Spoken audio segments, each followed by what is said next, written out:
time for some target practice. Real thing's coming soon.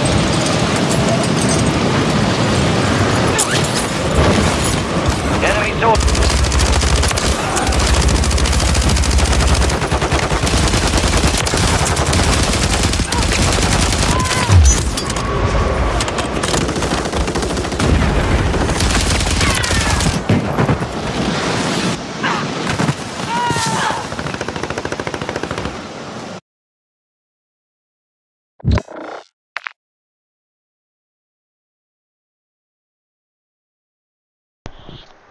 Hello?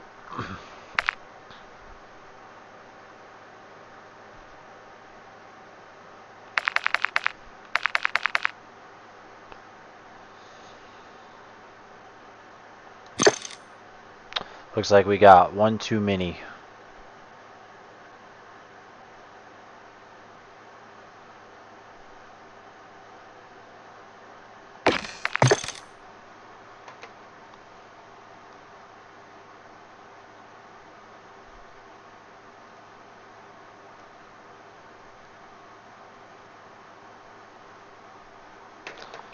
Yeah, I'm not playing with the whole squad. I'm just gonna get fucked the whole day.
Enemy soldier incoming.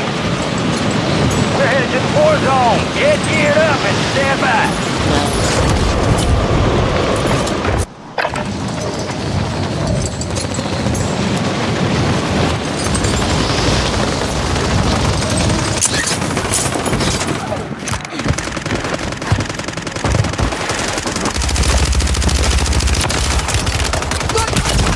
Enemies dropping into the AO. Enemy KIA.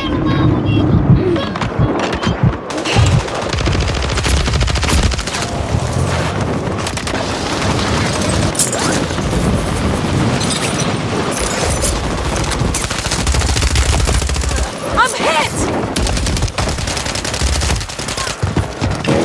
Enemies are dropping into the area. Watch the skies.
Check your gear and weapons. We'll be deploying shortly.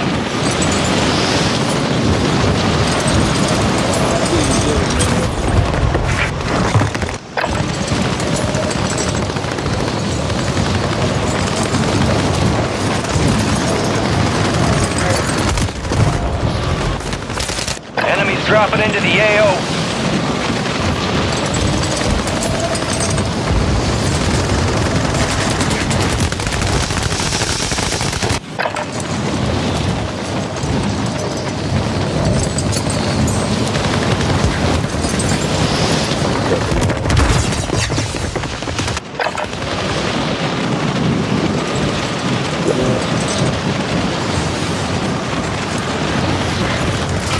Enemies are dropping into the area. Watch the skies. Playtime's over. Stand by for deployment to the war zone.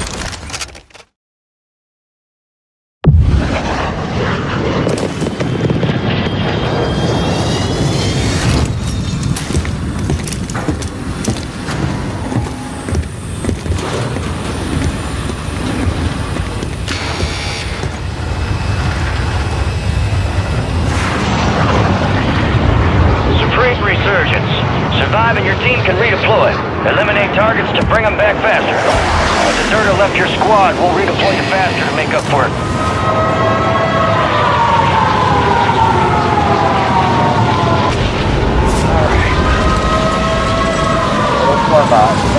Got gas moving in. Incoming. Oh,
Marking the rest of that squad on your tac map. Get hunting.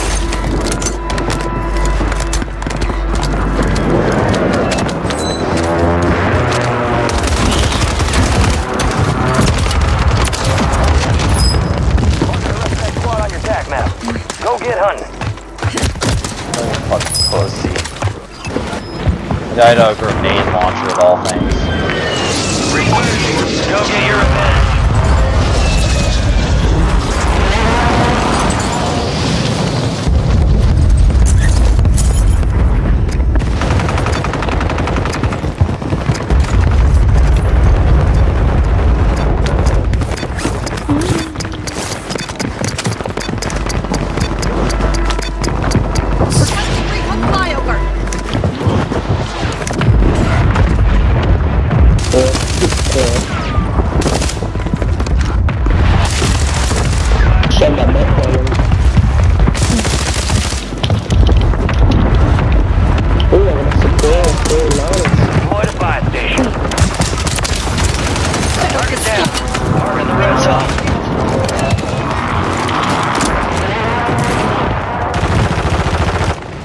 Holy shit.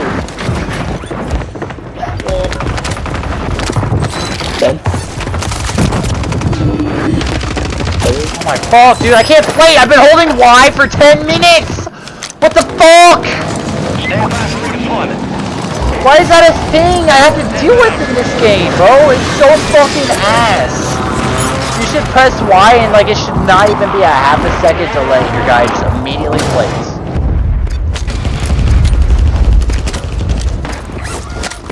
Enemy buy station deployed. Use your attack map to hunt down the rest of them. Need rig.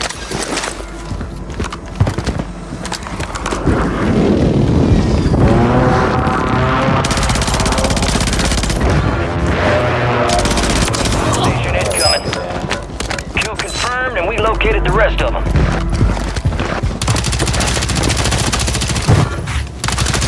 Remaining operators from that squad. Hunt them down. Be advised, UAV is exiting the AO. The rest of that squad on your attack map. Go get hunting. Contact counter strike near your position.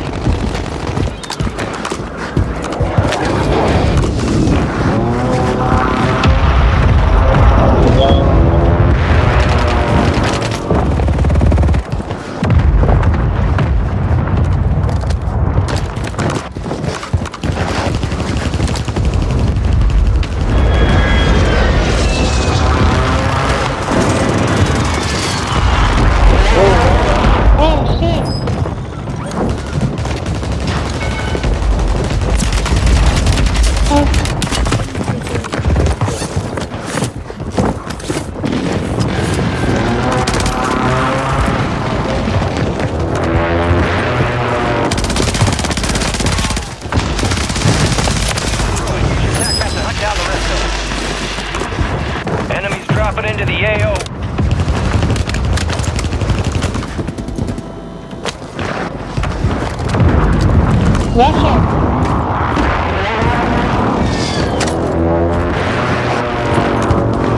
Are you watching it, girl? Come get me. Oh, my ran into somebody. Oh, you ran into me. What's up, buddy? Contact counter strike in the area.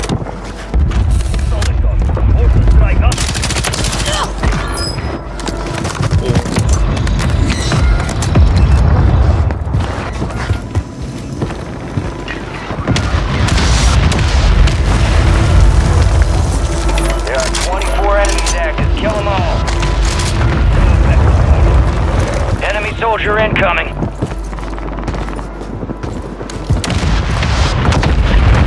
Gas is closing in.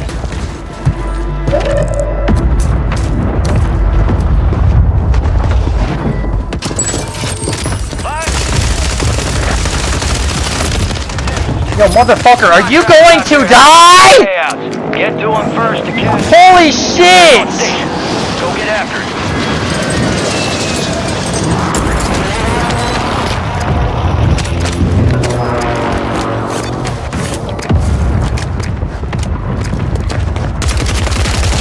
Up top, right there by the blue. Look at that, blue. Marking the rest of that squad on your attack map. Get him.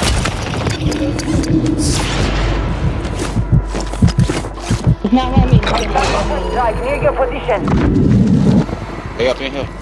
Oh. They in free. I got some shields. Oh, they looking at me and put this. No, they didn't bother, man. They didn't got it. About to end. Make it count.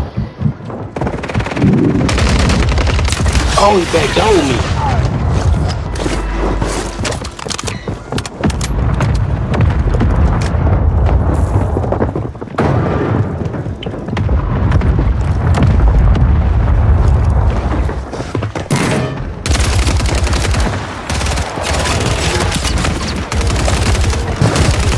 They're on this side too. Oh, look, look, look, look. Don't check out. Oh my goodness, bro. What the fuck? How'd I just bamboozle y'all motherfuckers like that? I'm the only fucking player right now. I don't know if I can make it. I'll try.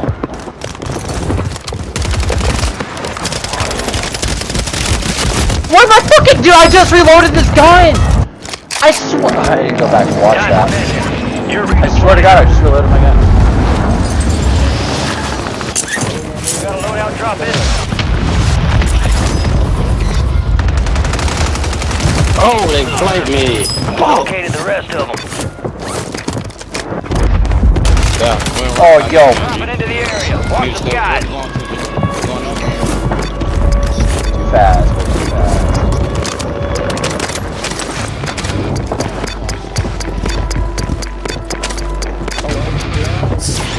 Resurgence has closed. No more Oh, seconds holy in. shit.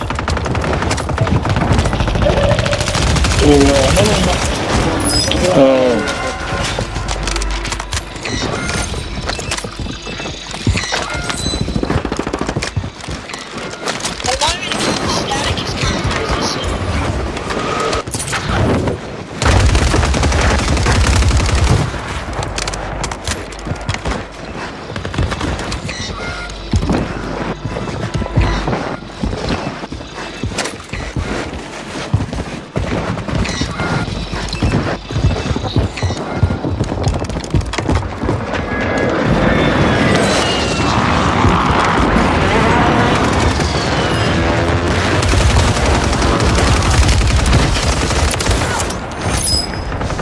Enemy precision airstrike. Find cover.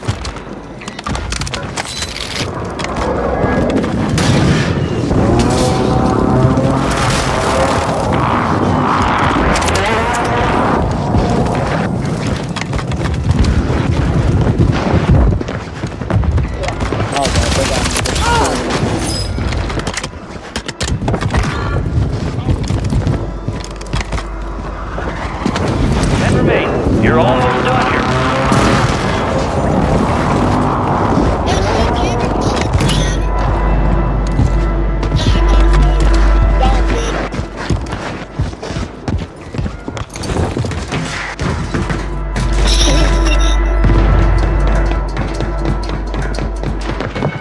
Oh my god.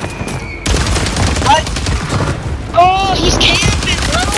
He's camping, bro. Yeah, camping, bro. I'm fucking camping, bro.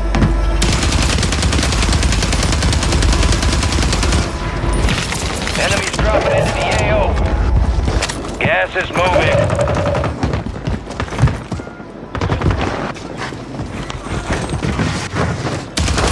Contracts are in place. Reward.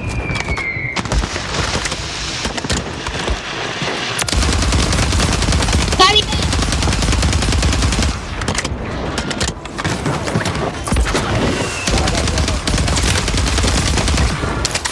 Whoa.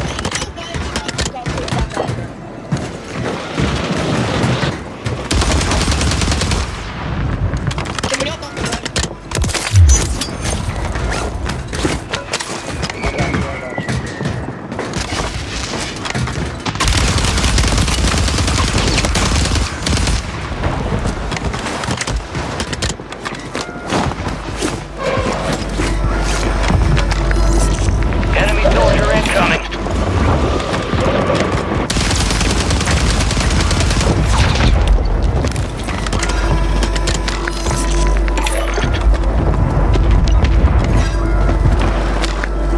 Copy that. Phoenix 2-3 is on station.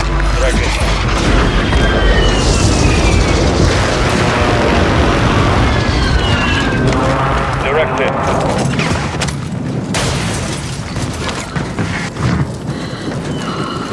UAV is being active. You're losing ground. Move it.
I'll kill it, man.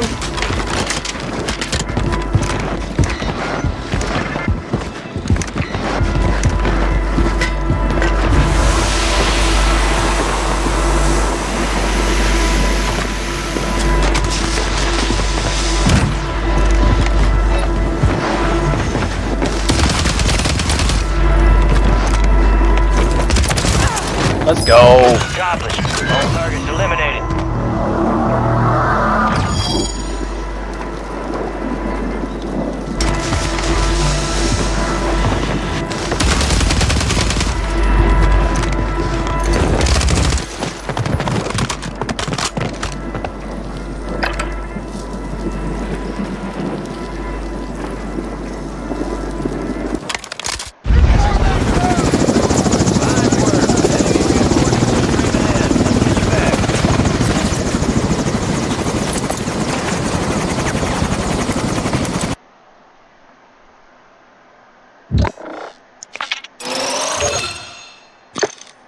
Yo!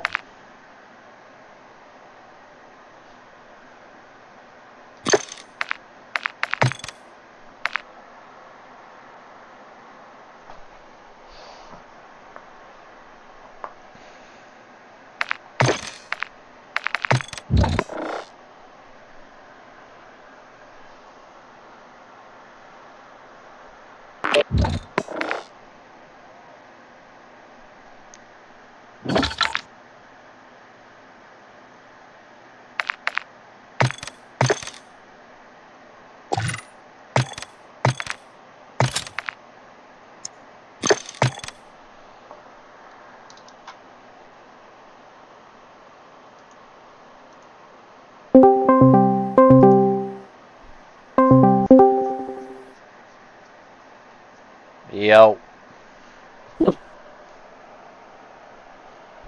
Yo. Did you watch that game?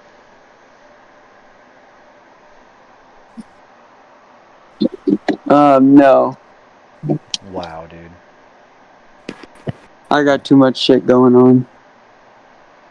First game, Fucking solo ham quad, 30 bomb, W.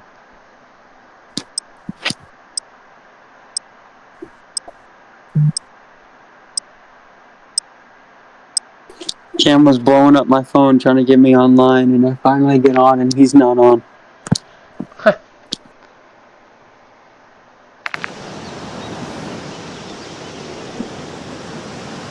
Dude, he's the most inconvenient fucking person there is, bro.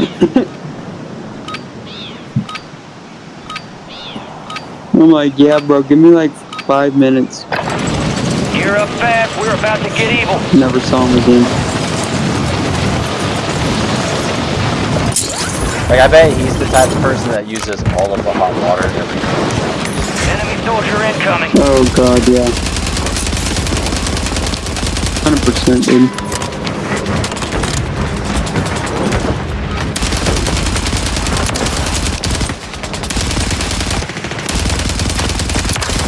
Their sniper's down. Watch it, guys.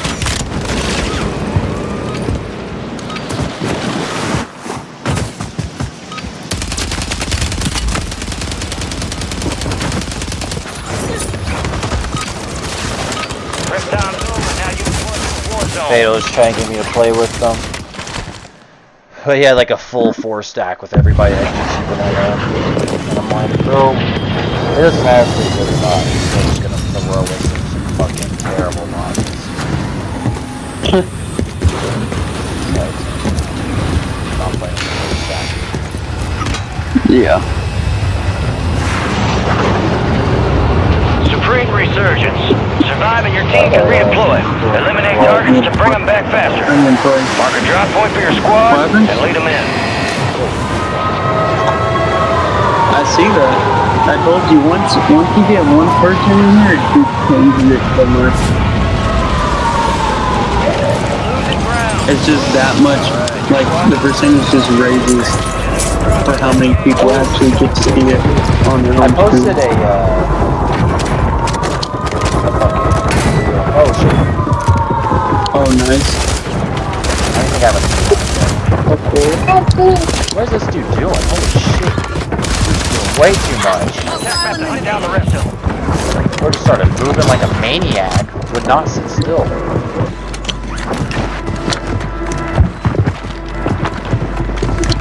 What is it? Ah! This guy's ghosted. Oh, how'd I kill him? No, there's one on the roof. Friendly mortars on the way.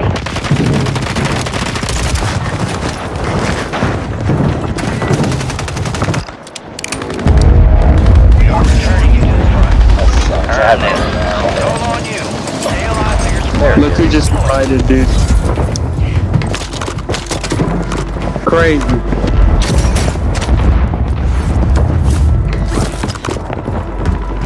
Your squad mate's back on stage. Oh, Good nice. work. He's in our game. Let's go, camp.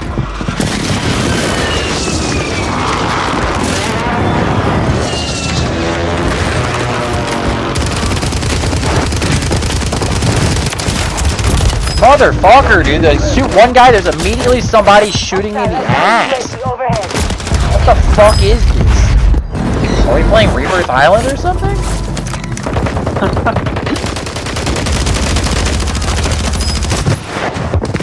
Why was that pumping to me? Bro, this guy just did the most generic, just ADS and shoot, and after I died, he started like shaking his string, screaming and spinning in circles, like acting like he really just did something. Yeah. That was corny as fuck. Maybe he was just trying to troll. Hopefully he was just trying to troll for his sake, or he might genuinely be slow.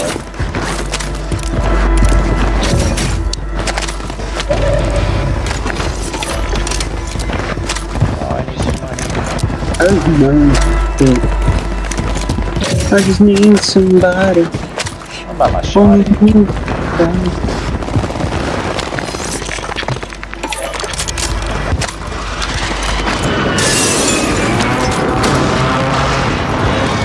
Hostile advanced UAV deployed. Fuck on it.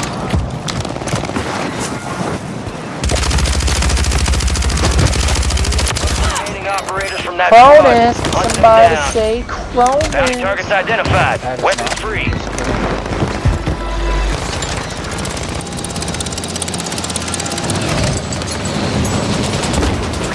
Your squad mate.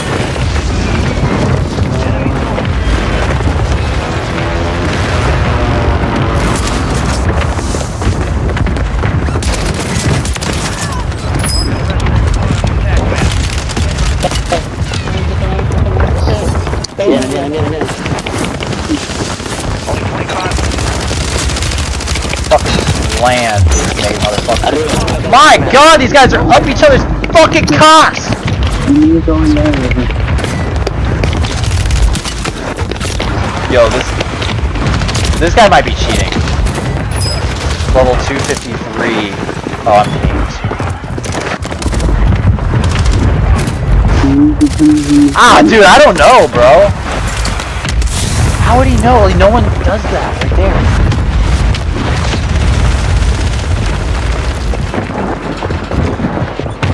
Top one, he's low, he's one Oh time. no, I can't bus! Oh, I can, I'm getting... Don't get your revenge. All Bro, bounty there are targets children next to you, deployed. guys. Literal children. Yeah, for some reason it was giving me your, Drop it into I'm the the air. box chat member. We have a buy station inbound. Wait, really? That must be new or a glitch or something. Probably. Ain't no, it's new. That's mystery. It may have been when I was flying in, like, kind of like right when I started this spawn. There's an increased payout for this Yeah. job. Be sure to collect. Deployable buy stations ready.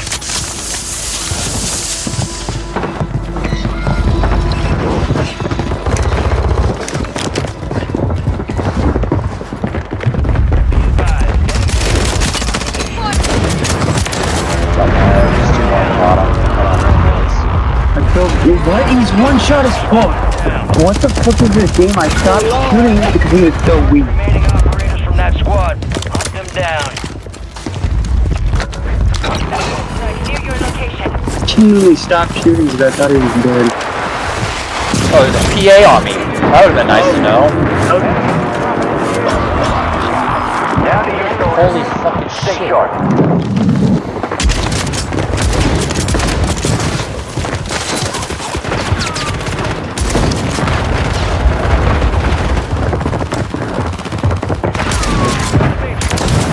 Oh, one more shit done.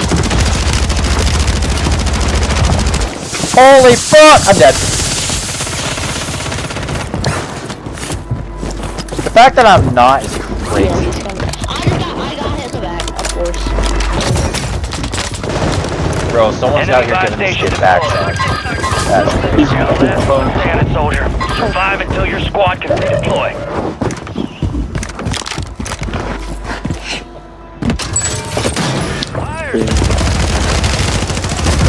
Keep your eyes up for prize contracts. You'll earn more bucks for your That's a bag. fucking shotgun. Do that. Forza 86 with the morning food. And after formaldehyde from all the fucking QLF. Bounty target's gone dark. We lost the contract. He saw me. Get the shit out of me. But Wait, he's on the Enemies roof? dropping into What the the AO. fuck, dude? Is my mic quiet or Down to you, something? soldier. Stay sharp.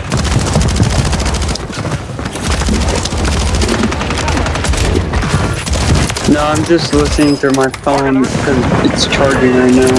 I'm about to... But whenever I watch my stream back, I always sound super fucking quiet. Resurgence at the Oh, fountain really? end. For Make me, it count. it's normal. It's kind of loud. Okay.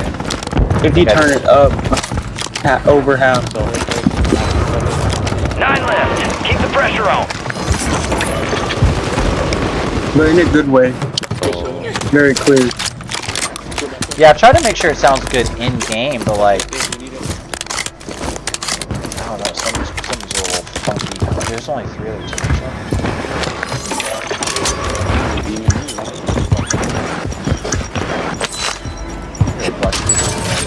Fire sale's over. I heard like Adjusting 10 price. parachutes, never saw a soul. What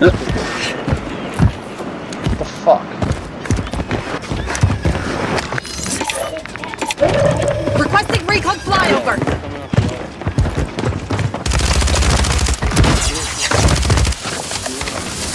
Enemy soldier incoming. Drop headed your way. Enemy destroyed. Attack map to hunt down the rest of them. Motherfucker, dude!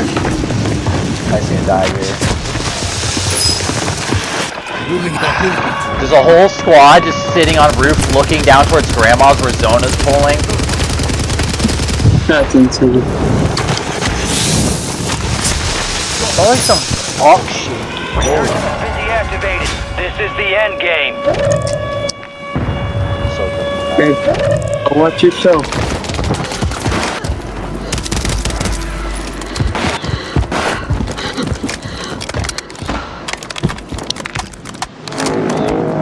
Get ready. Redeploying.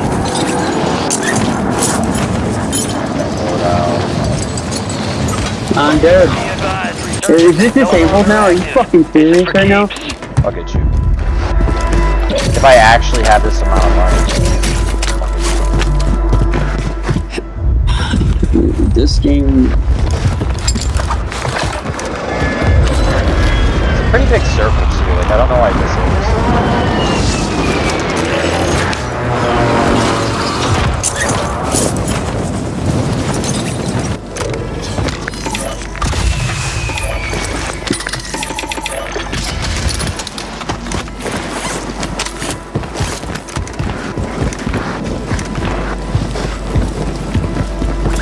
That probably attracted attention.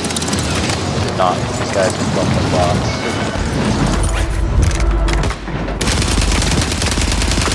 I did not notice him landing directly. Dude, these guys are awful. This whole squad on the roof.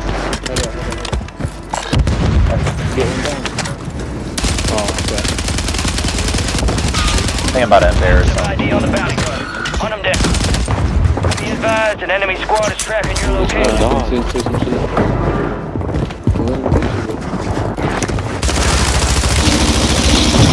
Who is looking at the bottom of the thing? No, dude, I'm alone. What the fuck are you?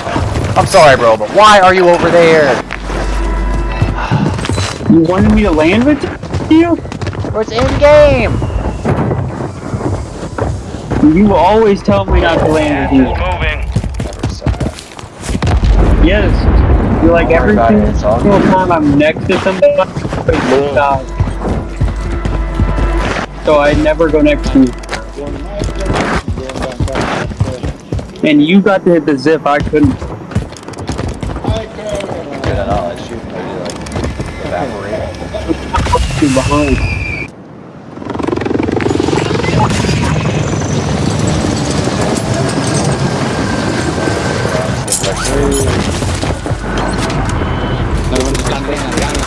You left me behind and it hurt my feelings, okay? Dude, how the fuck is he not dead? What is this game?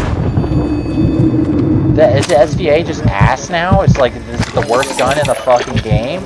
I hit this guy with like 30 fucking bullets.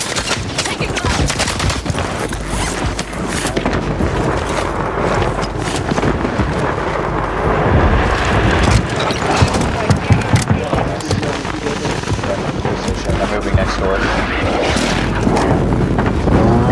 I'm trying. I know I'm gonna die if I move Stay sharp. to that position. Dude.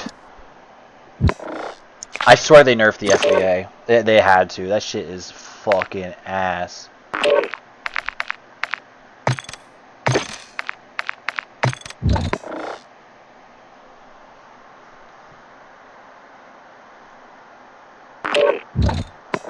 Oh, GG.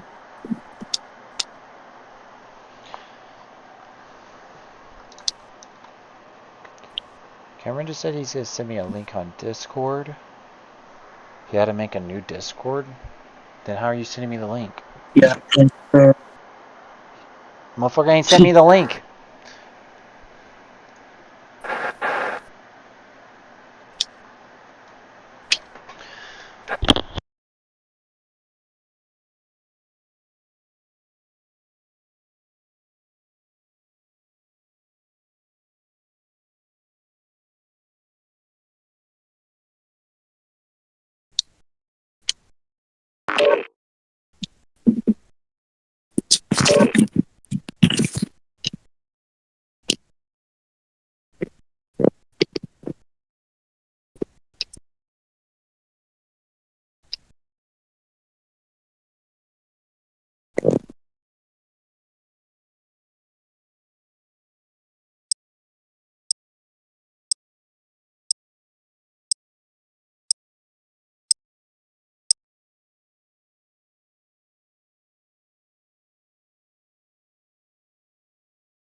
Enemy soldier incoming. You want to just go to war Head to war bonus? zone. Get geared up and stand back.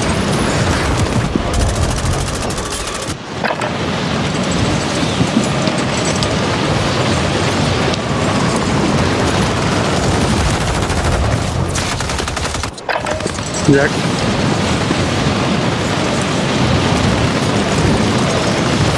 Yep.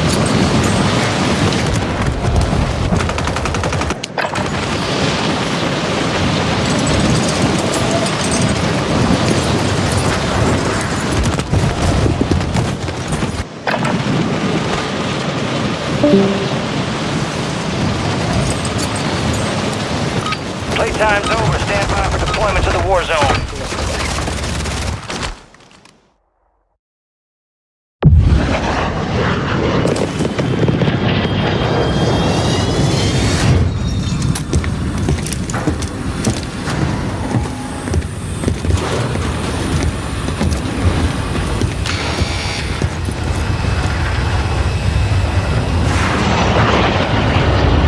Supreme resurgence.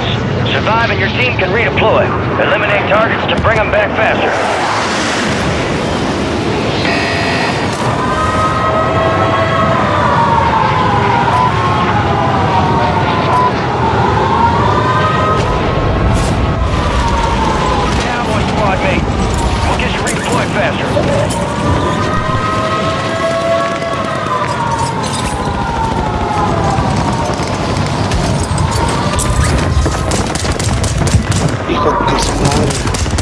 Oh, too late.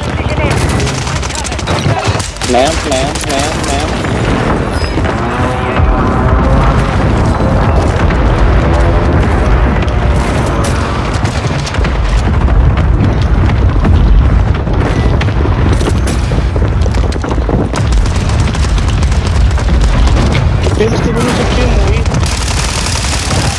God damn, dude, I hate when the whole lobby lands. Bro just said, God damn it, I hate when the whole lobby lands here, and I'm like, bro. This is popular spot to land. There are 24 enemies active. Kill them. The lobby lands here. Hostile airstrike near your location.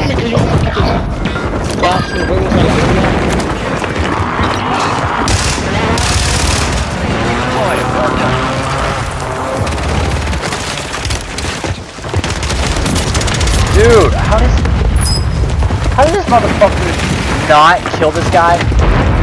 I genuinely just stopped chasing him because I thought he was gonna kill him. Nope, this guy wraps around. So I'm trying to loot. Fucking shits on me because motherfucker does not have thumbs.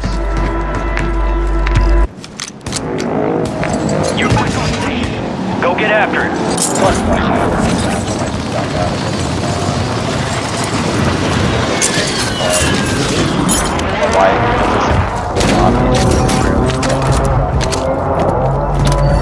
Squad mates back on station.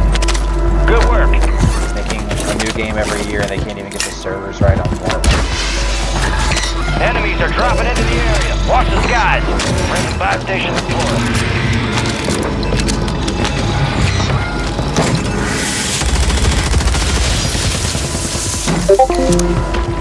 Hostile advanced UAV overhead. Friendly buy station is ready.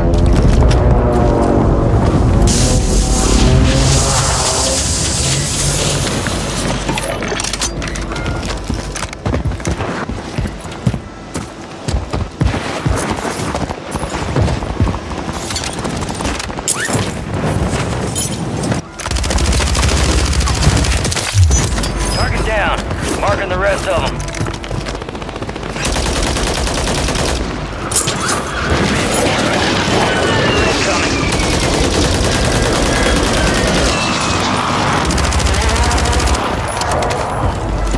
Get everyone one shot today, alright?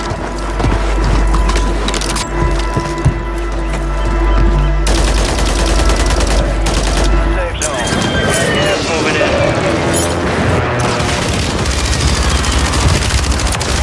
Operators from that squad. Hunt them down.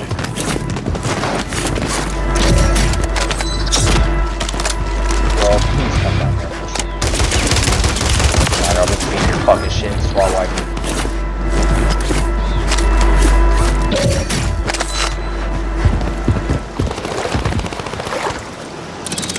Field upgrade here.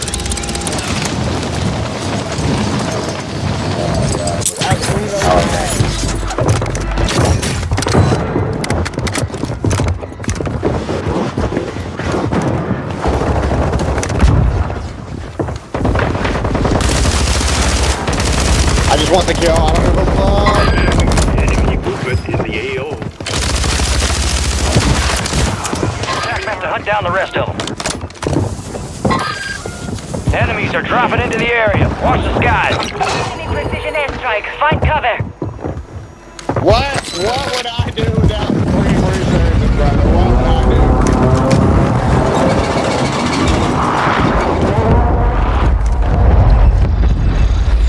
do? Yo, we got a streamer in here. Oh boy, I recognize that. He's a Picture. demon. Hey, turn around, ho. What? Damn, you ain't bullet. Mr. Bulletproof Man over here. Yo, is anybody fucking here? Holy shit!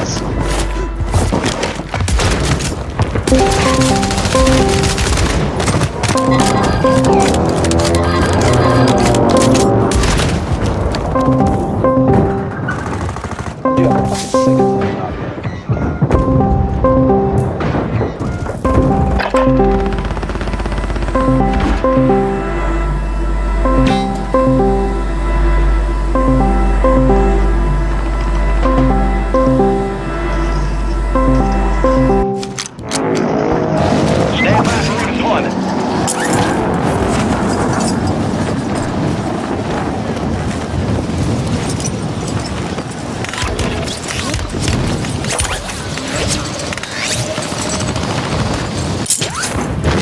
I gotta back out so someone doesn't fucking talk to me. Enemy here.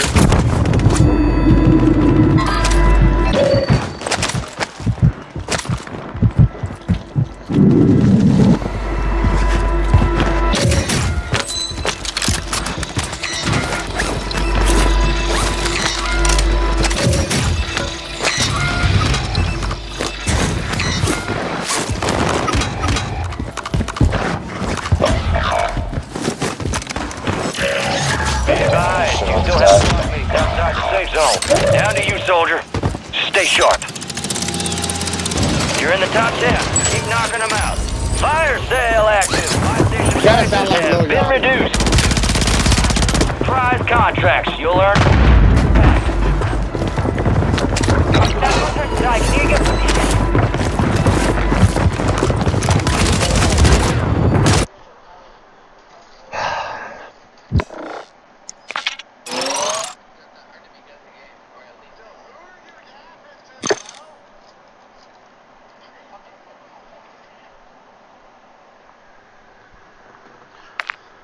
Oh my god.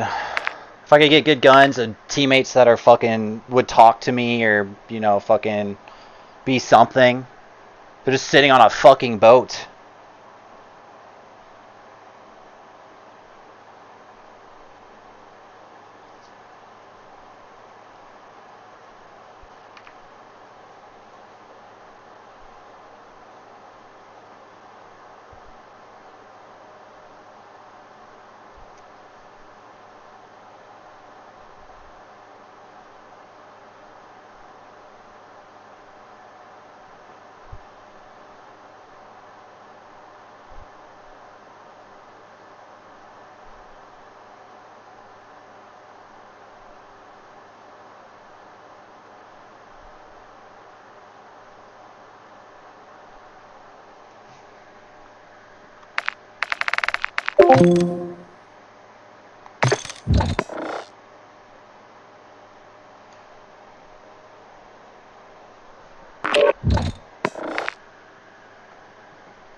All right.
You there? Hello? Hello? Hello? Hello?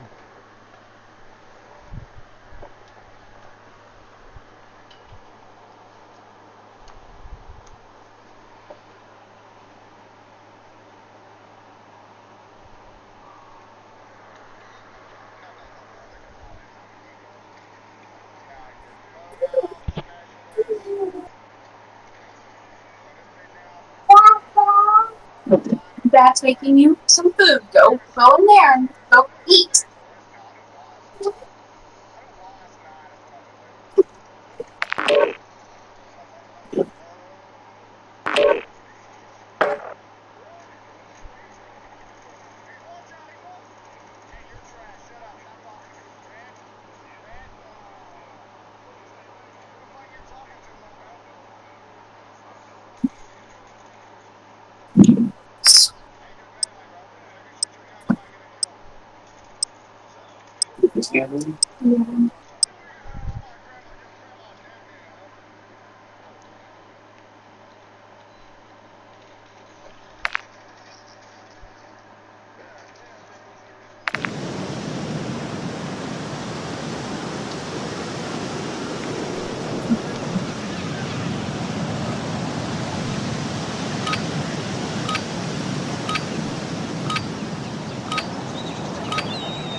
Gear up fast, we're about to get evil. Like promise.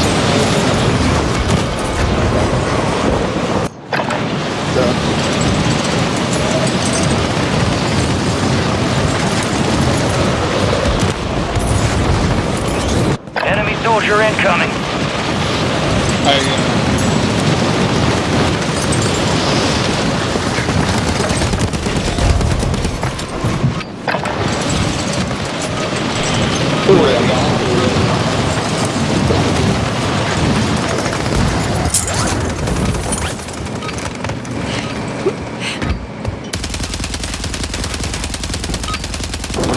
All stations, we are green to go. Stand by for deployment.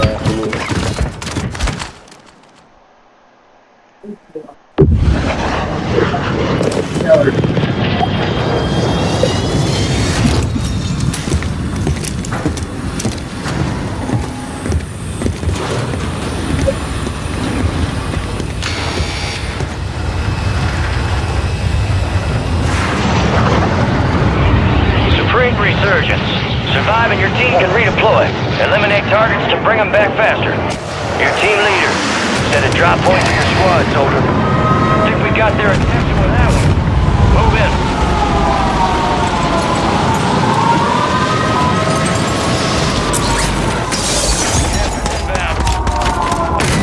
Into the AO.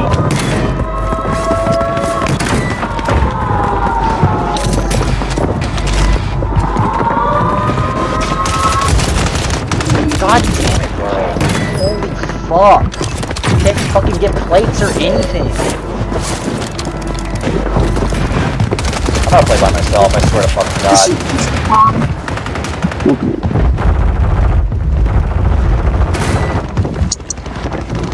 Throwing an absolute fucking demon lock playing with one person. You're redeploying.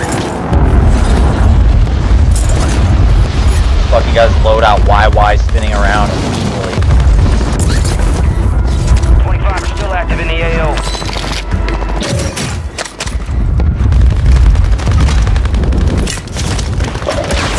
Soldier, stay sharp. You have a buy station inbound.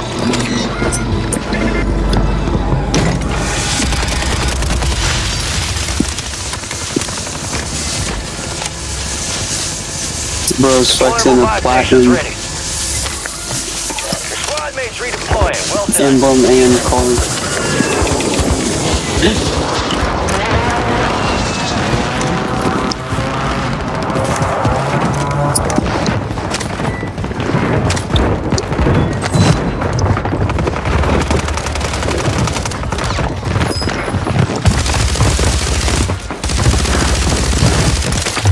Order the rest of that squad on your team.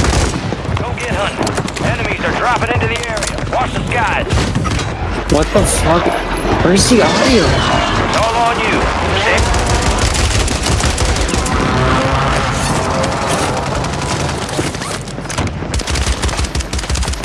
Remaining operators from that squad. Hunt them down. Hostile advanced UAV deployed.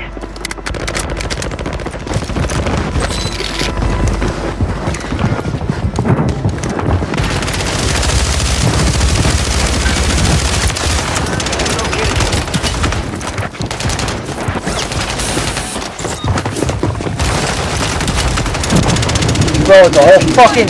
Enemies dropping into the AO.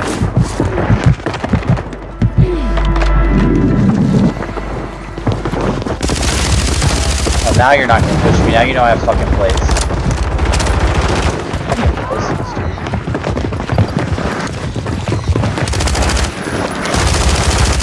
Strike on the bay.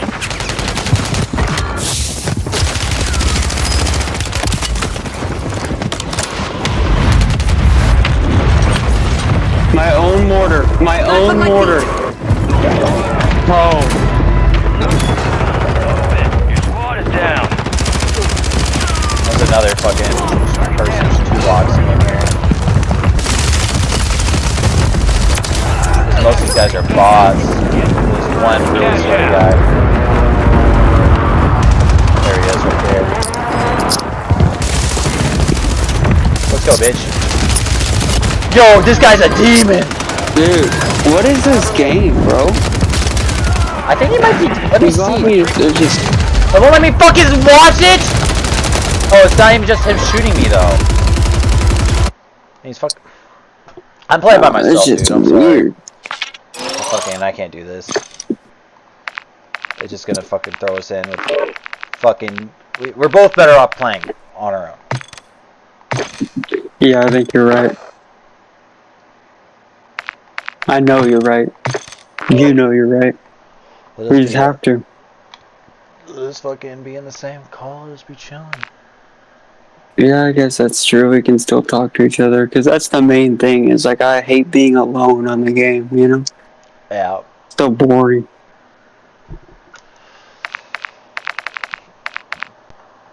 That guy's a demon, though. Oh my gosh, bro. I'm not even fucking warmed up. I just got on. Yeah, for real. And I'm on a PS4.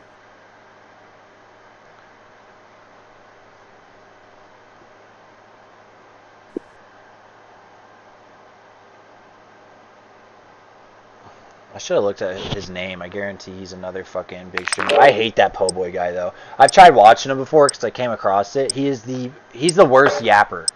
Like, he's not even entertaining. He's just like, yeah, you're ass, man. You're ass. You're dog shit. And then he just comes out like with the worst trash talk. I'm like, all right, for one, bro, you're literally playing on probably like a $6,000 fucking PC, and you're fucking too much. Right.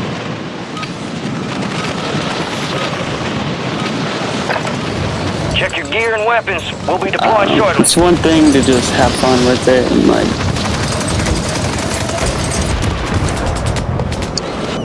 Enemies are dropping into the area. Literally just have fun with it and not really care. But it's another to just be fucking bragging about it. Like... Well, I think he hides it because, like, I think he does the same thing Capture does. It's like a floating thing that's like saved that you can tell what they're doing. Right. Like every streamer does that. Like, enemy soldier incoming. They just don't acknowledge. Prep time's over. Now you deploy to the war zone. Hey, I don't fucking hide it. I just don't like skill-based matches. Exactly. That's it. If you're gonna brag about it, bro, at least fucking don't, like, just be open about it, you know, and not really care what people think. Dude, I went... But it's like... just to, like, prove that I don't... sketchy. Yeah, I'm not gonna pack it out. That's also probably why I'm fucking dying. I realize. Like, cause that guy, like, turned on me. Like, I started shooting him while he was running away. And I started going into hip fire because I was like, okay, he's super close. And then he just turned and just started shooting me with the Superior. And, like, completely... I didn't miss. Like, I was continuously shooting him. I don't know what the fuck happened. Yeah. I think I just had some sort of packet loss or something. He had better ping. I don't know. Regardless, he still shit on me. That was crazy. Right.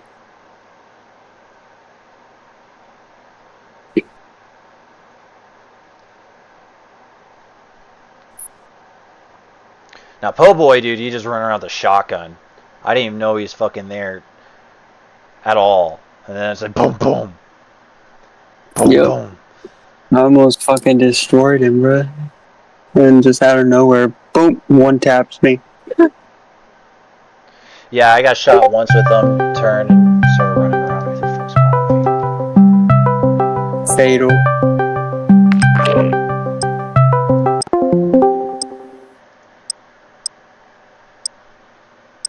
Yo.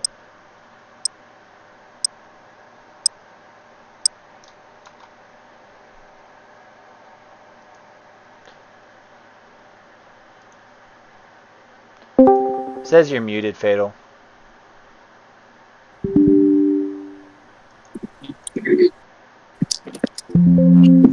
Yeah, my game just crashed.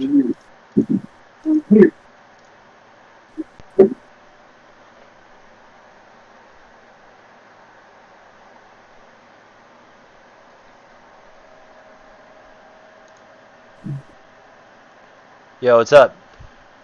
Oh, dude, he keeps muting himself.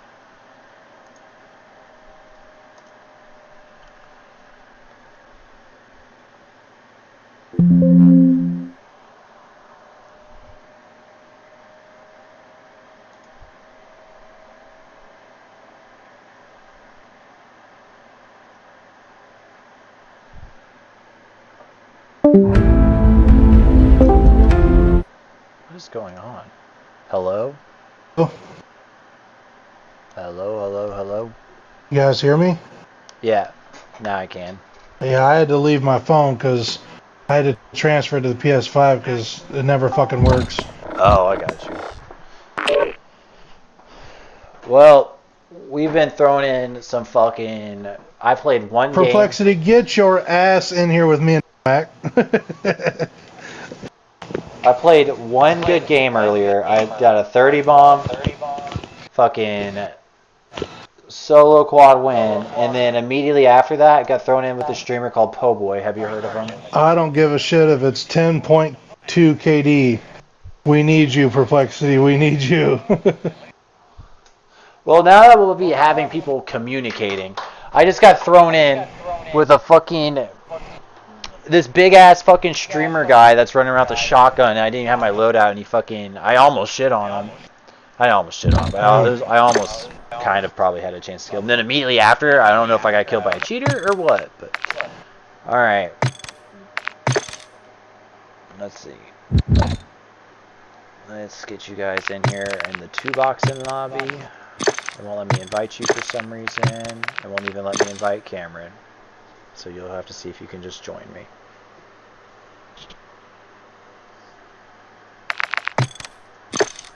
Yeah, we fucking love playing with you, bro. Like, no lie. Or at least I do. Shit.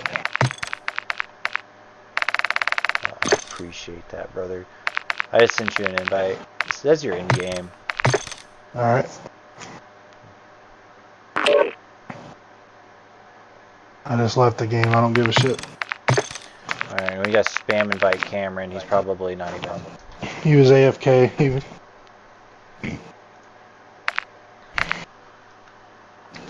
Cameron will be like, yo. 2 hours later, yo. Where's my team?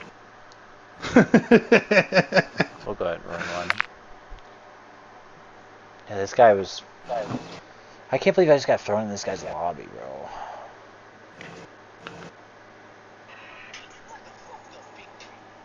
He's the most annoying fucking streamer, though. Like, I hate watching him. This dude's like... Right. I don't know, I hate his fucking voice. Like...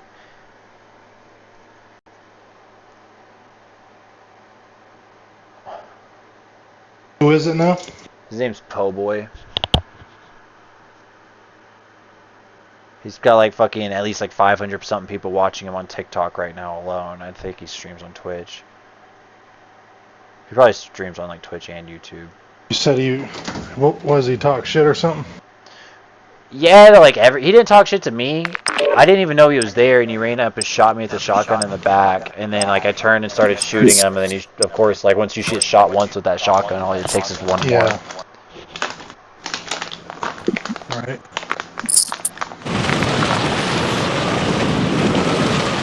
But I'm proximity chat banned, so I couldn't talk actually. I knew it was him. I just started hearing him fucking yeah, bro. Yeah. Gear up fast. We're about to get evil.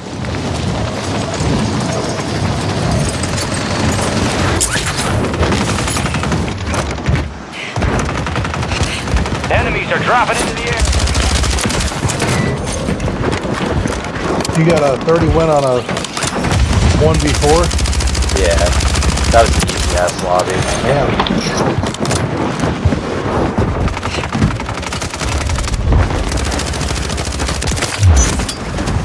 Enemy soldier incoming. All stations, we are green to go. Stand by for deployment.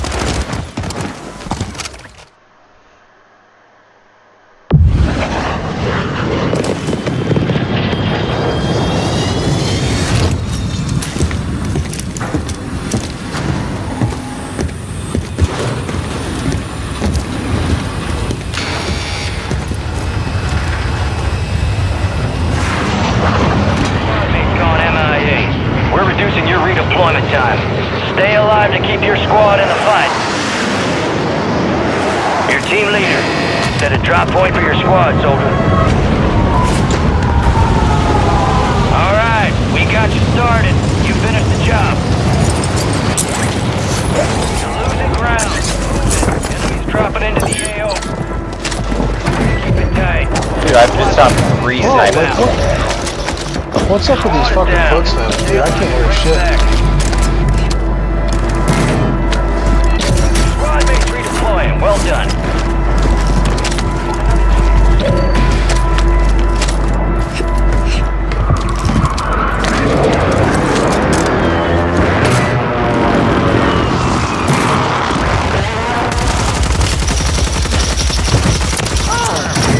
Located the rest of them.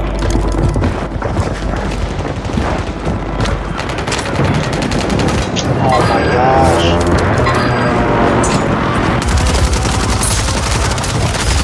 Yo, it's a whole fucking team? Operators from that squad. Take your position.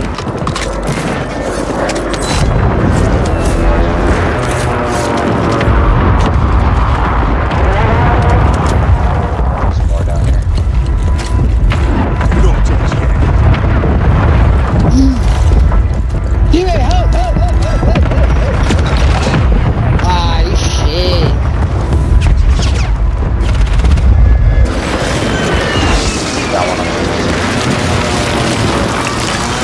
This is why I don't get on until 10.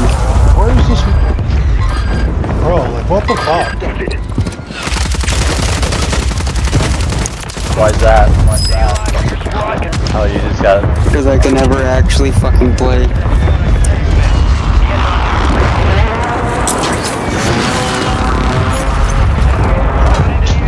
Oh, Guys, down to you, soldier. I'm fucking landing. I'm not fucking landing there. I'm getting killed every time I fucking land. It let me join back, but it wouldn't let me actually play. I was just spectating a random team. Good work. Oh, we need to start The that. only time the feature actually works. It's worked one time for me.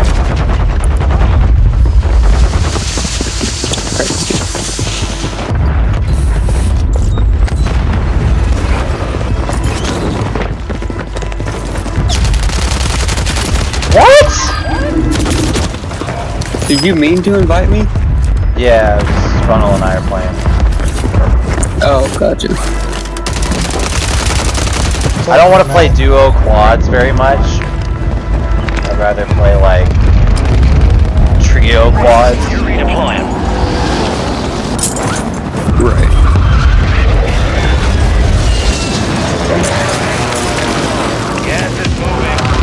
Oh my god.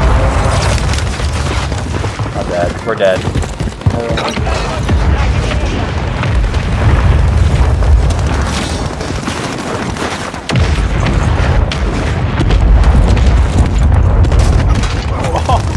Bro, I just got sniped from fucking factory.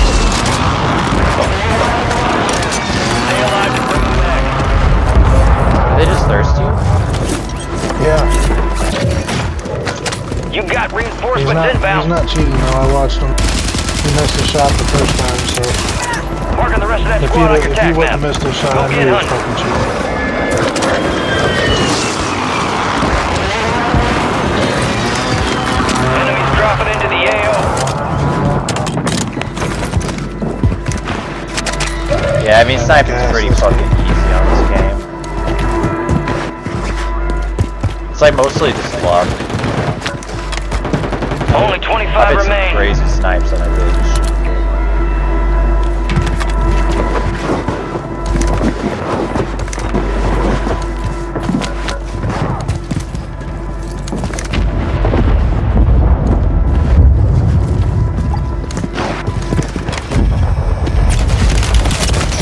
Yo, what the fuck am I stuck on? That dead ass is about to fucking be done for a while. Look at this guy! I was stuck on a fucking perk package. Would not let me run over it.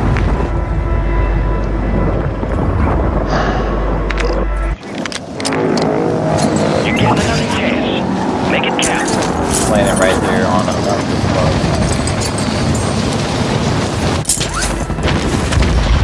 Oh my god. Yo, I just got hit with a mortar while I'm in the air. Stay Swear to alive God. so your squad.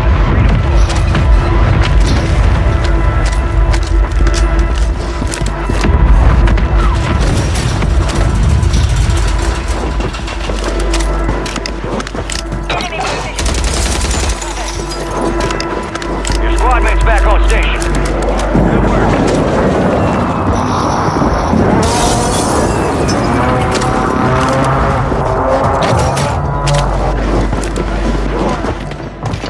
Bro, this lobby is fucking, like, insane, dude. Crazy lobbies today. I haven't seen anyone on this one that's good. I just fucking dying. Every time I fucking look out a window, I'm fucking getting shot at by somebody. Or a mortar or a precision. Gas is closing in. Coming up. Both broken. Active. That one. Bitch, another one. Last one standing. Survive until your squad.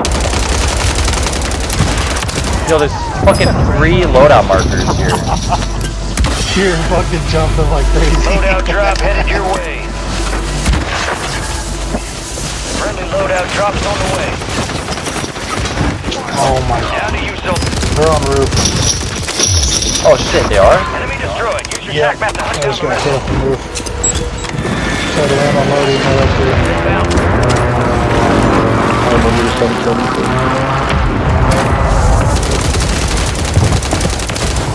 Oh, this striker.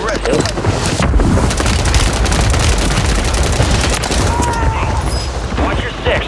Target down. Walking in on someone. Turn one with a thermite. Locked him. Another. Bitch. On your tac map. Dude, they had so many fucking loadout markers. What the fuck is this? Dude, there's like 7 of them. Yeah, no, that's crazy. I'm holding one. There's like 3 or 4 more over there. Why are there so many? You got a loadout drop inbound. They buy fucking like 10 apiece. Fire sales over. Adjusting prices. I have no fucking idea. Go check out this one. Probably got you.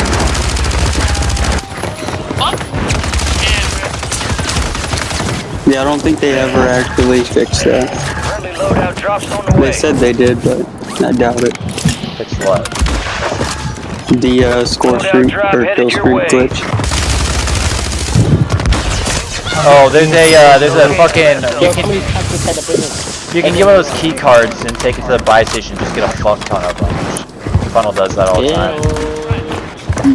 It, like, Yeah, but there's a glitch where if you have one, precision or one mortar or one UAV, you drop it and it gives you a full slot of your inventory. Like, you know, your backpack is all like 5 or 6 items. It gives you all that whatever you just dropped. You'll earn more bucks for your So people have been doing that shit as well. I one on roof. Another one behind me. Fuck. Oh my god.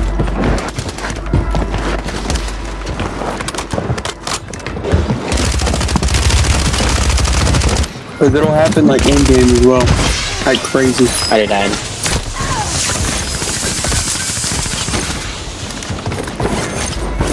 I killed 2 of them. There's just like 1 more left. I don't know why he's challenging. Whoa, what the fuck? I guess I'm getting shot from fucking, Oh, I see them. Yeah, fucking. No, headquarters right here. 2 of them. I'm breaking them. Yeah. Only if one of these guys has a,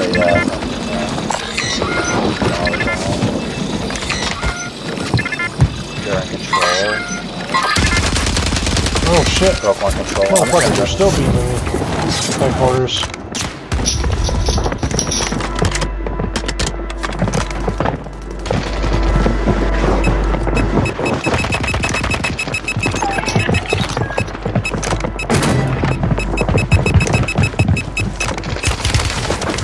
No, fuck.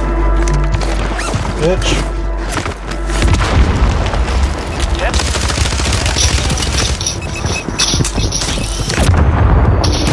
Yo!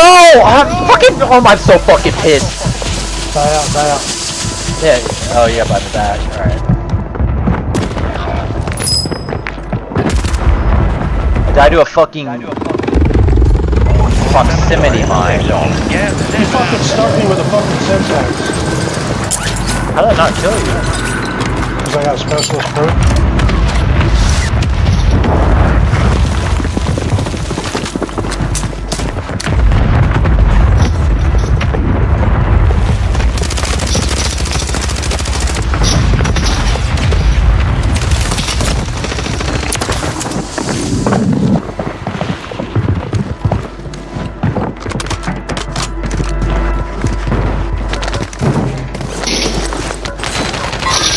No fucking way! He's on roof.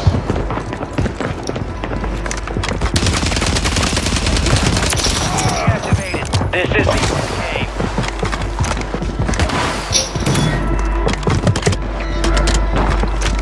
Dudes are fucking assholes, bro. Enemies dropping into the AO. You got a loadout drop inbound. And small side. Oh Be my advised, god. resurgence is no longer active. This is for keeps.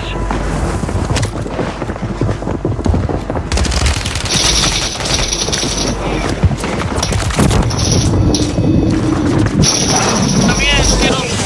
You what? Gas moving in. Help me!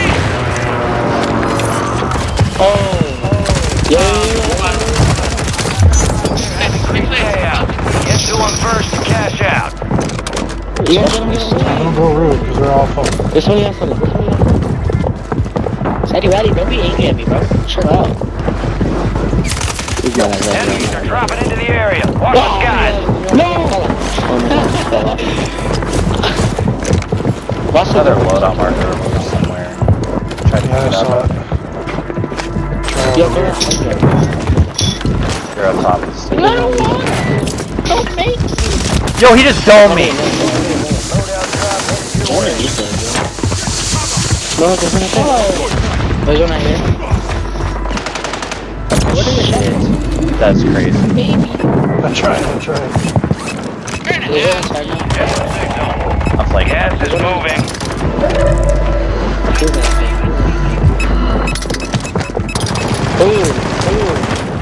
High value This guy contracts fucking. are in play. There's no fucking More way. risk. he's a demon. I started fucking mantling shit while I'm shooting him. That happens to me every time I fight someone that's good. My guy just grabs onto the nearest fucking ledge and just throws his gun straight down to the fucking his ankles and tries to shoot. Right. Oh my god. Nermac, you here, bro? Probably not.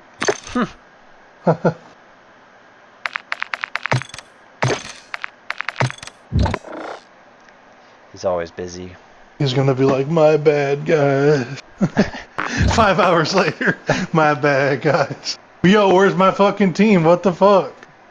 We're all sawing logs for like, we've been asleep for like 2 hours, and he's just like, what the fuck?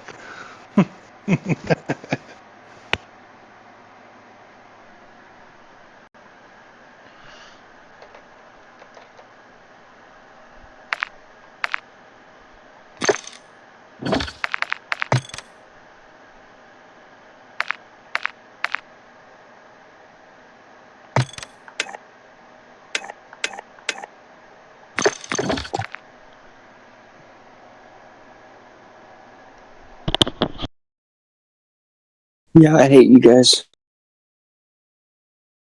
Why? I heard that. I knew you did. Did you? You love us, Nermac. Little fuckers. Motherfucker. Love you, motherfucker. You Yeah, I hope you choke on whatever you're eating, bitch. I'm eating jalapeno Cheetos. Yeah, you're definitely choking on that, motherfucker. Oh, yeah. Yo, you guys didn't hear the story, though, behind Motherfutter. Or maybe Nermac did, I don't know. But there's a guy on T's stream, Nermac, that his name's F.A., and they call him Kiwi. He's a little kid. He's like 14 years old. He can't say K or C words right. So when he gets pissed off, instead of saying motherfucker, he says motherfutter. And so every time T goes live, I always call him a motherfutter, and he's just like, you motherfutter. That's funny. Somebody was dissing him the other day over something, and he's like, shut your bitch ass up, you bitch ass motherfucker. He just can't even take it serious. No. You know what I hate the most is those people that like they say they're gonna play and then they get on and then they're just AFK the whole time.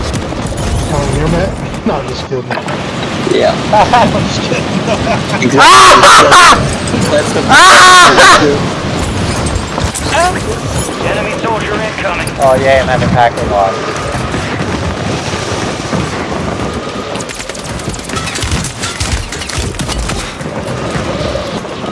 Yo, we can't get our servers right. Let's go ahead and make another game.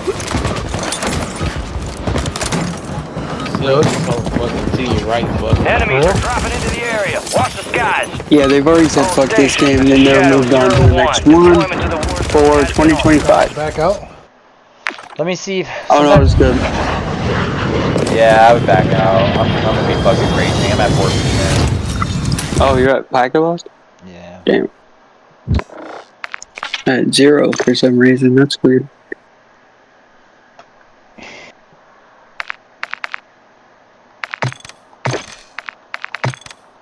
It always passes the party leadership over to Fatal after I back out with this account. I don't know why. Maybe it's because I'm too boxing too.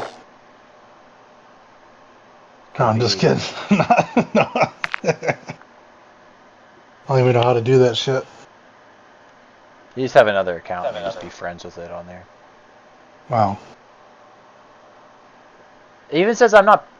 Who's party leader? Me. So for me, it says you are not party leader.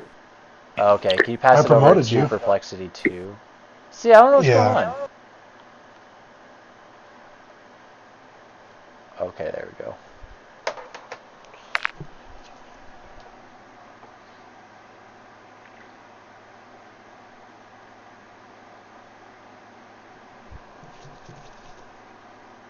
Did you guys see the Minecraft movie?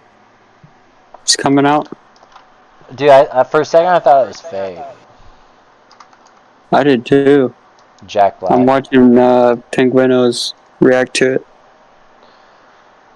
Dude, I want to play Minecraft like with somebody, like just a regular world. I don't want to do any of that modded shit. I'm just like, it's been like only a couple times wherever I had a friend that was like, that actually would play it, and that was back when I was like really young.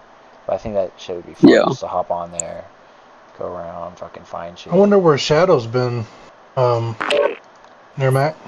He joined us earlier, just briefly. Yeah, he's been having a full playlist, or a full lobby recently. Oh, okay. Hopefully I don't get You say him and Gus usually always hop on.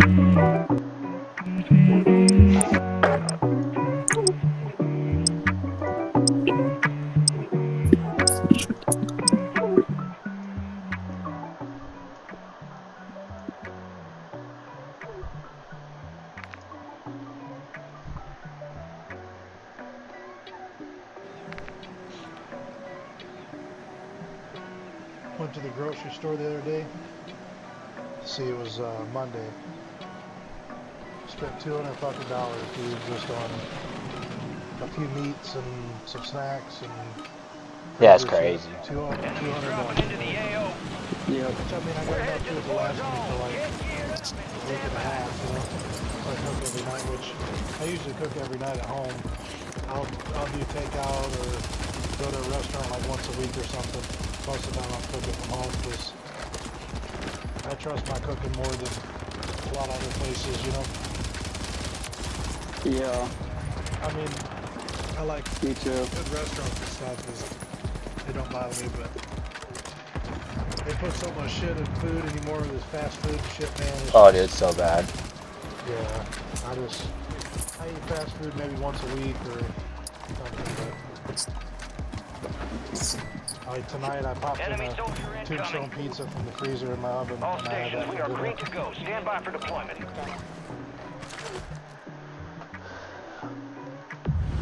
Dude, we got this place called Slim Chickens that opened up next door, and it's a chicken place out of Arkansas, but they're blowing up. They're getting pretty big.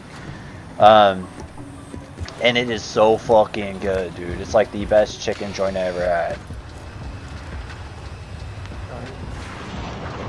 It's better than Popeyes, better than fucking KFC, better than Chick-fil-A, in my opinion. Your team leader set a drop point for your squad, soldier. And I've been eating there all the fucking time. But they do have grilled chicken. To be honest with you, I mean, KFC is good. It's one of my favorites, but I don't care for Popeyes or The Popeyes neck that at Mountain Home or Arkansas, where we're from, is actually really good. Yeah. Well, I mean, I like the biscuits and shit. Like chicken. For Popeyes, I just don't care for it as much. But now, Motherfucker, dude. I love that. This lobby's kind of crazy. Yeah, it is.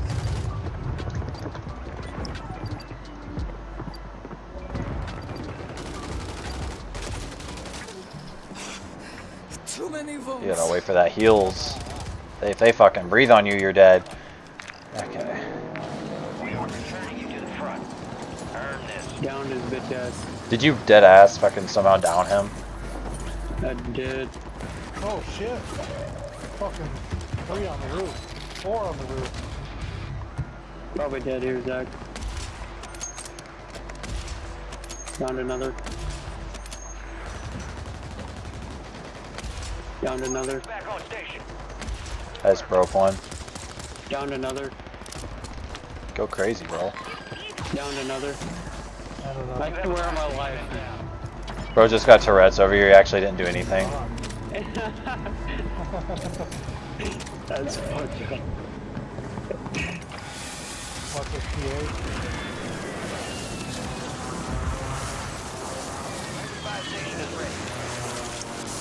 Alright, I'll be Mr. fucking po' boy and pull out a shotgun. Shit, on me.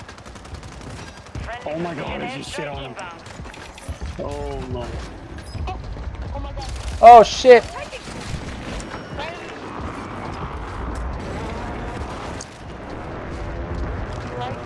Oh, there's a whole squad on me. Oh shit, I'm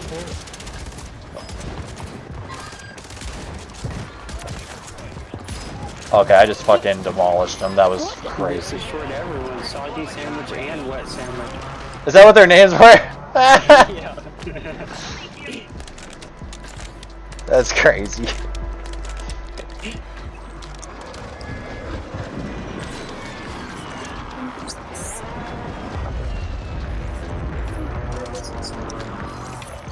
Requesting recon flyover. Okay. She did say she wanted that earlier.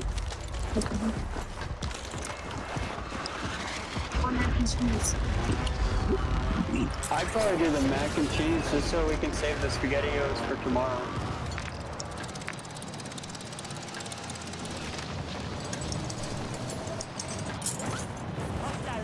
Oh my god, I'm out on this fucking squad. Oh, never mind. When I gotta reload my gun, I fucking pick up a pistol off the ground. Oh, they're sniping me. I can't land up there.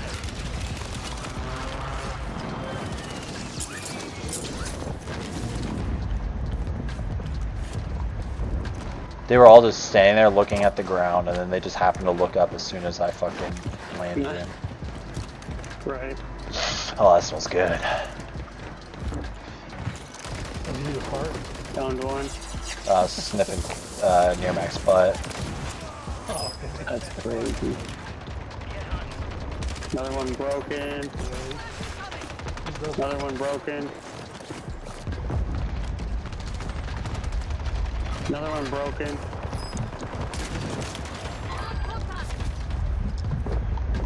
Oh fuck! Broke one. Oh, I let go of the shoot! Fuck! Why is that a fucking thing? I should be able to like. You can fucking pop a parachute when you're 1 foot off the ground, but you can't release it immediately as fast as you pop it. That is such a fucking flaw. Holy shit. Down one. Oh my god, dude, that dude fucking was hard scoping the fuck out of that. Make it count. Drop him with the shroud. Nice. RPG. Primary objective complete. RPG's definitely the meta. I wish I could like send in the air like a javelin.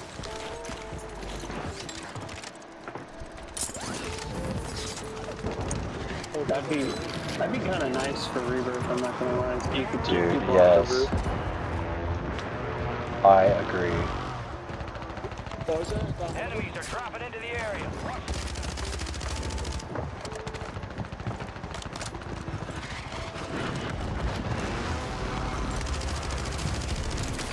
Got one dead.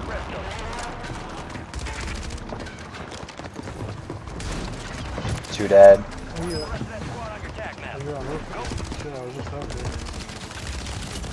Dude, am I a fucking Obi-Wan, dude? I'm fucking shitting on these people.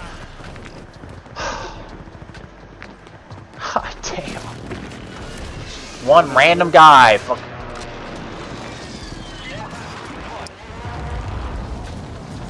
Right over here on the zip. Another.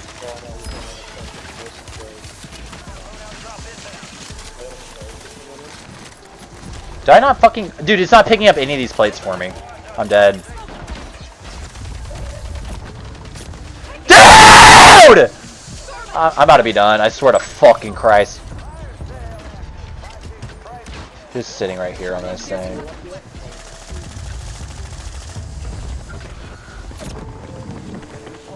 Oh, right here beside us. Down one. Bitch.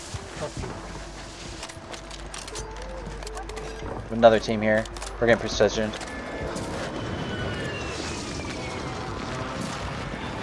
I would not have died there if I could just picked up some fucking plates. Holy shit.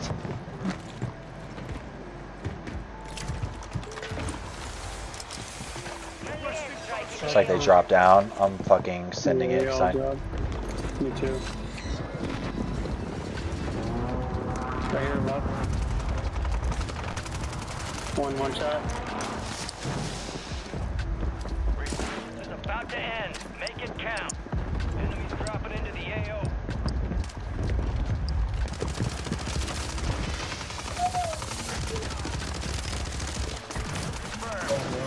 Located the rest of them. Hello? On the roof. Oh, is it roof? Yeah, because one of them's not, or one of them's ghosted. Yeah, he's right here. Oh, multiple. Get precision, get precision. I'm dead. Whole team up there.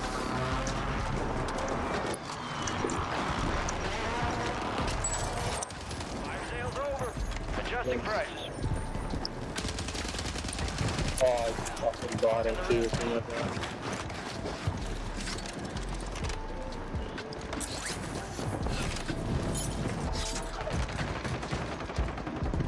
You motherfucker! Drop shot, bitch. Friendly loadout drops on the way.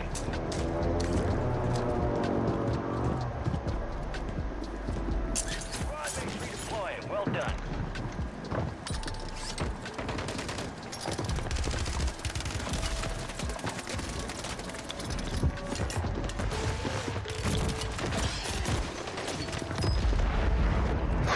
Compromised. Stand down. So the whole team in the gas. In the fucking gas. An entire 4-stack in the gas.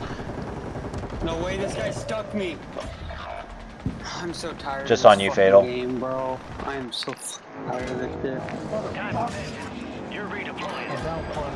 Resurgence has closed. No more second chances. You guys are doing.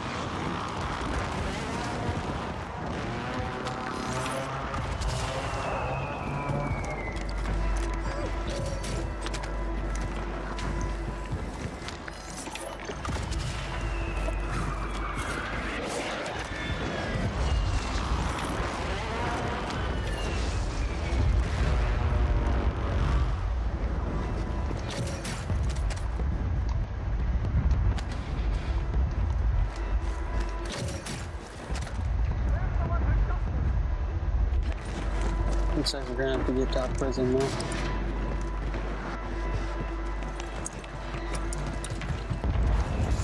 You're gonna take this zip. What the fuck? Are you taking that? Grandma's. That guy's 20. You wanna get in the gondola?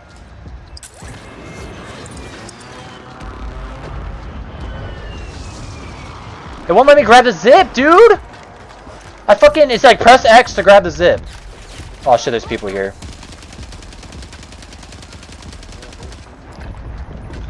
Oh, I'm dead.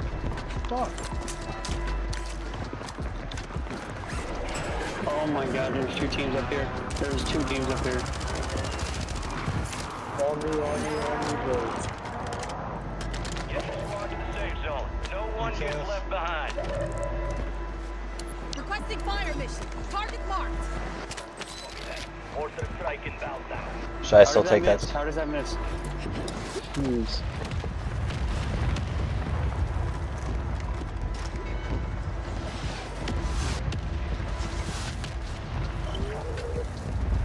Bounty targets marked. Kill them all.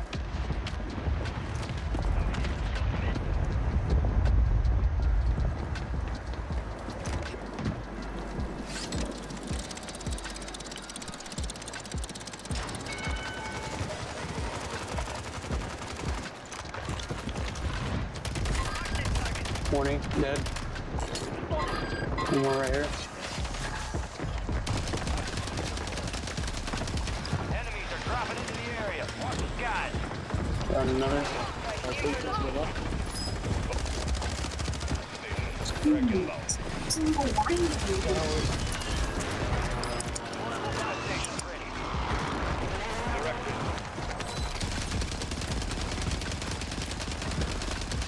This guy is so lost. Another one up top. Right here.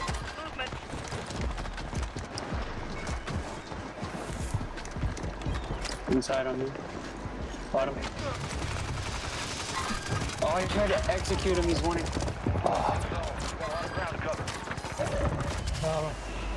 Nice. They just res. Sitting there staring out the window, so I was trying to execute. Are you back on it? Yeah. Fucking gas man. Hey, there's a durable right there. That's a just broke actually. Probably on the roof. I bought a mortar. But I'm gonna wait till it closes.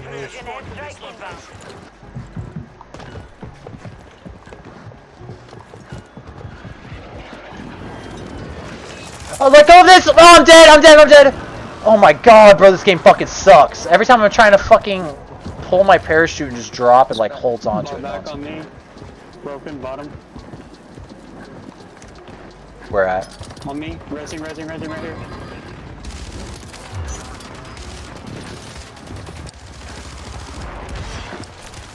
Other one straight ahead. Yeah, broken right here. Broken. Nice.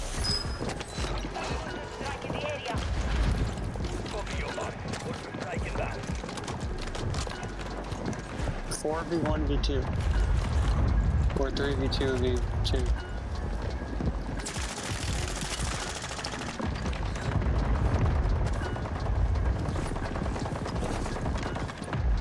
This shit fatal. Fuck, almost shot that. 5 more. I mean 4 more.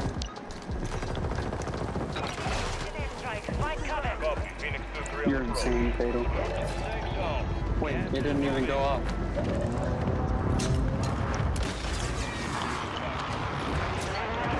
What the hell? The pizza box didn't work. That's bullshit. You went through the whole animation for no reason. I'm on 2% packet lens. That's so weird. Didn't even notice. Oh shit, they're all on the roof. I'm dead. Oh, it's 3v3. Yep, they're on the roof. Plenty of loot down here in the bottom. I'm trying to get there. They're looking at me. Yeah, I'm dead. Nope, they suck. They suck.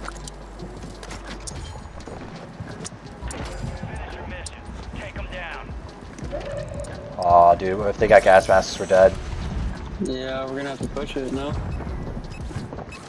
Yeah. Out there have increased payouts. First to cash out. I broke 1, broke 2.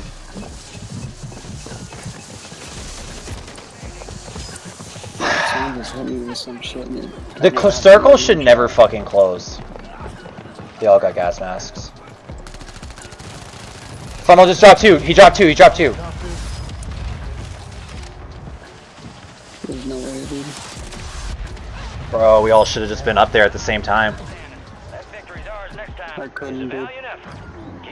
I got hit by a fucking, I don't even know what. I think the mortar went through the fucking... I mean, like, whenever I went up there. I know, that's what I'm saying. I couldn't. And the mortar hit me and I was one shot as fuck. Oh. Like, literally 1 HP.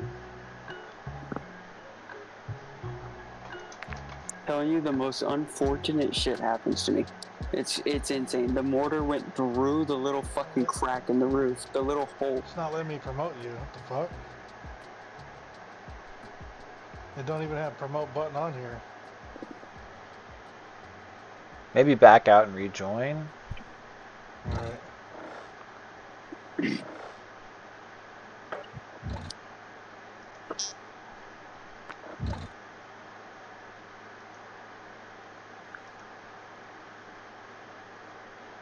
Holy fuck, my PC's bugging.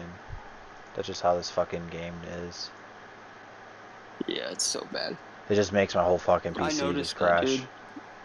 I'm just Like, trying to the change the PS4 fucking isn't song. really that slow. Right, it's only slow when you're on Warzone. This game is just horrible. Horribly, what's the word, optimized. What? That's just how it is for fucking all cross-platform games. This one is definitely the worst by far, though. Dude, any PlayStation exclusives that port over to PC You'll learn to appreciate how this game is. I'm not even kidding. Oh, I've played millions of games, brother.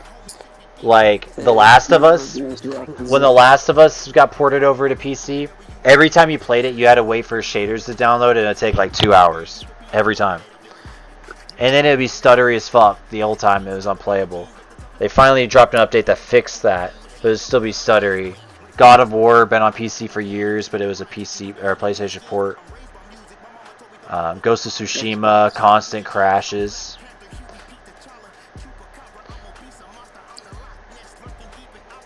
They all, like, every PlayStation to PC port is terrible. Oh yeah, 100%. But this is definitely, for me personally, it's been the worst experience.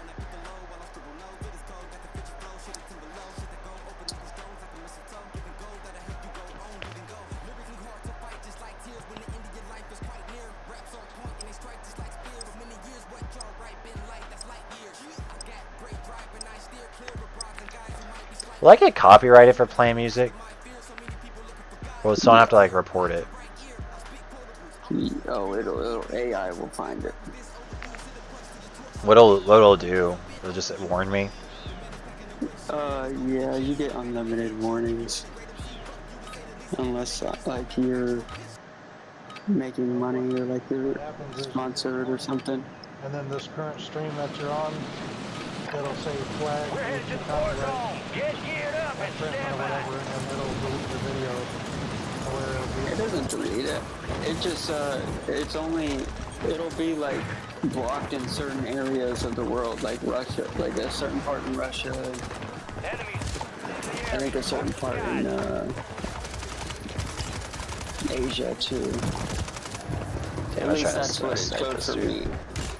I don't know, it could be different for everyone, but for me it just blocked it from a couple countries seeing it.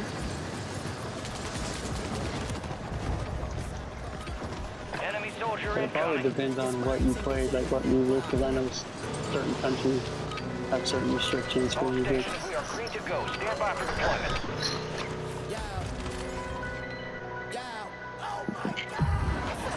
But you can go in and fix it. Like you can either get in the pill or whatever, or like reclaim it, or you can just mute out the audio. Like it gives you the option. It just says mute out audio or blah blah blah blah blah blah. Gives you a couple options.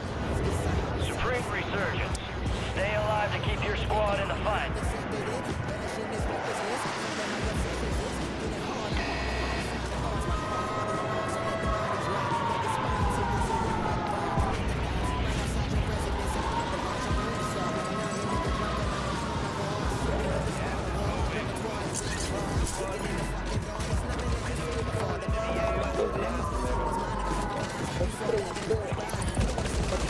What are you doing?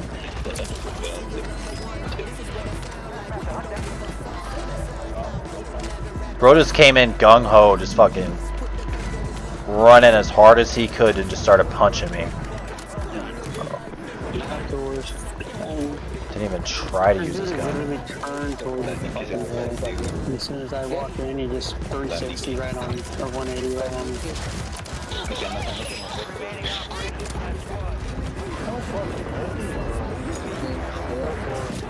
Dude, that fucking kills me.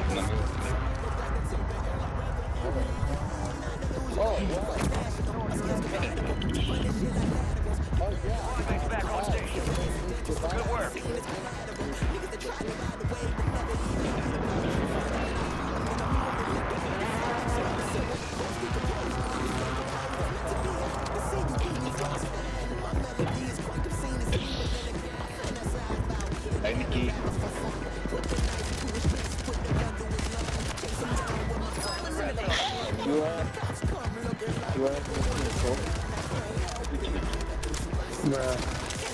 I just bought my guns from the buy station. There's a lot of guns right here. Team wipe. I'm gonna let his team come back because they're absolutely horrible.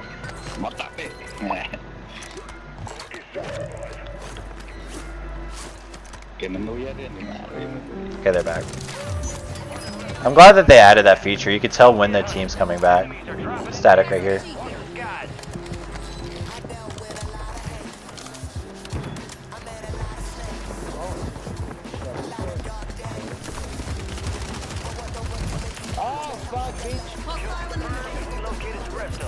Shouldn't call me a bitch, you should appreciate me. Let you guys stay alive.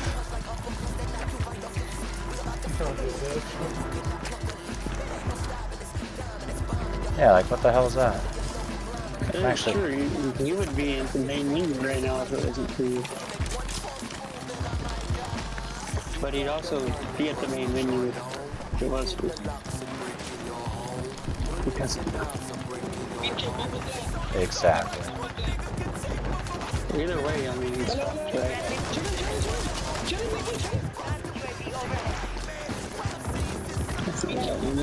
Holy fuck.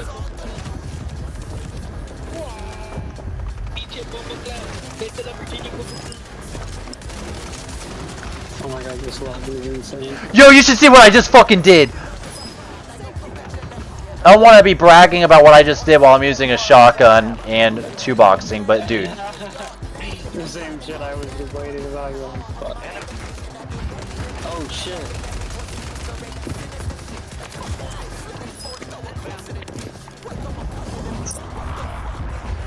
Oh, someone's like switching me. I'm getting away from there. Yeah, 30 ping and yeah, no packet loss. As soon as I drop. Yo, I just went fucking nuts.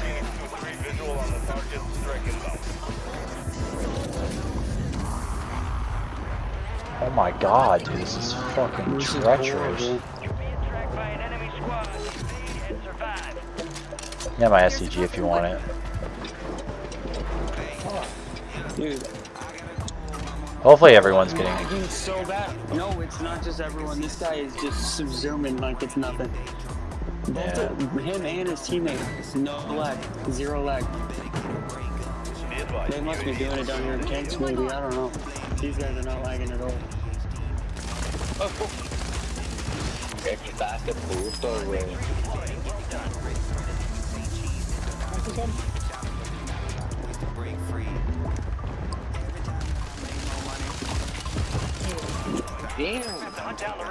Damn is right, brother.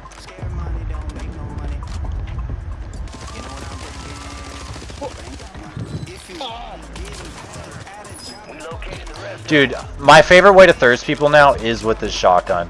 It is so satisfying. One tap. Yeah, if you're close, you gotta just slide up and just poof.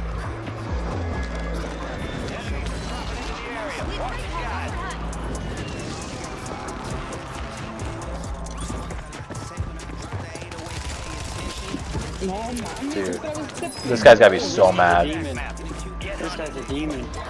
Zada X1.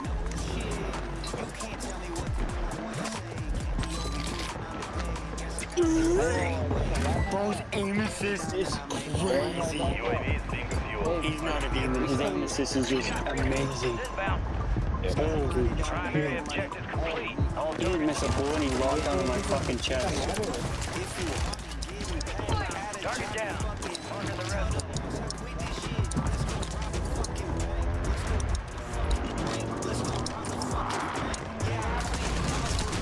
Watch out, watch out, watch out, watch out! Good shit.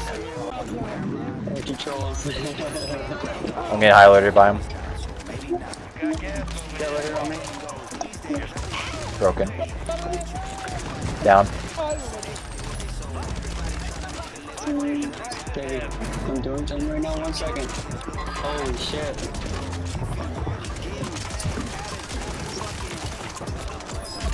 Yo, dude, I'm going crazy. Dude, I just downed 4 or 5 people all at once with this thing.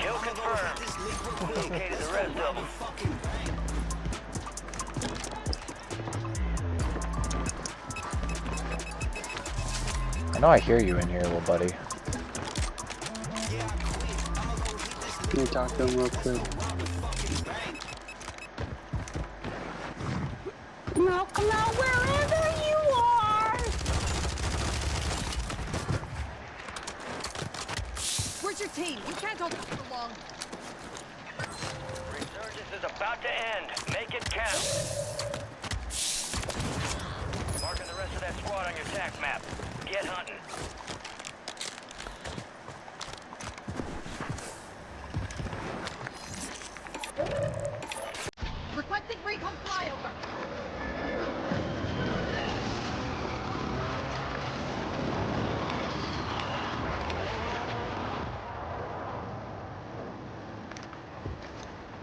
Requesting left there.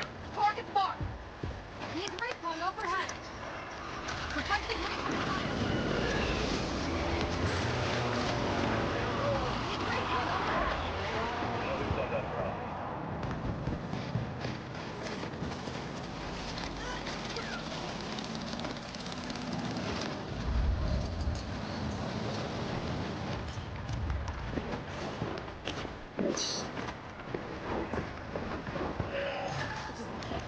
Loadout drop heading your way.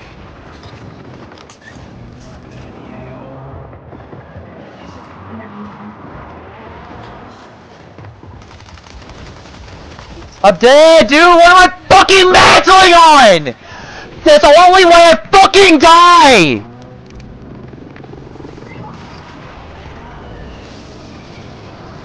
Sorry, I think I busted a blood vessel that time.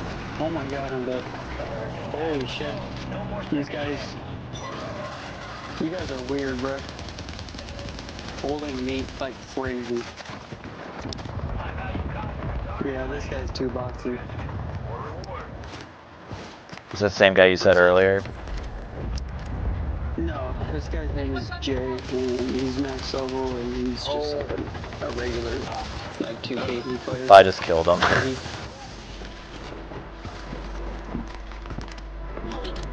Some people move around like crazy, but like they just don't have game sense. Yeah.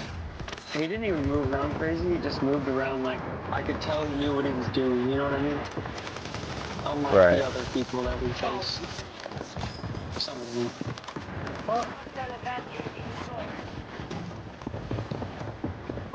But yeah, compared to you, holy shit. Where did it go, huh?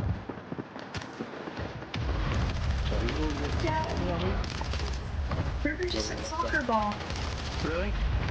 Say it. Say soccer ball. Okay. Barbie.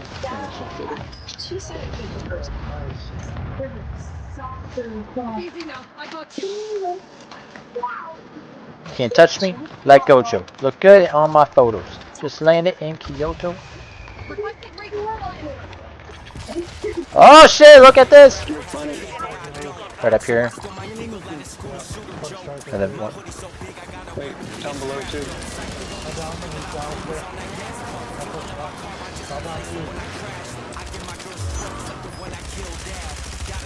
What, dude? Is anyone fucking pushing? Oh my god. I thought he was slowing you down. I got you back. He's right there on the stairs. Sorry, bro. I'm fucking raging and at people that I'm not actually meaning to rage at people. Yeah, no, I get it, dude. I do the same shit. Be pissed off at the dude who killed me and then... You guys are the only ones that can hear me, so... Yo, what are you doing?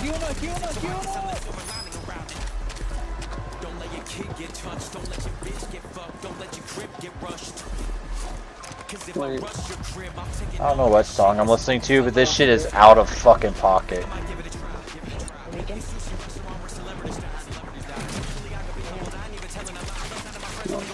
People jumping on you. Move on the body. These guys got about to get fucking smoked. Never mind, I'm out of place. I thought I had fucking specialists. I know what you're saying, baby. Oh, right here. Oh, damn it. Enemy buy station deployed.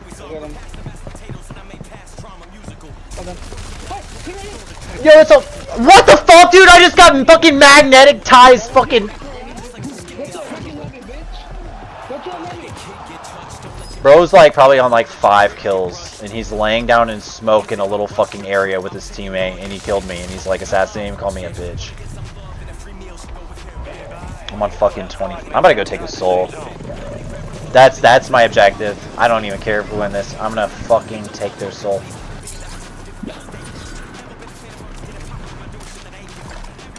Wait. Oh, there you are. You and your team. Come on. Yo, what? I'm dead before I can even fucking... All 4 of them! God damn it, dude. Holy fucking shit. I can't even fucking think! I can't get off of YouTube. It's fucking...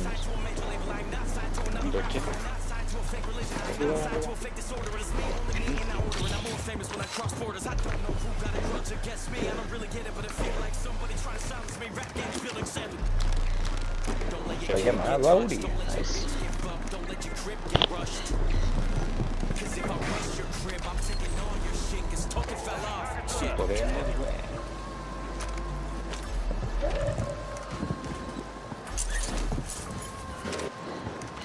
There's usually a stack of cash down there at the bottom of the stairs. Not the bottom of the stairs, the bottom of the ladder. The ladder, I meant to say. There's usually... I wouldn't jump down and look. It's on the other side of that fucking thing. It wasn't there though. Yeah, I don't think so. Just clutch it up. You got this. Can't even see. Let him fight it out.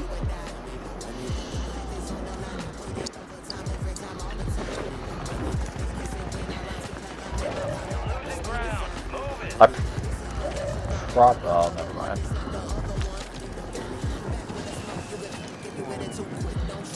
That guy might land on your head.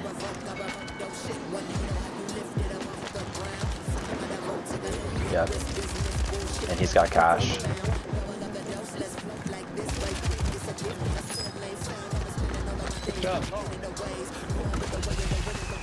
Almost got enough for the fatal. I'm gonna have to land on their head. It's the only thing that's gonna work. There.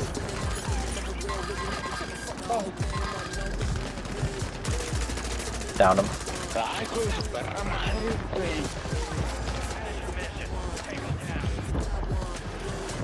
Inside on me. Just hopped out. Ah, fucking, he's still in there. It's a 1v3. Or 1v2. Wait, what the fuck? Did he see you? Oh, my mouse is dead, that's why.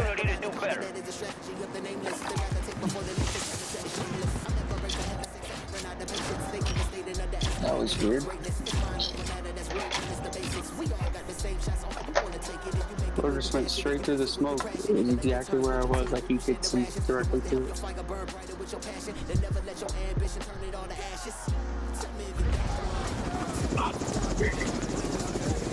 Bro, I'm incredibly frustrated right now. Ah, my mouse died. I can't fucking turn off this annoying music in my fucking head.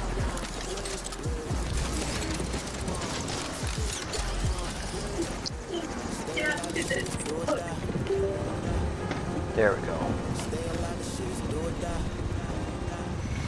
There we go. I don't understand, like, it brings you back mid-game with, like, the best guns. You get a Superi, a fucking SVA, and then at the end it gives you a fucking 2 poorly built Modern Warfare 2 weapons.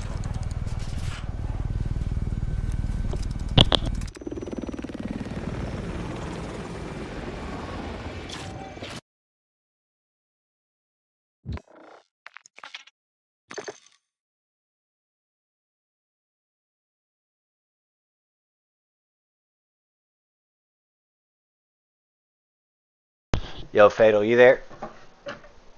I'm here. Dude, I looked up the other day what Fatal Funnel means because of you. Oh, yeah? Yeah, it's when 2 gay dudes... I'm just kidding.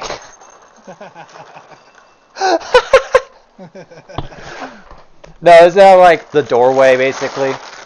Like walking through a doorway and getting shot at? Yeah, so basically what it is, it's...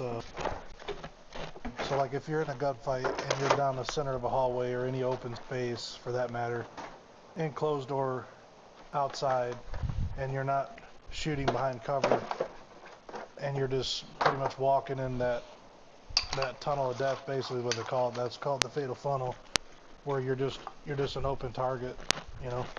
Oh, okay. You learned that while you're in police force? Yeah. They taught us all that stuff in academy.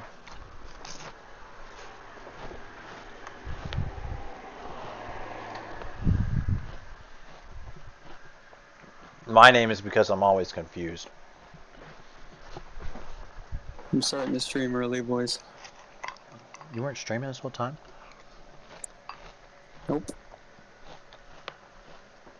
I stream every time I play. I was hoping it would help. It usually helps me get better games, but it doesn't seem like it's working, so just gonna go ahead and get some watch time.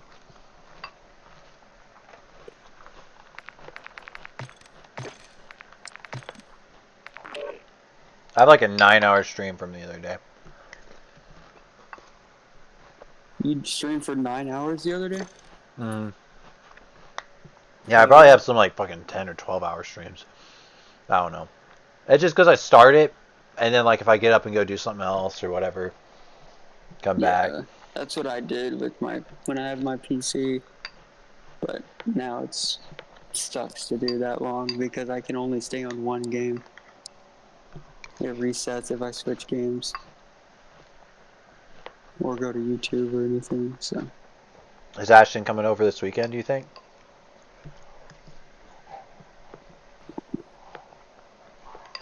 Well, I thought I told you already. Thomas has been being lazy.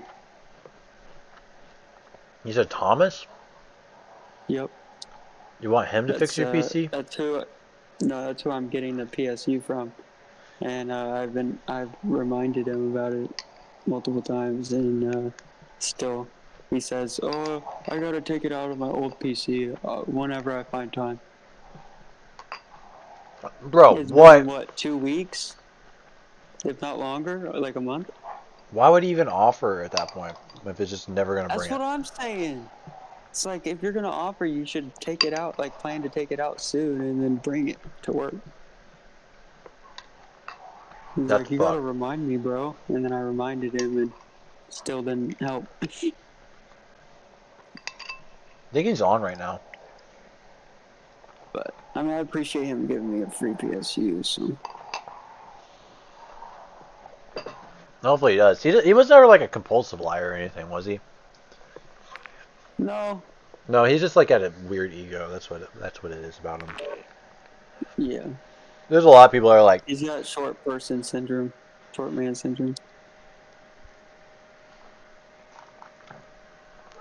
Dude, my friend, you know Damon. He was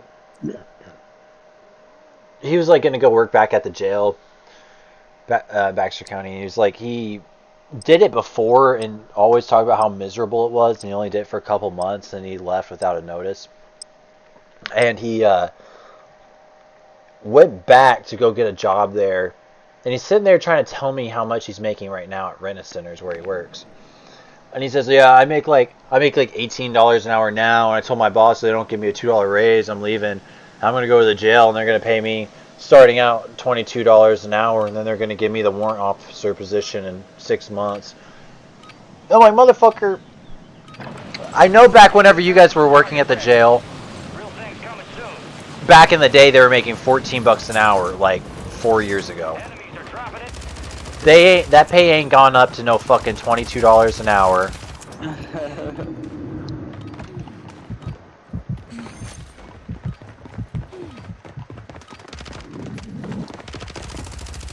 Oh my God, his packet loss is bad. I gotta try to get us in a different match. Enemies dropping into the AO. Fuck! I left without party on accident. Yo, Funnel, you there? No, and he's host too, so I had to back out as well. Alright. I don't know why it does that, dude. It's so weird.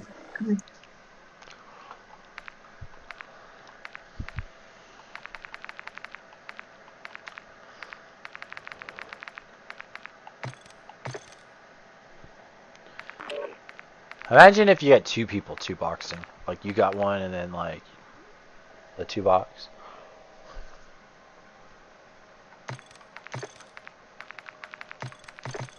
I just sent y'all invites.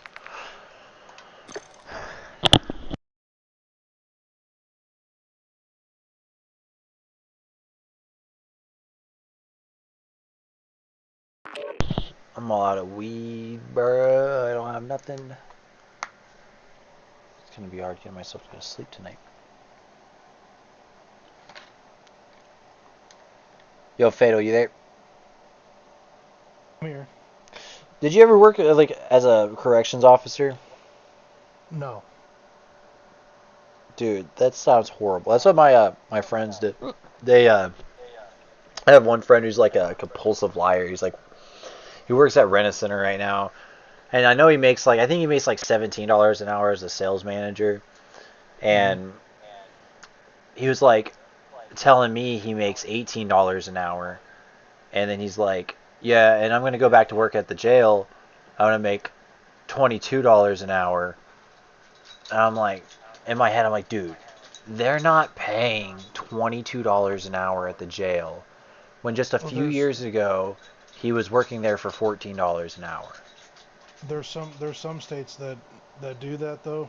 Like, yeah, they'll pay really good, and if he's getting a supervisor position like a sergeant or something, then that might be. But see, like our agency, man, I had started out as a police officer on street patrol.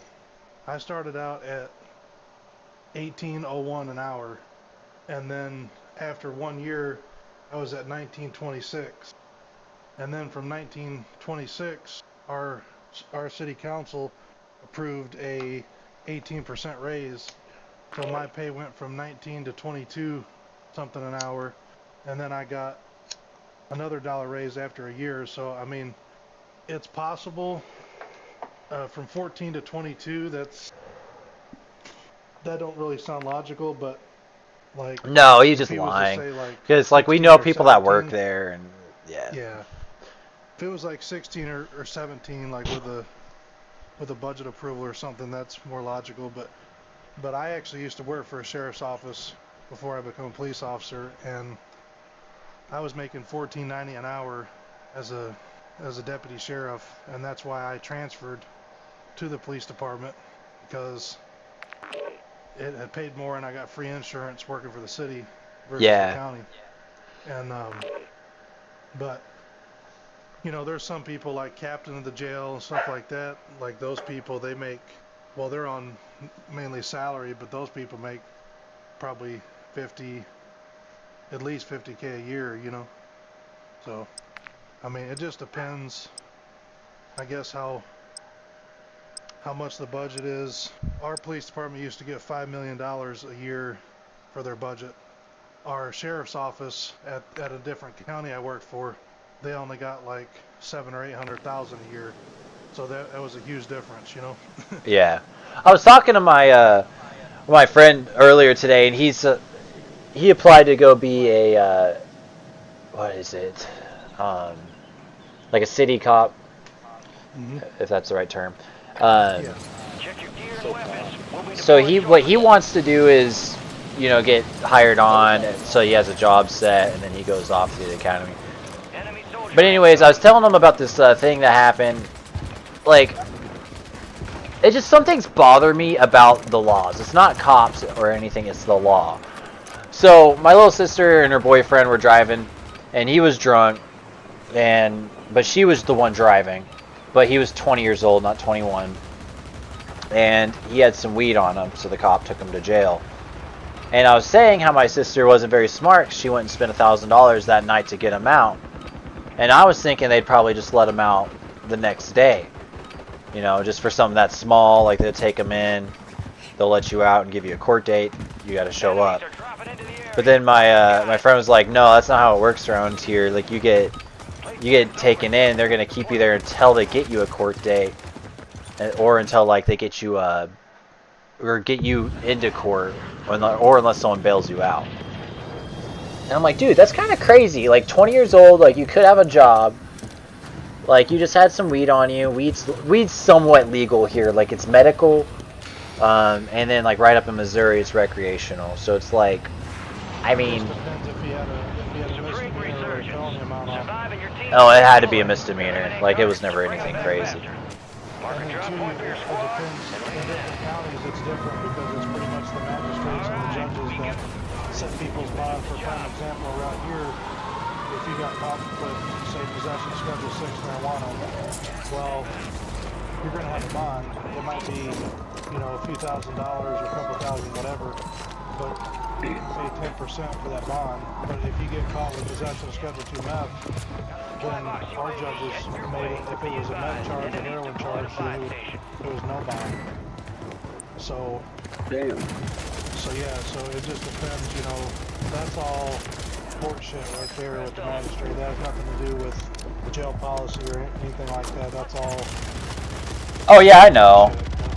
That's what I figured. I just thought it was just like stupid that that it's like that. And he's like, but he was like defending it. And he was like, well, that's how the county makes their money. And I'm like, bro, that's not the only way the county makes their fucking money. Well, what's really fucked up is, like, in our county, we have a no bond for somebody who had a meth charge or heroin charge, but yet you have $100,000 bond. If you kill somebody who's been a criminal homicide, you pay $10,000 of that and your ass is bonded out. That makes zero fucking sense. No, that makes no sense at all. So that's the kind I was gonna say, don't punish them. There's a lot of weird, like, double standards and stuff, and just how laws are. Every law is different, and it's probably. So your sister was how old? I think she's 19 when it happened. It was like just happened just a little while ago. Like here in the state of Tennessee, even if it's not like, say she was to get pulled over here, and it's not technically her drugs, it's his. If she's in possession of the vehicle, whether she's a passenger or driver, she could get charged with that drug charge also. Depends on like how cool the cop is, really. You get loading, Fiddle? Yeah. Well, it don't really matter how cool the cop is, it's just the law within itself. Oh, okay. Yeah. So like, and like I've charged people before who are passengers that, so like if I pulled over a car, say the driver had, let's just say it was heroin, and he's like, well, that's not mine. And then the male or female passenger was like, well, that's not mine either. So if there was two conflicting stories and no one's like saying it's theirs. Yeah, like they weren't owning up to it, then we charge both of their fucking asses, you know? That's how it should be. Yeah. You just say, all right, well then, technically you're in possession of it. It's both of your fucking faults, so you can both go to jail and be charged for it, you know? Yeah, I see that in like cop shows all the time. They'll be like, it's kind of funny. Like neither of them will fess up. I'm like, bro, even if it's mine, I'm gonna fess up because I don't want my friend mad at me. Like what the fuck? Yeah, I've made a lot of. Or your girl. Back to your girl. You know, if somebody honestly had like. Oh no, if it's my girl, I would. One or something, dude. Like, I would give a fuck less. Like I would honestly just tell them to stomp it on the ground and just get rid of it. Like I wouldn't even charge them for it. I'd just be like, you know, at least you were honest. One shot. Oh. Right. I'm down. So like if I found a bunch of shit on them, then that would be different. Yeah, dude. I've had weed in my car. Like I don't like buy weed ever. Like I might just have a little bit that I smoke on until it's just out, and then I never buy it. I just have people like give it to me. I've had weed on me though back in the day. I used to be a big fucking stoner back in the day, and while like cops were like asking me if I had weed in my car, it happened so much. But I was always just so cool with them, and like I played it off like if I really thought they were gonna search me. Oh my god, I would have told them, but like I used to work at Chili's, and I was outside. I was smoking like this hemp cigarette thing. That job I had to be stoned for, dude. It was miserable. If I wasn't, I was like gonna like fucking go home and kill myself. I'm not even kidding.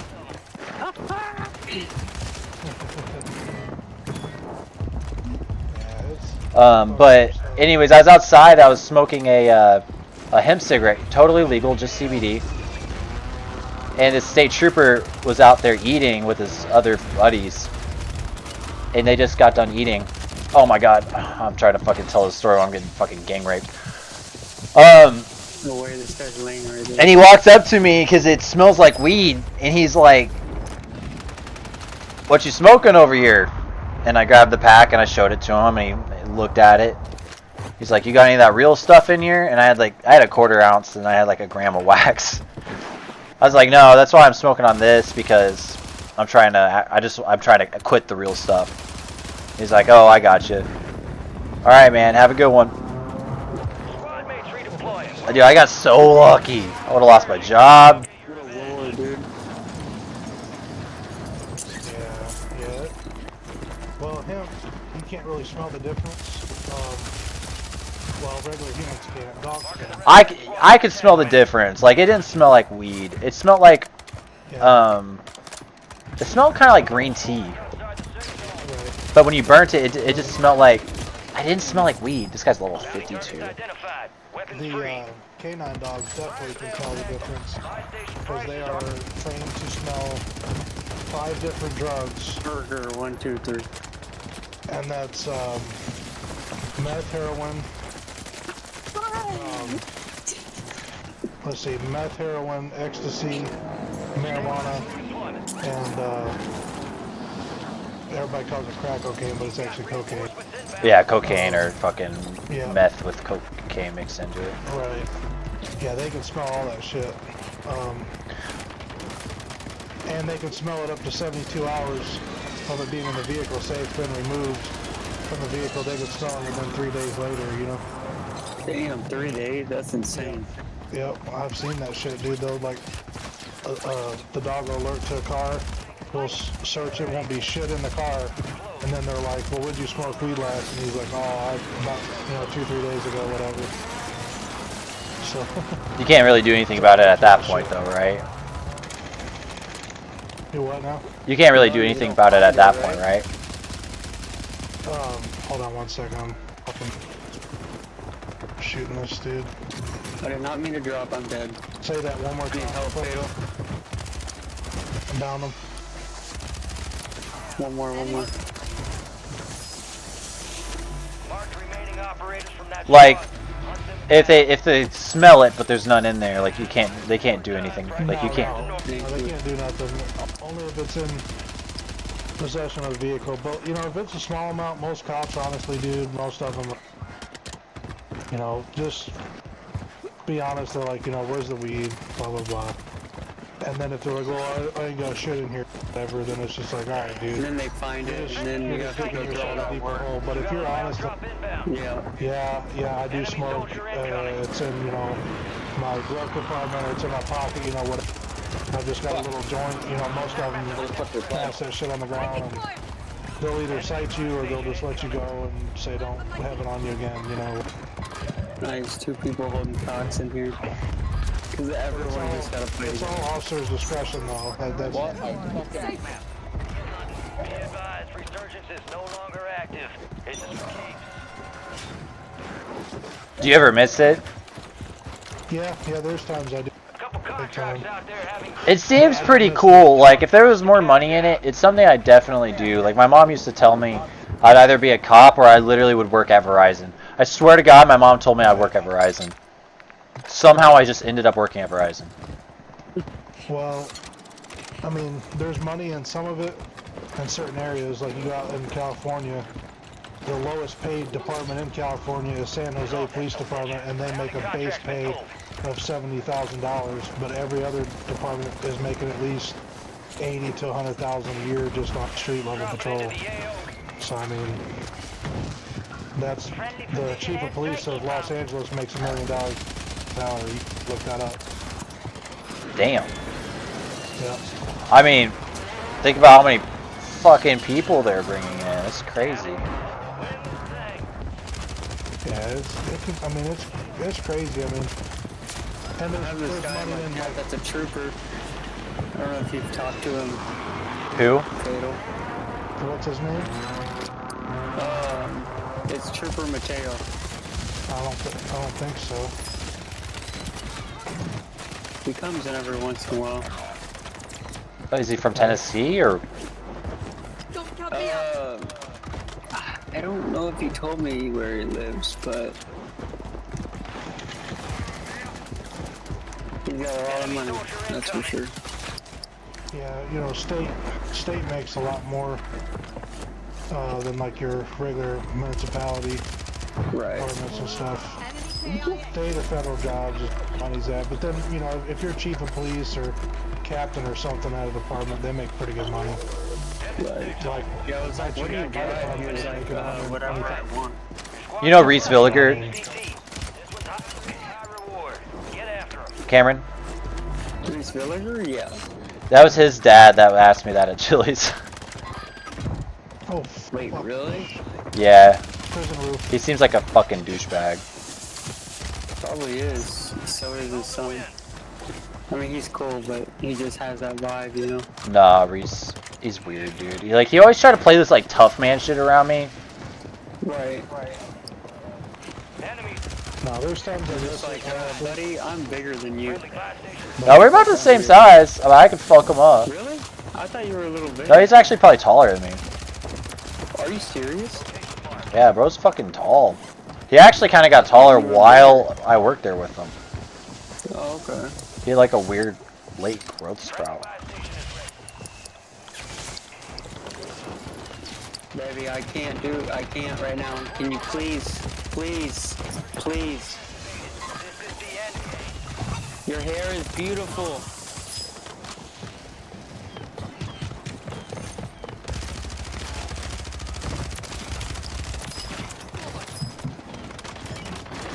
Good shit, Fatal.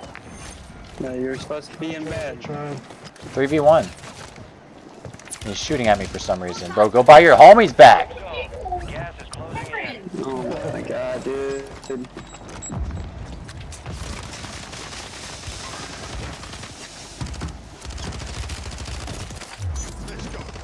Oh shit. Yeah, I could tell you guys some fucked up stories, man, in law enforcement. I mean, it's not all roses. I mean, there was a lot of fun in it. A lot of crazy shit, too. You guys want to hear a real fucked up story? Yeah, it's I'm down. Funny in a way. So, I was on street patrol one night, and if the call volume was down and we weren't jumping calls, pulled off somewhere on the side doing paperwork and shit on our laptops, our supervisors would want us to stay busy and generate numbers. Everything you had done would generate a number, like property checks, citizen contacts, whatever the list went on and on. So I was driving around and I done a property check. I would go through businesses at night when it had died down. There wasn't a whole lot going on. I'd start pulling into businesses, typing in the business name on the laptop, doing property checks. And I rolled up on this pizza joint one night, and it was like 2:30 in the morning, and I saw a light on inside the pizza joint. I'm like, well, that's kind of weird, because I'm like, you know, most of our pizza joints around here close around like 11 o'clock, 11:30. And I'm just like, all right, well, somebody maybe possibly forgot to turn the light on. So, but then I drove around back and I saw a car still there. And I'm like, well, that's weird. So, right behind our pizza joint, there's this alley. And I drove down the alley and I saw this chick's face. And it looked like at first that it was covered in pure blood. And I was like, what the fuck? And she was giving this dude a blowjob. And dude, what? They both had pizza shirts on. Well, I thought it was blood at first, and so I jumped out of my car, and I'm like, what the fuck is going on? And so, come to find out, it was the leftover pizza sauce in that bottle that she poured on his dick. It was tomato sauce. Yo, she what? Was on his dick with the pizza sauce. Yeah. It looked like her face is fucking bleeding. Yeah, damn. Did you take him in? I just flung my door open. I'm like, what the fuck is going on? Did you arrest him for fucking public? No. I said, seriously, I was like, this is disgusting. And I'm like, why didn't you guys just stay inside the damn building or go get you a room somewhere? And they're like, I'm sorry, they got cameras inside the building. We're supposed to be out. And I'm just like, well, there's a fucking light on. I'm like, the cameras are gonna pick that up. Dumbasses forgot to turn your light off on the way out. And they're just like, I'm sorry, you know. I'm just like, get a room, you know. So, but it was 2:30 in the morning. I'm like, fuck them, you know. But I've seen people banging inside of a car, bro. I've seen them in the back seat, just fucking going at it. Wee hours of the night, you know. Run up on shit like that all the time. We had a guy from Chicago. He worked for Chicago PD for 30 years, and he had retired and moved down here. And he worked at our agency for 5.5 years and retired so he could draw 2 pensions. And because you have to be invested 5 years to draw like $400 or $500 a month, you know. And so anyway, he had no filter, 0 filter. Of course, up there in Chicago, their crime was, you know, 50 times worse than what we dealt with around here. I mean, we dealt with some bad crime here, but nothing like Chicago. And so he didn't take shit from anybody. He was in his early 60s. He just wanted something to do. He moved down south, wanted to work here. He worked in law enforcement 44 years of his life. And we had a guy one time, we were on a traffic, barricaded himself inside the car. And he's fucking yelling out the window at us. And he's like, fuck you all, fuck you 12, fuck 12 and all this. And, you know, screaming and saying a bunch of shit. Well, Mark pulls up. And back in Chicago years ago, he said back in the 80s, he said we'd have drugged their asses out and beat the shit out of them if they'd have done shit like that to us. But anyway, you know, times have changed. And so this dude's like, I'd rather die than go to jail. Mark's like, well then step out so I can get a clear shot, motherfucker. And I was like, I said, Mark got wrote up for that. He got a disciplinary action for that. The lieutenants, they would always review the body cams and dash cams, and if you said anything that was off color, they fucking call you in the office and write you up or suspend you for it. It's just fucking crazy, man. Trying to make sure they don't get sued. Yeah, Mark didn't give a shit. Bring them back faster. Your team leader. I told Mark, I pointed at the body cam, I'm like, we're hot. He's like, I don't give a fuck. Oh, I've got pack loss, damn. Yeah, dude, that's fucking true. Like, back in the day, they used to fucking beat the shit out of people over that. Oh, dude. Yeah. Well, my dad's a police sergeant in North Carolina. He's been in it for 20 years. And, he's told me some crazy stories, but he said it's just changed so much over the years. Not fun anymore. My grandpa told me he got arrested one time and by these state troopers in Delaware, and oh my god, what the fuck am I getting shot by? It was like a fucking few of them. I think he said 5. Oh shit. 5 cops, you mean? There's 5 state troopers. And anyways, they're being like really rough with them, like pinning them down on the car, telling them to stop resisting, and he couldn't fucking stop squirming because he was in pain from them holding him down. And one of them was black, so we'll just say that. And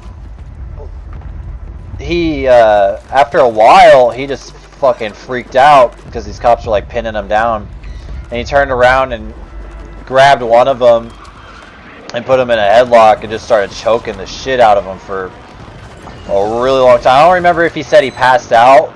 I'm pretty sure he said he did. And then they just, after that, they just all pulled out their batons and just started, or their whatever those things are called, and just started beating the shit out of him with it. And then they got him in the car and they put him in the front seat. Oh shit.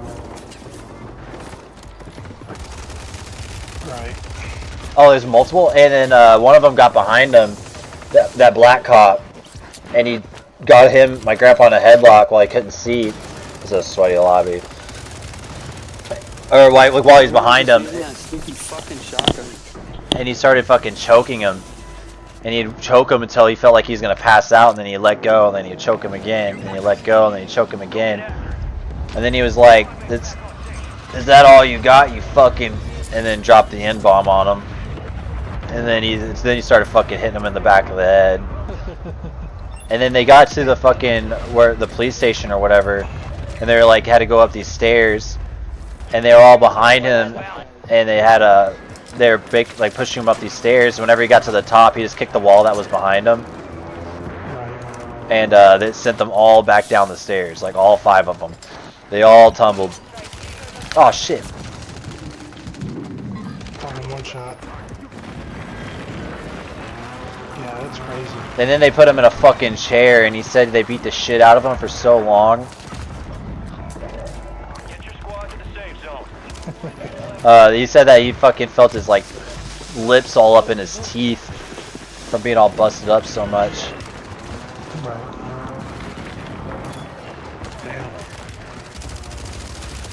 Dude, that's what I'm saying. I can't play with the 4 squad. I'm either gonna have to go by myself or someone's gonna have to go.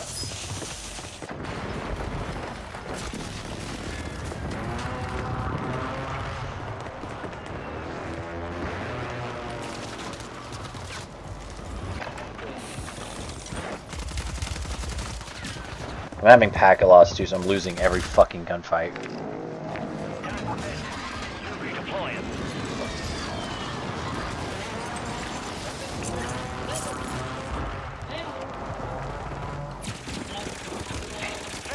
Oh, what the fuck? Get on every single one of these guys for talking shit. Alright, never mind. I had packet loss. None of us were doing shit. Okay.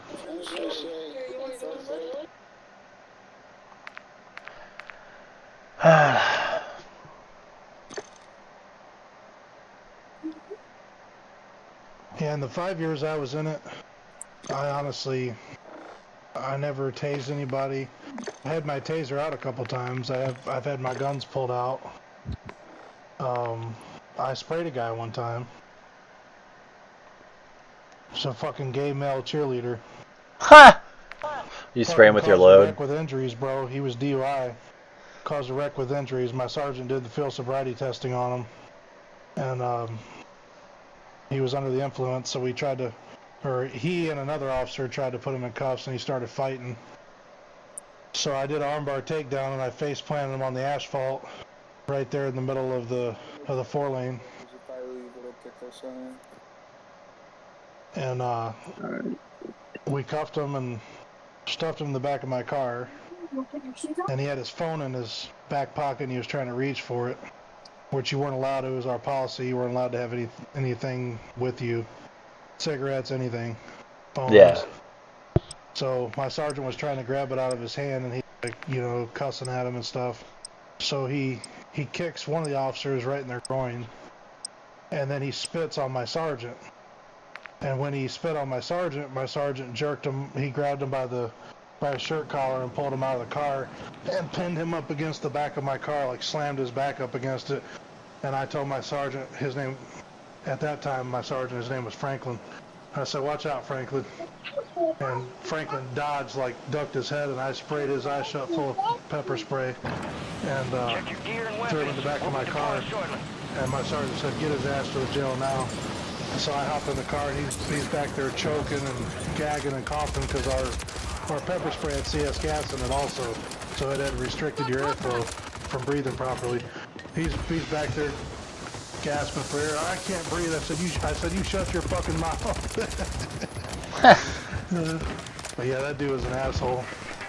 I still got the video of that on my phone of me taking him down on the 4-lane. I recorded it off my dash cam. And I went back into the PD and pulled it up on the computer and recorded it with my phone. I still got that video. That was like 5 years ago, or 4. You think you'll ever go back? I don't know. I mean, I really don't want to, but last resort, if I had to, I would. But yeah. I mean, I'm still state certified for 6 years. So I mean, I could get back into it if I wanted for the next 6 years without having to go through academy again. It used to be 10 years, and then they reduced it to 7, and I've been out for a year and a half. So.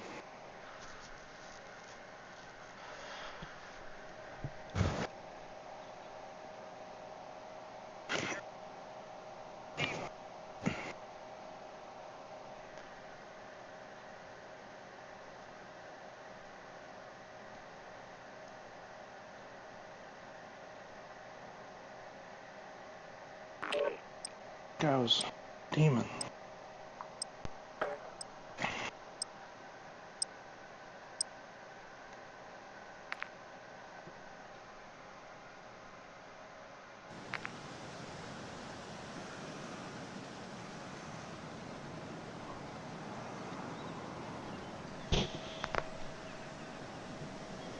Fuck, I'm tired.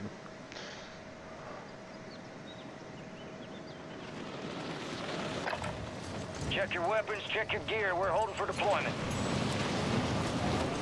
I can't get into a match that doesn't have packet loss. I think the servers are just bad Enemy tonight. soldier incoming.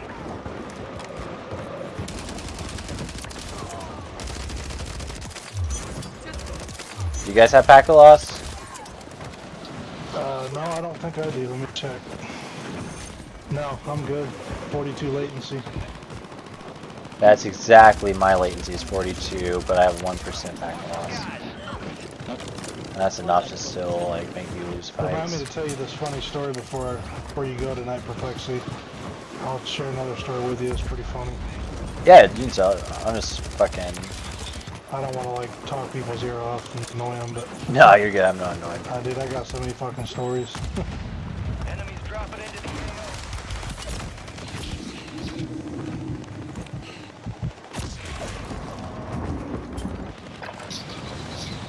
What's that story, bro? This one chick. So we got a call that there was a verbal domestic with or a noise disturbance that it came out as at a hotel between a mother and daughter. Well, come to find out, it wasn't really much of a noise disturbance as much as it was a verbal domestic. We get there and the mom comes to the door and she's like, yeah, me and my daughter were arguing, blah, blah, blah. So we start investigating everything. And she's like, my daughter's off her rocker. I don't know what she's on or something. You know, she's all doped up. She's like, but, you know, we've been arguing half the night, blah. So we're like, all right, well, let's talk to your daughter and see how things are going to go. So we walk into the hotel room, and her daughter's butt-ass naked on the bed, twerking, knocking her ass. What the fuck? Yeah. And so EMS gets there, because we had determined we were going to send her off to the hospital for a mental eval. She was just acting crazy. And so she's like, just take me to jail, I want to go to jail. And we're like, well, we're not taking you to jail. Well, domestic people argue all the time. And we're like, you know, you haven't assaulted anybody or anything like that, so we're not going to take you to jail. And she's like, so what you're saying is if I would have had assaulted somebody, yeah, and we're like, so she punches an EMS worker right in the face, and she turns around, puts her hands behind her back, she's like, all right, she's like, now take me to jail. Jeez. And so we're like, all right. That's a felony. So we loaded her ass up. Oh no, it wasn't a felony, it was wasn't misdemeanor assault. Assault on a healthcare worker is supposed to be a felony. Well, it's a felony here in Arkansas.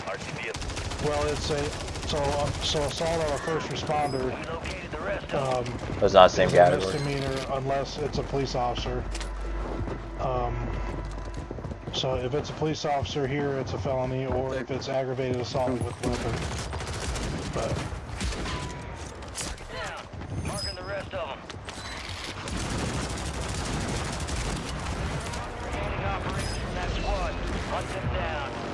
Well, that's fucked. It should be a felony regardless. These are so fun. Yeah, it's just a felony if it's assault on a police officer. But if it's with a weapon, I mean, if it's a weapon with anybody, it's assault. It's felony assault.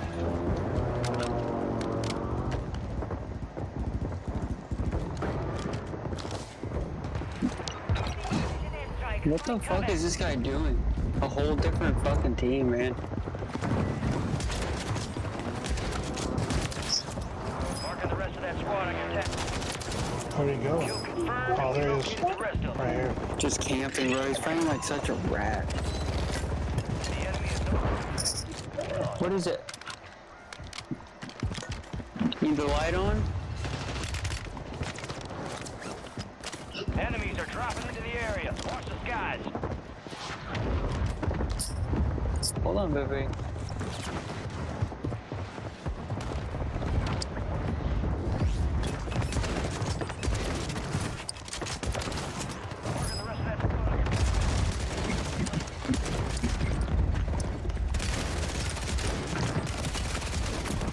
No, I just downed like fucking 3 people. Where you guys at? Fucking dead. I was at prison, but... I was in prison too, bro. Where were you? But yeah, you know, most of your CO, corrections officers, a lot of them will join a jail and work there for like a year or 2, or however long, and that helps them get in a spot with the sheriff's office, because you... So what most agencies do is, if they have job openings for, say, street patrol as a deputy sheriff or whatever, then if they have nobody post-certified that's state certified to bid for that position, then they'll start taking from the reserves or from the jail, and they'll sponsor the people in the jail to go through the academy.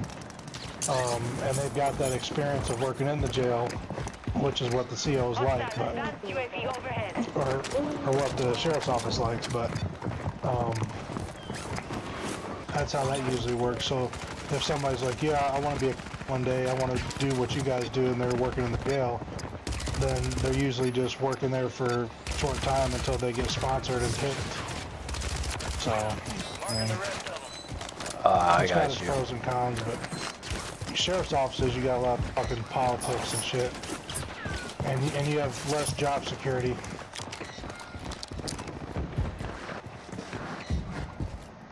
Dude, my friends that did that, they both left on bad terms, but they'll literally still hire them back because, like, they're on the no hire list, but they'll still get hired back because of... Depends what it was. I mean, it was leaving without even, like, just no call, no show. Yeah, I mean, if you burn your bridges with an agency, you know, that may hinder you, but... We had a male nurse that was, like, making the women, like, suck his dick. Oh, yeah, yeah, you're not coming back for that. I'm not playing this game, boys. This shit's awful. It's not even fun.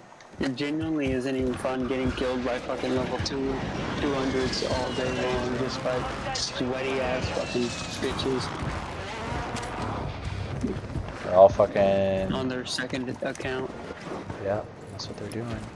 It's all it is nowadays. It's just, you can't play unless you're doing it. I get it, Zach. Enemies are dropping into the area. Watch the skies. Shit. It's genuinely just not enjoyable. What time is it? Fuck, it's only 10. But yeah, if he's making them... You said he was making who suck dick? The female inmates. Corrections officers? Oh, female inmates. I don't think he was, like, raping them, but, like, he was, like, convincing them to do it. Yeah. That's crazy. For less time or something? No, he was a nurse. Oh. Yeah, I've heard some stories with these... Yeah, he's in prison. Female jail nurses where they bang the inmates and shit, and they try to bang the cops and all that. I had never got into all that shit. I always Bro, just how did my desperate job. do you have to be? Yeah. I always did my damn job and went to the house. I didn't Exactly. suck ass or get involved in any of the drama bullshit. I'm at Yeah. agency too, where you had assholes. There's other places where you can meet people at. You know, like if you work in I knew a female officer. She was the only one working night shift at this little town where I had worked for the county. She worked for the city. It was actually considered a town, and she was the only one on night shift. They didn't have like any calls. Like if you had any calls there, it'd be like maybe an alarm call at 2 or 3 in the morning in a business. Well, anyway, she would be in her uniform, drive home, and bang a couple of the other officers on different shifts. She would like actually like get DP'd. Wait, is she the one that was on the news? No. Dude, so that one's from Tennessee, right? Yeah, they were from I think it was Memphis or something.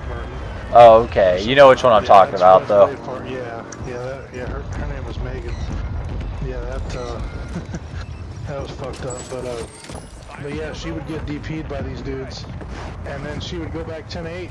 She would say, "I'm gonna be doing an extra foot patrol on such and such street," and then like 30 minutes later, she'd go back 10-8 in service after she just got banged, you know. That's crazy. And of course, I was working for the county, which was a different agency. And I'm just sitting in my car, just fucking laughing. I'm just like, what a hoe, you know? People are crazy, man. Did she get fired for it? No, she didn't get fired because nobody really caught her or could prove it. It was just, you know, there was a few people that knew about it, but most of the supervisors around there did the same shit in their office, bending people over their desks. So I mean, hell, they couldn't really point fingers too much, you know. Yeah. For uptown, dude, is fucked up, man. Yeah, that shit goes on here too. And but when I transferred to this other agency, it was way better. They were professional to a T, and they didn't carry on with that shit at all. If you got caught doing that here, you'd be fired and possibly charged. But you'd for sure get fired. You'd for sure get fired. We had 2 officers at this agency here where they had got caught DUI, and they both got arrested, just like they would a regular civilian. Our captain showed up on scene, cussed them out like a dog, and said hook their ass up. And the supervisor cuffed them, took them to jail, and then they got fired.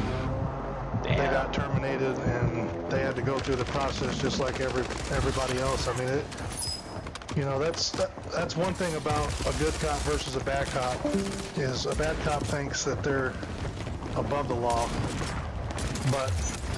and that's what bad cops think. But a good cop thinks, I'm not above the law, I'm just there to enforce it. Because the reality of it is, you're not above the law, you're just there to enforce it. And if you break the law, then you're pretty much fucked, you know? Yeah, because you swore an oath to uphold it. Right, to uphold the law and the U.S. Constitution. And if you're violating people's rights and shit, then you're canned, you know? So. Enemy soldier incoming. But if you ever think about getting into law enforcement, man, I mean, that's up to you, you know? Yeah, I mean, I don't think it'd be for me. It was like, High value contracts are. I could do it, but like, I don't know if I'd be happy doing it. You know what I'm saying? Right. Well, when you first start out, any veteran officer will tell you this. When you first start out, you can you'll have what's called blue light fever, which is you're wanting to stop every fucking thing that moves. You're gung-ho about running lights and sirens. But I'll be honest with you, man, when you do that shit after about 2-3 years, it just gets old. And when you start responding to suicides and homicides, and when you're involved in, you know, carjackings and fucking armed robberies and shit, just crazy stuff. Worrying about pulling somebody over that's got tag lights out at 1 o'clock in the morning will be the least of your worries, unless you find an indicator maybe that they left a high drug traffic area and you're trying to run dope or something like that. But you know, stopping people for any little petty probable cause thing is the least of your mind when you start dealing with all that other major shit. Oh, I can imagine. You know, like, it's crazy, like, for cops, like, you could pull somebody over and, like, that'd be the last fucking thing you ever do. Yeah. Yeah, it's, I mean, I've had guns pulled on people before, on, like, felony traffic stops of, like, stolen vehicles, or somebody that had, like, a kidnapping warrant or first-degree murder warrant or something like that. And it's not fun to pull people over like that, because they're usually armed and they're usually dangerous.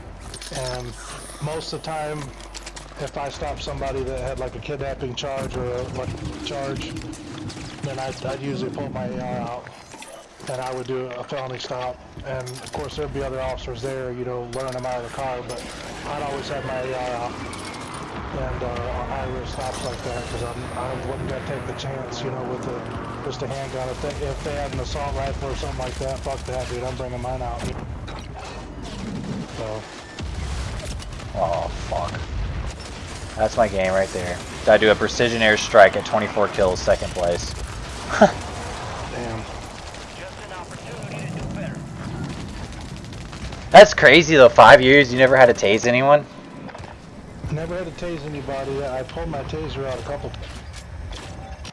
You know, but they had complied, so I had to follow the use of force continuum, which is verbal, officer presence, and then verbal, and then you go hands-on if they don't listen, and then it's taser or OC spray, then it's expandable baton, and then it's your firearm for deadly force. That's the top of the use of force continuum. But it wouldn't always happen that way. You know, you couldn't always go up the scale.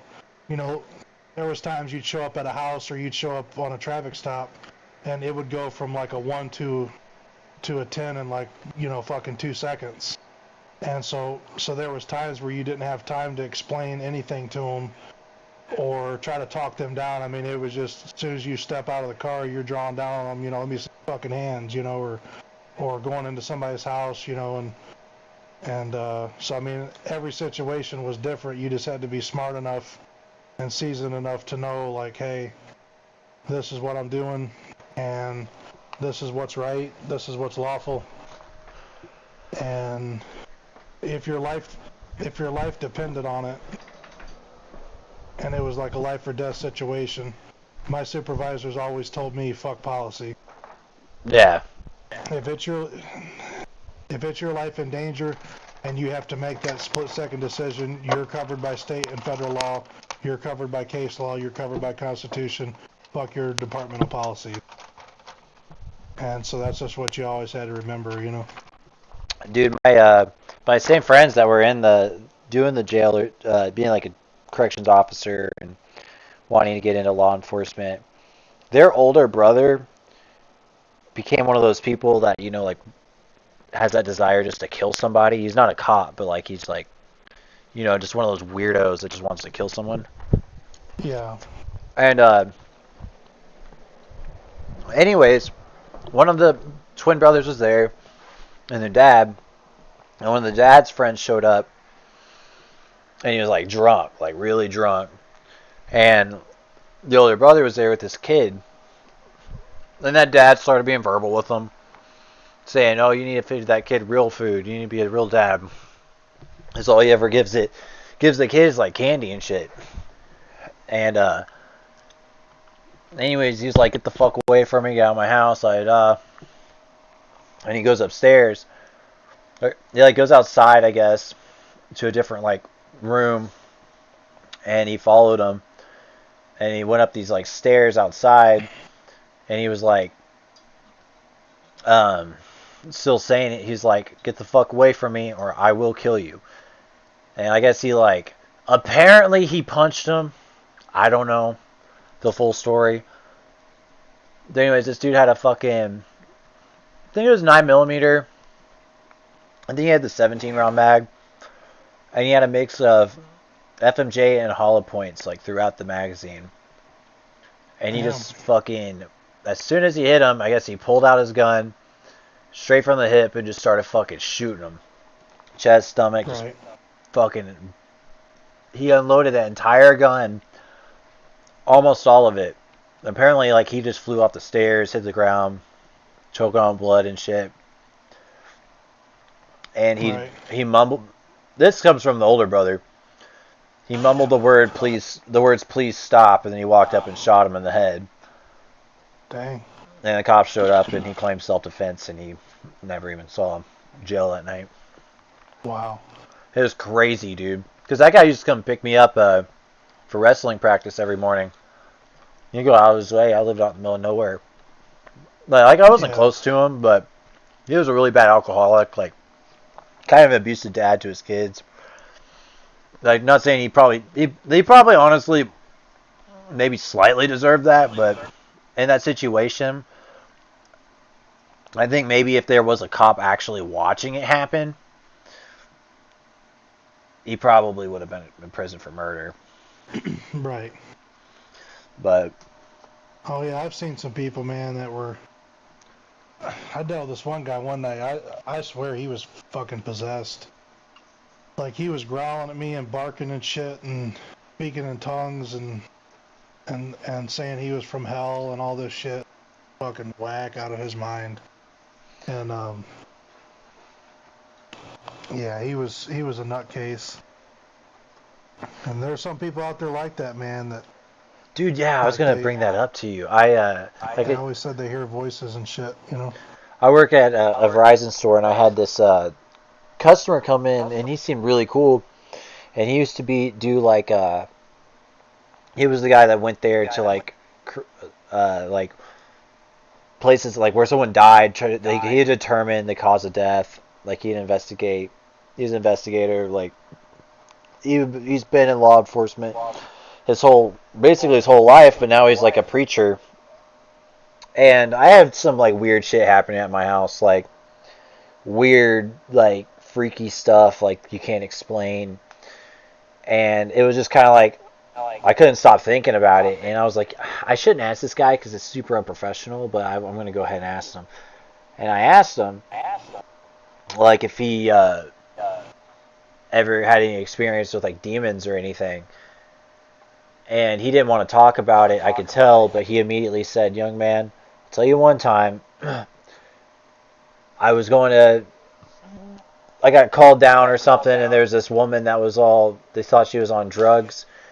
And he said that she jumped straight up from the ground, landed on the top of this car, and started licking the bugs off the windshield. Yeah. And I'm like, what the fuck? And he's like, he's never seen a human move like that. He said her teeth are completely pitch black, rotten out of her, like, just head, and that's as far as he went with it. And I'm like, wow, bro, that's crazy. Yeah, and you know, I've ran up on people that were high out of their mind, where, you know, they were high on bath salts, they were high on meth laced with fentanyl or something like that, or a bad batch of meth, and they were just out of their damn mind and had like Superman strength, and they would talk all kinds of crazy shit. But then there's a big difference in those type people versus somebody that's high and has on top of that, like if they're a psychopath or they're just mentally unstable and they start like growling and barking and shit, and like that dude, I'll never forget him. And I've never been afraid of anybody my entire life. Being in law enforcement, I was never afraid of anybody. Nobody really ever intimidated me much, but I'll be honest with you, that guy did. Yeah. Because there was just like, there was not something right about him, and he was just crazy, and then I mean I've dealt with a couple crazy people before in law enforcement, but nothing like that dude, you know. I mean I honestly think he was possessed, you know. Could have been, dude. My best friend growing up, he thought it'd be a good idea to drop out of school when he got to 9th grade. And I tried to convince him otherwise, but he did anyways. And so we lived somewhat close. We lived out in the middle of, like, in these woods. Like, not really, every house was kind of, like, far away. So what he would do is he'd walk to my house sometimes, and it was like 5-6 miles. And it would take him fucking hours to get there. But he would come over, we'd hang out for the day, and he'd walk back home. Well, he started kind of getting weird. He started talking about, like, dude, like, if you listen, like, I saw his video, like, if you listen for God's voice, like, you can actually hear it. Yeah. And I'm like, dude, that's like, yeah, but, like, that's more of, like, a metaphor. Like, you're not hearing a voice. Like, you're not hearing what the tone of his voice sounds like. Like, you might be, like, feeling what God's trying to tell you, and then he looks at me kind of like disappointed, and then it starts going on and on and on, and he's like, dude, God just told me this, God just told me that, bro, God just told me a funny joke. I'm like, Casey, that was his name. I was like, bro, that is your inner monologue talking, like, that's the voice in your head. And he's like, right. He's like, no, it's not, it's God. And then he just started going deep, bro, just deep, and, like, it sucked, because, like, him and I were, like, so close. Like, out of all, like, the friends I've had, the ones that would turn their back on me, he was always the one that was, like, my best friend. And then randomly, like, he just starts walking down the road barefoot, just zoned the fuck out, like, in his own. Dude, from our house to Walmart would be, like, a 20-something minute drive, and it would be, like, I don't know, probably, like, 12 to 15 miles. Right. Dude, my mom was going to Walmart, and we found him on a hot-ass summer day, barefoot, almost to Walmart, walking, just zoned out. And I was like, Mom, that's Casey's. Let's stop and get him. And he gets in, not sweating at all.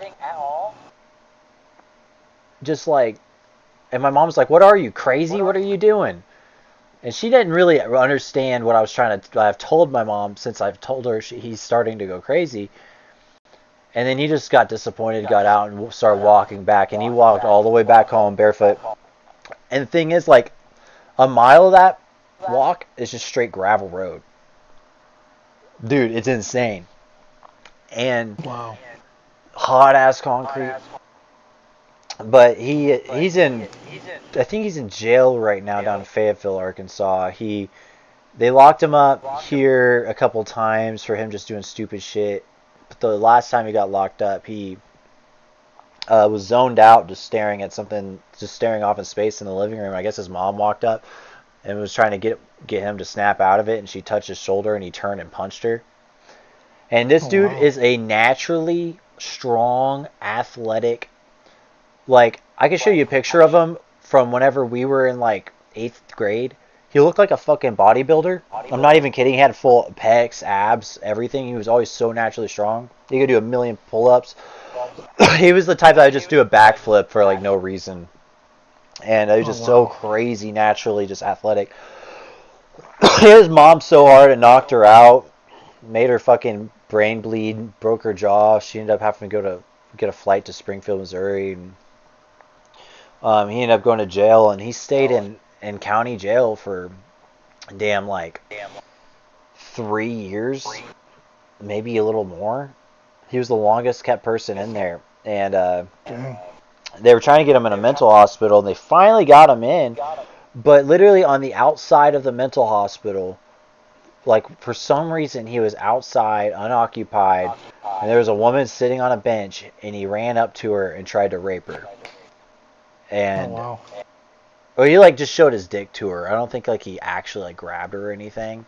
But anyways, it was counted as attempted rape, and now he's back in jail again, awaiting either another mental hospital or prison. Or dude, honestly, at this point, like, I just think he should just be fucking put down.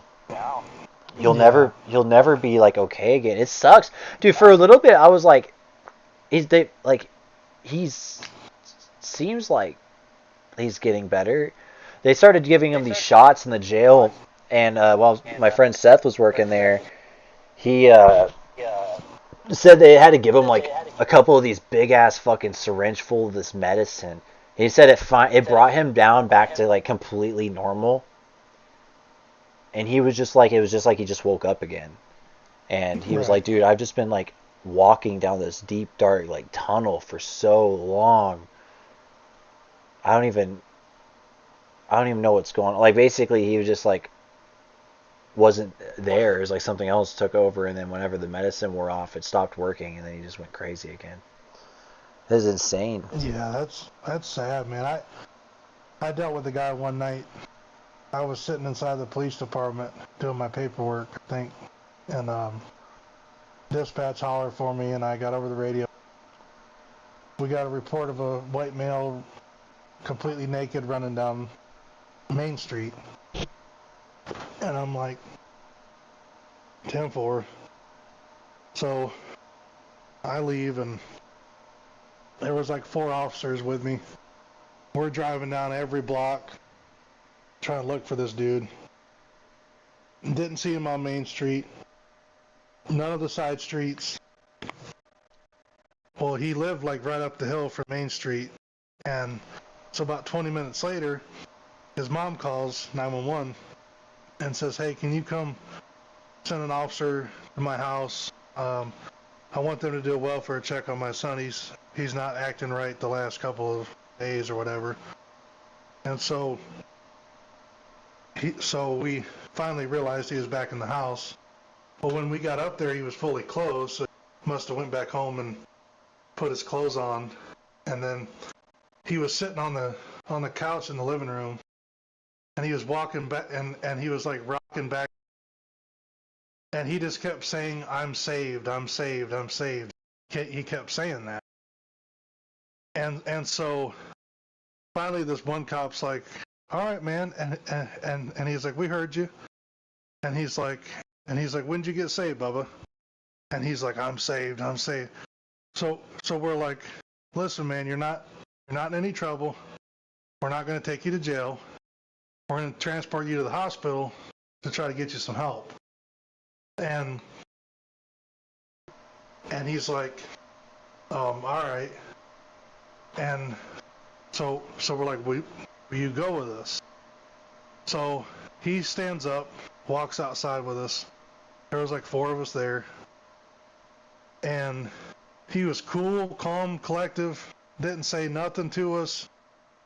Well, it was in our policy that if they're not under arrest or if they're not detained in a criminal manner, that we're not to restrain them in any way, put handcuffs on them, nothing. So if it was just a transport to the hospital, we wouldn't put no cuffs on them or leg shackles. Well, as soon as this dude gets in the back of my car, I had that little divider glass open, and I always shut it, and I don't know why the fuck it was open. I don't even know how the fucking thing got open. But he fucking shows his face like right in the middle of that divider, and he just starts screaming. And I look back at his face, and he's just like, he looked like a damn monster. So I slammed the plexiglass little trap door. I slam that shut and lock it. And he starts kicking my back windows, trying to break my windows out, which he was unsuccessful. But he was just fucking going nuts. And so finally I stepped out of the car, and a couple officers, they were in front of me. They saw me step out, so they stepped out, and they're like, what's going on? I'm like, you guys hear this dude? I'm like, he's went ape shit. And so one of the officers gets over the radio, and so the sergeant calls one of the cops on his phone, and he's like, look, he's like, if this asshole is acting crazy like this because he was jacked up on bath salts. He was high on bath salts. And he's like, if this dude's crazy like this, there's no way on earth that the hospital is going to be able to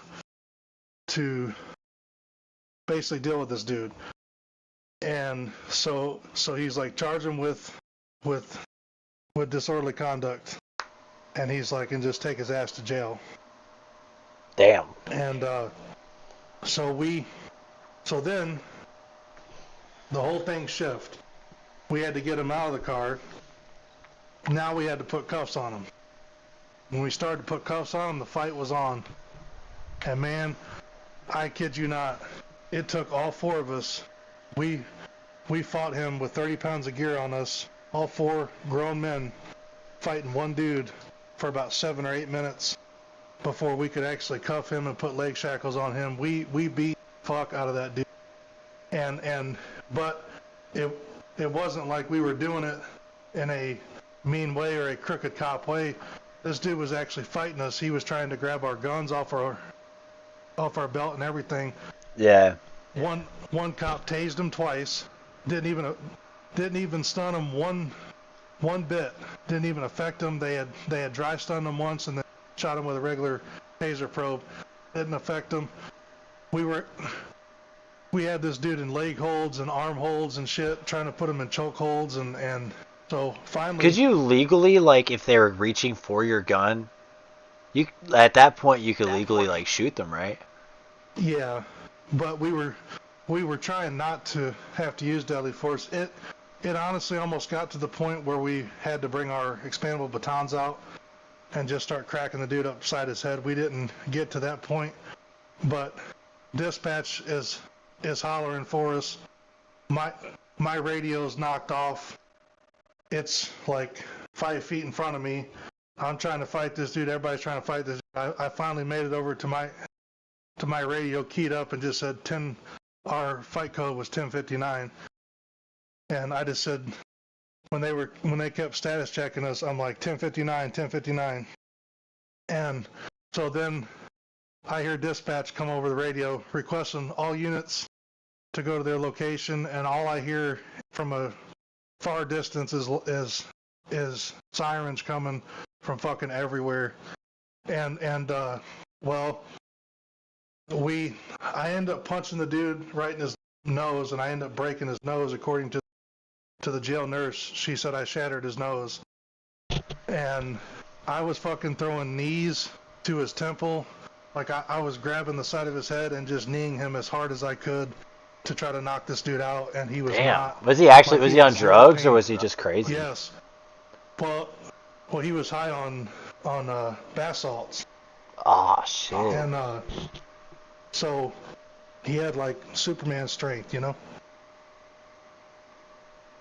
Well, then we finally get him in cuffs and leg shackles. They took him down to the jail, and he starts fighting down there with them. And then he's sitting in the jail for like 2 or 3 weeks until his court date. The judge read the warrant and said he's not getting bonded out if he's assaulting police officers. She had said he's not getting the bond. So he comes up to the courthouse, and he was supposed to no, I'm telling this wrong. He was supposed to appear in court that day. He was in jail, but they had to reschedule his court date because they said he was in one of the jail cells preaching butt naked, and he just kept on saying, John said, and he just kept on saying that.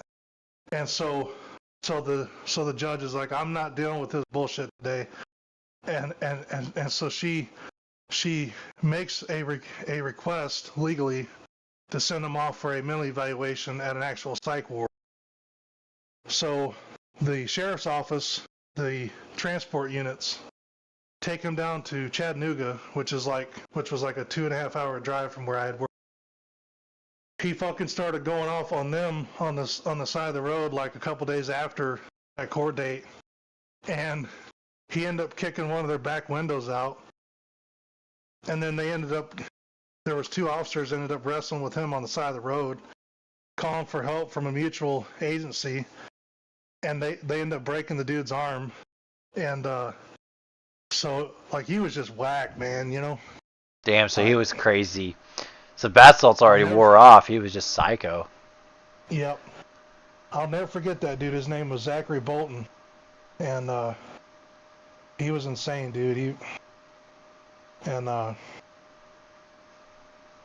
But man, when you're fighting with somebody that long, 7-8 minutes, and 30 pounds of gear, you're trying to, like, your stamina's done, you know. Yeah, I imagine. And they always taught us that in police academy. Whenever we done defensive tactics, we had to wear our gear and shit. Whenever we would fight other cadets for practice, they'd make us throw on all of our gear and fight from our knees, and then fight stand up, so that we could get kind of a taste of what it would be like if we really had to fight somebody. And so that training became a reality that night for me. And but it's a different feeling, man, when you're actually on the streets, like it, because it's not a controlled environment at all, you know. So yeah, it would sucked if you pulled up on that guy by yourself. Oh yeah, that would have sucked. I'd have probably had to have shot that guy if he'd have, you know, because he was really strong, and he was about 6'2", probably 250 or 60 pounds, you know, and so I mean he was a pretty big dude, but he was a young guy. He was in his late 20s. And, that sucks, dude. You ruined his fucking life by doing bath salts. Which I imagine bath salts will just fry your brain, or you just remain crazy after that. That's exactly what it does. And but yeah, there's been some funny stories, and there's been some sad ones too, you know, like the suicides and stuff. Like I've seen babies dead that have died of crib death. I've seen suicides, people blowing their brains out, and I've seen overdose deaths from like you walk into an apartment, somebody's been dead for 3 days, and the stink coming from inside that apartment, and they're laying on the couch, Fireball whiskey bottles empty laying next to them, pill bottles scattered everywhere, and it's just sad, you know. Yeah, it's some stuff like, I don't know, like, if I can shut that off out of my brain or not, that type of thing. No. Like, no, after you'll never get it shut off completely. It had never gave me like PTSD to the point where I couldn't function, but I would just try not to dwell on it much when I was at work. And one thing about it is, you know, everybody's different. Everybody handles things differently. But honestly, you just see so much crazy shit from a week-to-week basis. You just kind of got immune to it, and it was just like, all right, well, say for a prime example, something happened, you know, 2-3 hours into your shift where it was something major or something bad, like a suicide or something. Well, heck, you still had, you know, 8 or 10 hours left on your shift that night or that day, whatever. And so it was just pretty much like, you know, next call.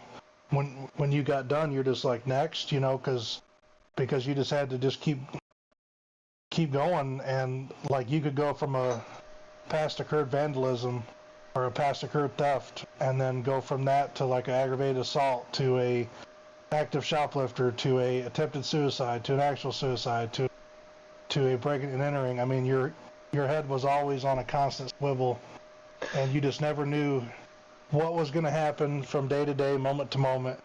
Dude, yeah, my friend was working, this is what he said, like, drew the line for him. One of the twins, they both worked there. One worked there the shortest amount of time. He was doing dispatch.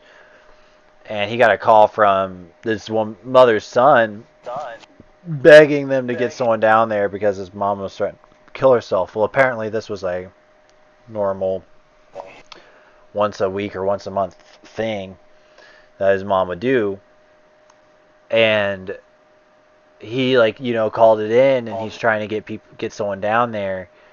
And then, like, the officer that responded just didn't apparently act like he even fucking cared.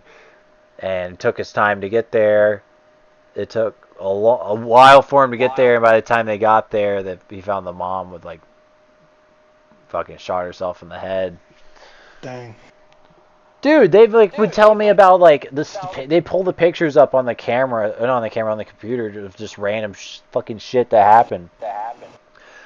Like my friend Seth, he said that he didn't intentionally look at any of it, but like he had somebody there who works down in Springdale, Arkansas now as a city patrol or whatever, and he pulled up a pictures like, look at this. It's some dude that fell off a cell phone tower. Smacked the fucking concrete. And he said that messed with him really bad. I'm like, dude, I wouldn't want to see any of that. Yeah. No. It affects people differently. Like, I've never had any nightmares or anything about the shit I've seen. I've had dreams about like working on the job, just like random shit. Even when I had worked, you know, there was times you would dream about something, but you ever been in about me being chases? Shootouts and stuff. Huh? You ever been in any chases? Yeah. I've chased. Well, let's see.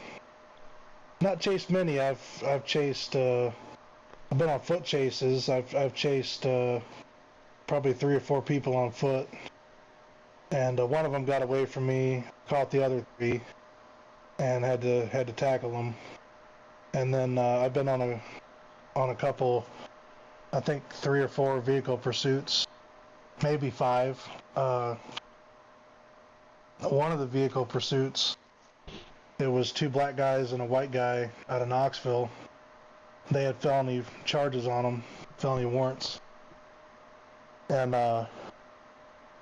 they were traveling at a high rate of speed coming through our town, and we ended up getting into pursuit with them, and they ended up smacking a damn bridge wall, and the whole front of their vehicle caught on fire, and we had to bring fire extinguishers out and put the fire out and try to drag them out. They were all under of choking on their blood and everything. Like, there was just blood seeping out of their mouths, and we're trying to drag them out. The doors wouldn't open because the doors were just like jammed shut, so they had to get the fire department to bring Jaws of Life to bring them out, but we were trying to break the windows to try to drag them out. The driver's side window was busted, but the driver's side passenger was not.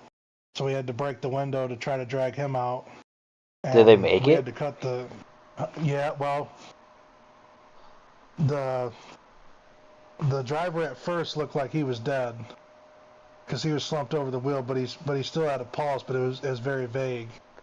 They had to land a helicopter and life flight him out. And then the other 2, they rushed to the hospital by ambulance. I think he ended up making it. I had much after, but yeah, I watched 2 of my friends get hit by a car in a bypass. It was fucking crazy. They were going it was at like 2 or 3 in the morning, and we thought it'd be a good idea to go to Walmart and use the $10 we had and get a bag of fucking chips and some donuts. And it was like, we were all like 15. One was on a skateboard. The rest of us were on bikes. And we made it there. And then the manager came up, because we all went to the donut case, and all of us grabbed a donut and fucking ate it and didn't pay for it. And the manager walked up, was like, hey, there's 2 sheriffs out there waiting for you guys. And we're like, oh shit. You know, and we went in and paid for what we had, and went out there. We didn't see any cops, and I had a really, really bad feeling. So it took us like an hour and a half to get there, and I was like, hey guys, let's go to Harps, which is a local grocery store. I was like, let's go to Harps. Like, I know how to steal stuff from Harps. Well, really easy. And I was lying. I had a really bad feeling about taking the bypass. I was the only one opposed to going in the first place. I'm like, no, dude, it's late. Let's just get back home. That's gonna take like an extra hour. And we started going, and we go around this turn and going down this hill, and we're three of us are on a bike, and we go down the hill and are climbing up the next, and we turn around, the one on the one on a bike and one on the skateboard, and he's coasting with this, grabbing the bike seat with his skateboard just for balance, and then just coasting down this hill, and they're kind of cooking it. Well, this SUV comes around, they're both in the right lane, and we're screaming, hey, get in the left lane, get in the left lane. So they switch into the left lane, but that fucking car switched into the right lane, or left lane, I mean, and smacked him, and she was going like 60. This old lady at like 2, 3 in the morning. She came back from a bar because she owned the bar, and one just got thrown off his bike into the ditch, and the other one on the skateboard hit, and he just did a full-on, like, I have a whole image in my head still. It looked like he went like at least 12 feet, if not more, in the air, smacked the concrete, did like basically a full backflip, except for he smacked his stomach on the ground and just skidded. And I was we were probably like 60, 70 yards away, and I just threw my bike down and just ran, just first thing I could think, instead of just turning my bike around and riding it down the hill. Got down there. One looks like, dude, it was fucked up looking. It wasn't as bad as it looked at first. It looked like his head was like a chunk of his skull was taken out from the concrete. That's all I could see, but it was actually just rubbed flat, and all his hair and the blood just made it look like that. And then the other one was just like knocked out in the ditch, and that was the twin's brother, and he's fucking screaming, and I'm already on the phone calling 911 and getting them down there. And the one that got really hit bad was trying to, like, he woke up, he was out of it, and trying to stand up, and his legs all twisted around, and blood's dripping off his face. And I'm like, his name was Blaine. I was like, Blaine, bro. I said he's still alive. I was like, Blaine, lay down, dude. He's like, why? Blaine, just lay down. And like, he's like, ow. And then the other one just fucking, this is kind of funny. He just woke up and walked over and just stood next to us, like, with the most blank expression on his face, like, what's going on? Wow. Meanwhile, big ass lumps are forming on his head. And his twin's like, Seth, your fucking head, dude. And I'm like, shut the fuck up. He doesn't need to know about the lumps on his head. Right. And then the ambulance showed up. Neither of them remember that night. The one was about to die. They said if 5 minutes later to the hospital, he would have died. Oh, wow. You know, speaking of hospitals, we used to get calls about people that were sitting in a damn hospital room refusing to give blood for like implant cassette draws. And so naturally, once you have a search warrant for their blood, you're getting their blood either way. If it's signed by a magistrate or a judge, then if you have to hold them down, strap them down, whatever, the state at that point says we're getting your blood, period, you know. And we used to get calls, man, of people that were drunk or something or high, and they'd be raising Cain with the hospital staff. And here, the security guards, there was like 2 or 3 on shift all night long in the hospital, and they were a bunch of pansies. They had thought they were badass, but when shit hit the fan, they'd always call us and say that there was, and they'd always make it out to like something major, like a knockdown, drag-out brawl in the middle of the hospital. Nurses are being assaulted at this time, and all this shit. So like half of our fucking shift rolls up, and we walk in, everybody's all calm, stuff, and we go to the security guards. They come up to us, and they're like, yeah, this guy's just been yelling and cussing, and we're like, well, who's the staff that's being assaulted? Oh, no, nobody's been assaulted. And we're just like, well, that's what dispatch is telling us. So whoever called it in, you know, made a mountain out of a molehill. And and then there's this one dude one night. He was so he was by the interstate, and he was standing in the middle of traffic and shit, screaming, saying he's gonna kill himself and all this stuff. So officers were trying to talk him down. There was like 3 of us out there, and he was not complying with us at all. So we called our sergeant. The sergeant's like, I'm about 10 minutes out from you guys. He's like, I'll be there. Well, one thing about one of my sergeants, we had a couple sergeants on shift, but our one senior sergeant, he worked here for 29 years. He's 1 year away from retirement, and he just had enough of this job. Like, he's just burnt out, and most of the time he was in a pretty cool mood, but every now and then you'd catch him in a mood where he just didn't want to talk to nobody or deal with anybody's shit, and that was one of the nights. And so he shows up, and he's like, he walks over to that dude, and he's like, look, he's like, these officers have stood out here for the last 20 minutes trying to negotiate with you to get mental help. He said, EMS is standing out here. He said, you got 2 options. He said, 1, he said, you go with EMS to the hospital and get help. He said, or 2, he said, I'm going to put you in handcuffs, and then he said, and then you're going to go with to the hospital, and then you're going to go to jail afterwards. Well, as soon as he had said that, that guy balled up his fist at my sergeant. Down to the ground they went. My sergeant snatched a hold of him, bounced him off the pavement a few times, hooked him up, and he said, take his ass to the hospital. So one of the officers takes him to the hospital. So we all go up to the hospital, and this guy's in the room where the mental evaluations are done, where it's a room with no windows, it's padded walls and shit.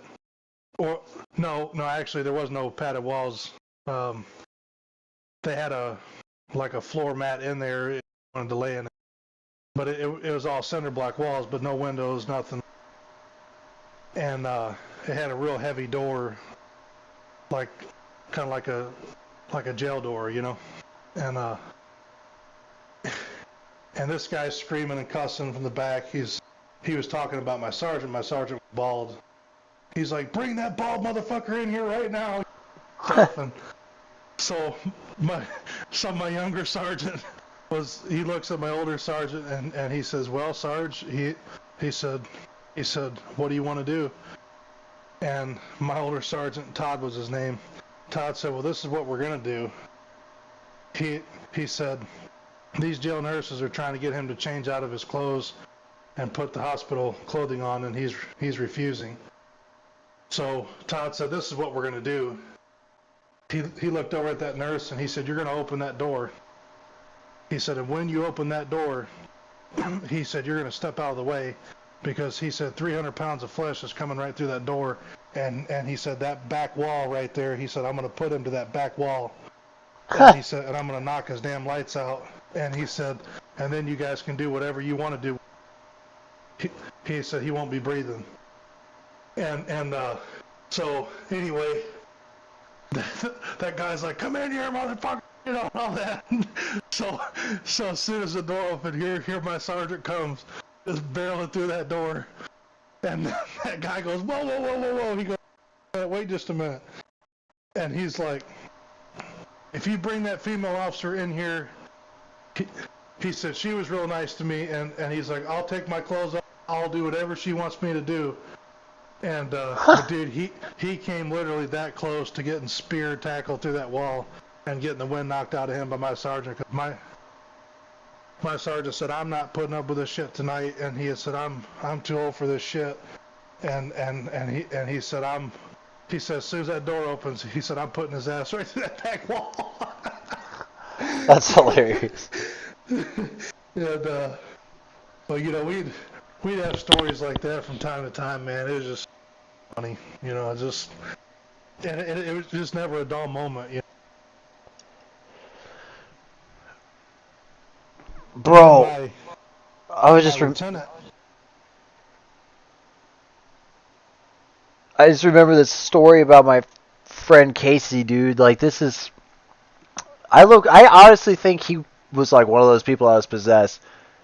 You know how in the showers at the jail, the dudes are like, you know, pissing in it and jacking off and all that stuff. So my friend Seth, they're like, someone's been in the shower for a long time. And he's like, let me go check. And it was Casey. And he was licking the drain as the water was going in it. Wow. And he said he saw like a brown trail, and where the shower was hitting was a pile of shit that he took. And he was licking the shit water going into the drain. That's disgusting. Dude, what the fuck? What were you going to say about your lieutenant? Oh, I was just going to say, my lieutenant, he had only been there for like 17, 18 years. And he was our shift commander. He was a cool dude, but he was more of a Class A kind of guy. Like, what I mean by that is he was, you know, prim and proper, by the book to a T. And I mean, he was a cool dude. He'd always have your back. But most of the time, he was pretty reserved. But there was a couple times, man, where I'd see him pissed off. And there was one night we had dealt with this one chick. She had went to the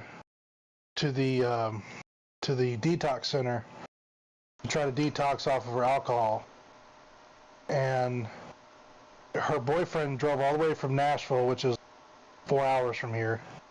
Drove all the way to Nashville, dropped her ass off, and left her. And they gave her a breathalyzer in the rehab, and she blew like a .3 something, which is way over the legal limit. 0.08.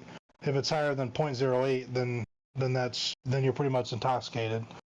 And that's a universal number all the way across all 50 states. Like, if you're 0.08 or higher, you're considered intoxicated. And she was a 0.3 something.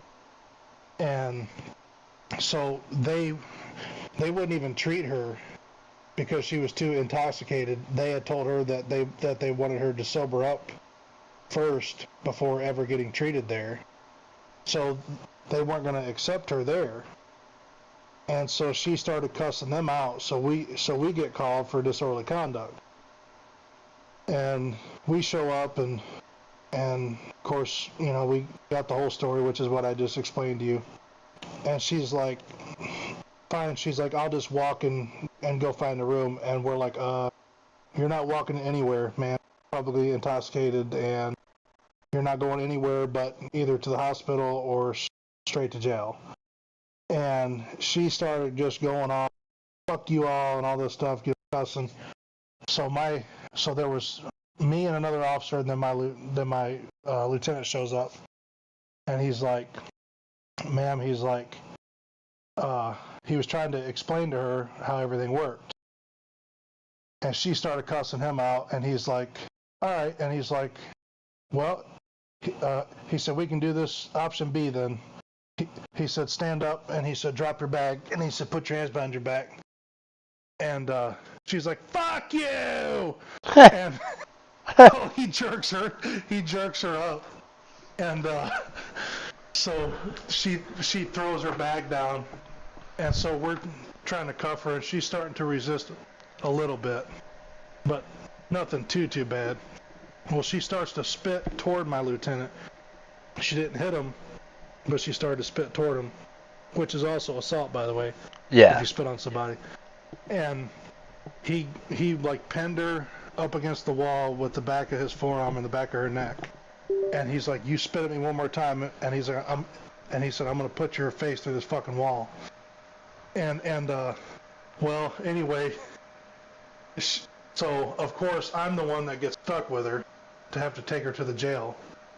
So she's in the back of my car. 7-8 minute drive to the jail.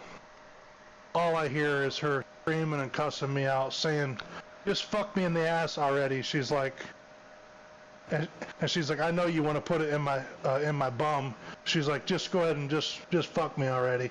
just talking all kinds of crazy shit. What the fuck? I'm just keeping my mouth shut because I had to have the body cam on, I had to have the dash cam audio on with the rear camera facing her in the back.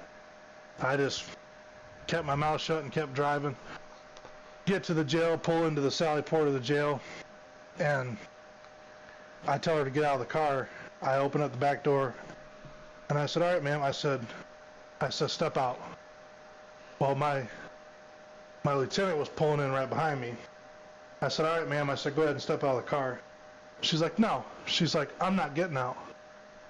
And I said, "Ma'am," I said, "don't make this harder than what it needs to be." I said, "Step out." She's like, "No, I'm not going to step out." She said, "I'm going to sit right here." And so I like put my head up and I'm just rolling my eyes and I just took a deep breath.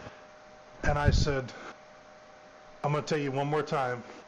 I said, "Get out of the car." "No, I'm not getting out. Fuck you." So, right when she said that, my lieutenant steps right in front of me, and he's like, "Listen," he said, "I'm not in the mood for this shit tonight." And he said, "This officer's done told you 3 times to step out of the car." He said, "I'm going to tell you one more time," and he said, "and I'm only going to tell you once." He said, "Get your ass out of this car," he said, "or I'm going to grab you by the hair of your and I'm going to drag your ass out." And so she finally steps out, you know. Well, then the COs come out, the corrections officers, and she starts giving them attitude. And the one CO chick was like, "Hey!" She like screamed like real loud, and she's like, "You listen to me, bitch!" And she's like, "You don't run the and she's like, we run the show around here." And my lieutenant looks at me, and he's like, "She's in the jail care now," and he's like, "Before we witness something that's probably not going to be legal or probably going to be excessive use of force," he has said, "get in your car," and he has said, "drive on out of here." And he has said, "Before we get hemmed up in some bullshit with this bitch."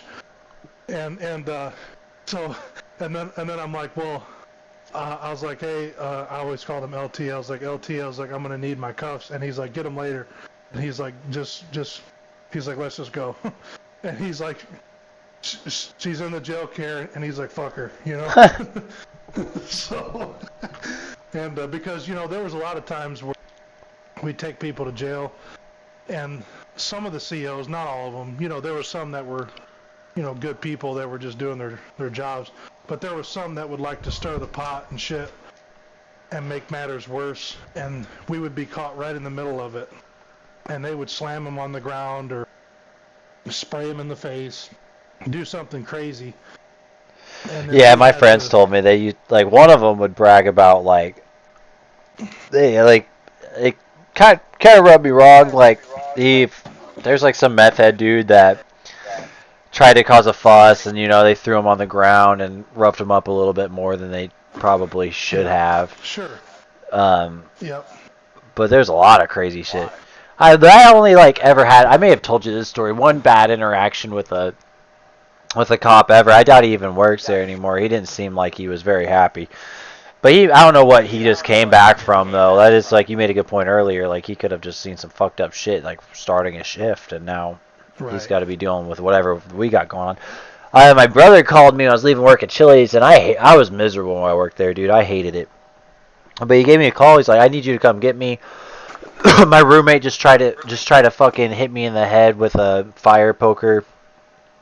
"I need you to come get me." My brother's like a big 6'4", like 250-pound dude, and so like, "Bro, I'm not getting wrapped up in your bullshit. Like, I just got off work." He's like, "Dude, please." I was like, I'm driving right through there anyways. All right, fine.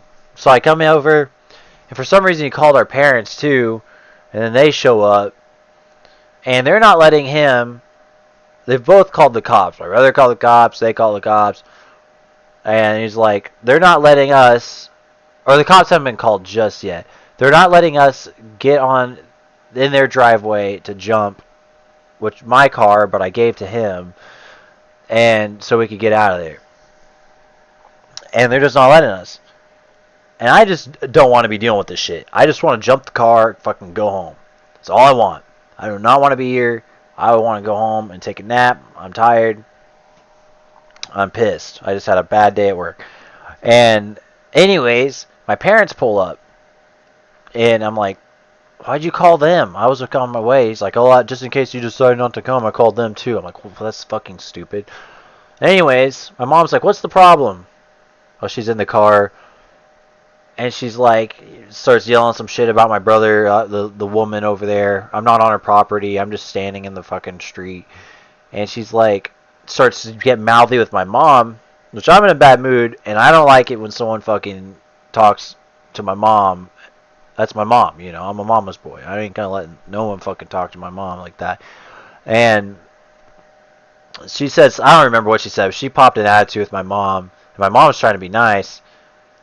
And I was like, why don't you just let us go over there, jump the fucking car so we can get out of your fucking hair and be on our way, you stupid fucking bitch. And then she was like, dude, I just exploded. As soon as I said stupid fucking bitch, my parents just drove off. They didn't want to be involved when the cops got there. I didn't even think there was going to be cops showing up. I just didn't even think about that. I was like, 8, 19. I've never fucking been in trouble before. Still haven't. But anyways, she's like, you just call me a fucking bitch. Hold my cigarette. Saying this to her husband. I was like, how about you have your fucking pussy ass fucking husband come down here and fight me like a real fucking man instead of sending this fucking woman? How about you control your fucking bitch? Instead you're gonna try to sneak up on my brother with a fire poker, you fucking pussy. Come down here and dude, I just started ripping into him like I would somebody on this game. Like I was fucking fired up. I was ready to kick him in the fucking head, and which I'm glad it didn't happen. Like, I wouldn't even be where I'm at in life right now. I would have been fucking in jail on charges. Because I would have fucked that dude up bad. Right. And, anyways, I'm like, you know what? Fucking whatever. I'll just wait till the cops get here and let them determine if we could just jump the car or not. But I'm not being involved. I'm just getting back in my car, and that's just what my thought process is. And I've got some weed like sitting right next to the cup holder, basically, or in between the cup holder and my, like in between my seat and the cup holder, and like not much, just like a fucking like a gram maybe, and just what I brought with me to work. And anyways, a couple cops show up. They look like they just don't give a fuck about what's going on, just a typical, bullshit for them. And anyways, out of nowhere, one of them just walks up to my window and doesn't even like greet me or anything. He's like, sir, have you had anything to drink tonight or today? I look at him like he's crazy because I just got off of work. He hasn't even talked to me. Nothing. I was like, what are you talking about? He's like, have you had anything to drink today? Dude, I just got off work. That doesn't matter.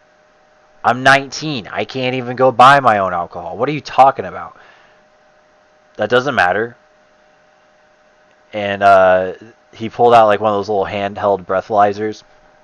He's like, blowing this. So I blew in it. And all zeros, of course. And then he was like, you smoke any weed today? I'm like, dude, he must either know these fucking people or something. I don't know what he's going on about. I'm like just sitting in my car on the side of the road, just waiting to leave. I'm like, dude, I just got off work of a long shift. I've been busting my ass all day. I'm just trying to go home. No, I haven't been smoking any weed. And he's like, well, how come your eyes look glossy? And I'm like, that's a stupid fucking question. I didn't say that because everybody's eyes look glossy. Like, you got to be a little red. If your eyes don't look glossy, something's fucking wrong. Right. So I flicked my mirror down. I looked at it. I was kind of getting pissed off at him. And as I've always been nice to every cop, I'm respectful. I respect what they do. And I looked at him in the mirror. I was like, and I looked back at him, looked back in the mirror. I was like, well, my eyes look about as glossy as yours do. And they just turned around and walked away. Never said anything. I'm like, And then I overheard my brother talking to him. My brother's telling him that I'm slow, like telling him I'm retarded. And I'm like, what the fuck is going on? Like, this cop doesn't know anything about me. Like, why is he over here fucking questioning me? It's probably what that woman told him. Said I was trying to fight the husband or something. But, like, he didn't even ask me anything. I don't know what the hell. It was weird. I was like, he did not It is weird. handle anything. Like, they didn't have body cams back then. So it was like, Mountain Home didn't have to, they didn't require body cams till the past few years. Right. Well, yeah. Well, I've had some people, you know, that were smart asses and stuff, but most of the time, man, on most traffic stops, most people, like the way I would always do it, if they were polite to me and I ran their license and they had a clear record, if they seemed to be decent people, I would usually just cut them loose. Yeah. And if they didn't have any priors on their records, I just cut them off with a warning. But if they had an attitude, or if they had, like, say 5 priors for speeding and were cited 5 different times, and I'm stopping them for speed, and this is their 6th time, they're probably going to get a ticket, you know? Even if they're polite as polite could be, and they have 5 priors, it's just like, all right, you obviously haven't learned your lesson yet, so you're probably going to get another ticket.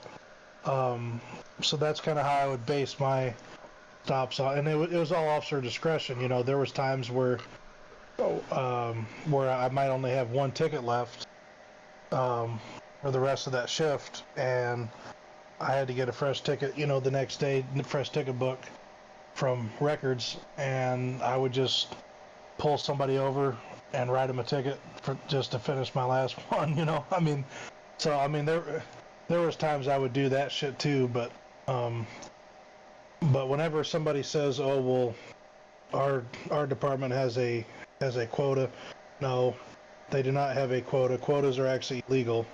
A police department cannot tell you that you have to write X amount of tickets per day. It's all officer's discretion. You could stop 15 cars and give them all verbal warnings if you wanted to, or you could write 15 tickets. But that's at your own discretion. Your police department cannot tell you that you have to write X amount of tickets. They naturally want you to write tickets as much as you can because that helps the city or county get money. But I mean, most of the time, what I would do on a traffic stop, if it was somebody that, say, was getting a ticket for the very first time, I would offer them what was called a pretrial diversion, which, if they were polite with me, I would offer that to them and just say, you know, hey, I don't have to do this, but I'm going to do this for you. This is a pretrial diversion, which means that you only have to pay $50. The catch to this is you cannot get charged with another moving violation now in 6 months in the state of Tennessee. If you get charged for another moving violation, then you have to pay that on top of your fresh ticket. You have to pay your old ticket also, and it'll be points on your license. But with the pretrial diversion, you pay $50 to the police department, and then that gets expunged off your record. And as long as you stay clear for 6 months with no moving violation citation, this goes off. I don't even think we have that here in Arkansas. Yeah, and every state's different, you know. I got the only ticket I've ever had. I've had warning tickets, dude. I got pulled over for expired tags. I didn't even know because I paid for the 2-year thing, and I didn't realize because I'm still young. You know, I did it every year, and I was like, oh, I can pay for 2 years. Okay, sweet. I don't have to worry about this for 2 years. No, you still have to go back to the DMV, get the new sticker and the new registration, or go online and get that shit ordered. I was on my way back from Springfield. I just got done passing like 2 cars that were going slow as shit. And as soon as I got up over this hill, here's a state trooper. I'm at like 78, trying to slow back down. I was still going to be speeding, but I wasn't going to be like speeding. It was like a 60. I thought it was 65. He whips around, Right. pulls me over, and I was like, I know you got me for speeding. And then gave him my registration, my tags, everything, and was cool with him. And he seemed like the type of guy. He was set on writing me a ticket. He just wrote it for my expired tags, which I got really lucky because that didn't give me points against my license because I was going 18 over. And so it was only like I had to pay like $100. Anyways, I was up in Branson, Missouri, not too long after that, and on my way back. Oh shit, I'm tired. I got stopped by another state trooper, and I told him, "Yeah, I got it ordered." And I could tell he was like trying to finish his shift out. He made that shit quick. He was like, "All right, have a great rest of your night." Didn't even get my driver's license or anything. He was like, "I just want." He asked us about the expired tags, and I told him I did it online. I'm just waiting for it to come in, and then the next couple days, I literally still forgot to do it online. And I had a county sheriff pull me over, and I told him, this time I actually had it on the way in the mail, and he just wrote me a warning ticket. And I'm like, I am so surprised I have not got like another ticket for this. Like 3 times. 2 in Arkansas, 1 in Missouri. And most of the time, like if I would stop somebody for speed and then say they had, like no insurance or expired insurance, expired registration, all that kind of shit, a brake light out. Well, then I'm like, I'm gonna cut you a break for the speed, but I'm gonna cite you with this, and that's just called stacking, where you just stack charges. I've done that. I mean, I've wrote 4 or 5 charges on one ticket before. But I mean, most of the time, like if you're driving around and you don't, like if you don't have your license on you, you're speeding, no insurance, no registration, and your brake light's out and you've got a headlight out, like it's like, all right, dude, like get your shit together, Right. Like, but I mean, if it's one little, and most of the time, to be honest with you, I would never pull somebody over unless they were going about 15 to 20 miles over. If it was on our main 4-lane, it'd be about 20 miles per hour over the speed limit is what I'd start stopping for. If it was I've wondered about that. I've always about 15, I've gone past cops when I'm going, like, if I see a cop and he's in the right lane on the other side and there's traffic on his left side and there's traffic on my left side, I'm on the right lane or something, I'm just hauling ass. I'm going to keep hauling ass because I know he's not even going to bother if they notice me. But yeah, I've gone past cops pretty quick before and they just didn't pull me over. And that's probably because either 1, they just feel like fooling with it, or 2, they were sitting in their car probably knocking out paperwork on their laptop, and they may or may not have had their in-car radar going, because it usually makes noises, makes a high-pitched frequency noise when there's somebody speeding above the natural speed limit. It'll calibrate that and it'll make like a high-pitched noise to catch their actual attention, to look at that and say, oh, this person's 65 in a 45, but or there was a lot of times where I would sit right in the middle of a median, and there was times where I'd have cars go past me 20 miles out, like 20 over, 30. Most of the time, if I was focused on running traffic, I would stop them. But if I had other shit to get caught up on, or if I was on the phone, something work related, I would see that person, and I would just flip my back lights on while I was sitting there to where they could see my lights. Was there people that like start braking, Oh, and it just get them to slow down. Yeah. Was there people like in your town? Because I don't. It's kind of more rumors, but it's more so confirmed now since I know people that's kind of confirmed it. In your town, or like that about that, like say they're rich, like they're really wealthy, like they're multi-millionaires, they're top of the city, and that they're basically untouchable by. They're not untouchable, but like they be like everyone knows just not to pull them over, or if they do, they're out the next day, or that they might be the ones running the drugs in town. Because that's what we got. We got 2 families in our town that are. One specifically that my parents knew this like meth head dude that would get locked up all the time, and there was this dude with the last name Gregory that would bail him out every time, and they don't seem like they have any relations, but other than this dude's incredibly rich, this dude's some fucking meth head that's in jail all the time. Right. I don't know if he's the one that helps him sell the meth he brings into town, or what. But I know there's the rich people that are bringing this shit into town at large quantities. Some of them, yeah.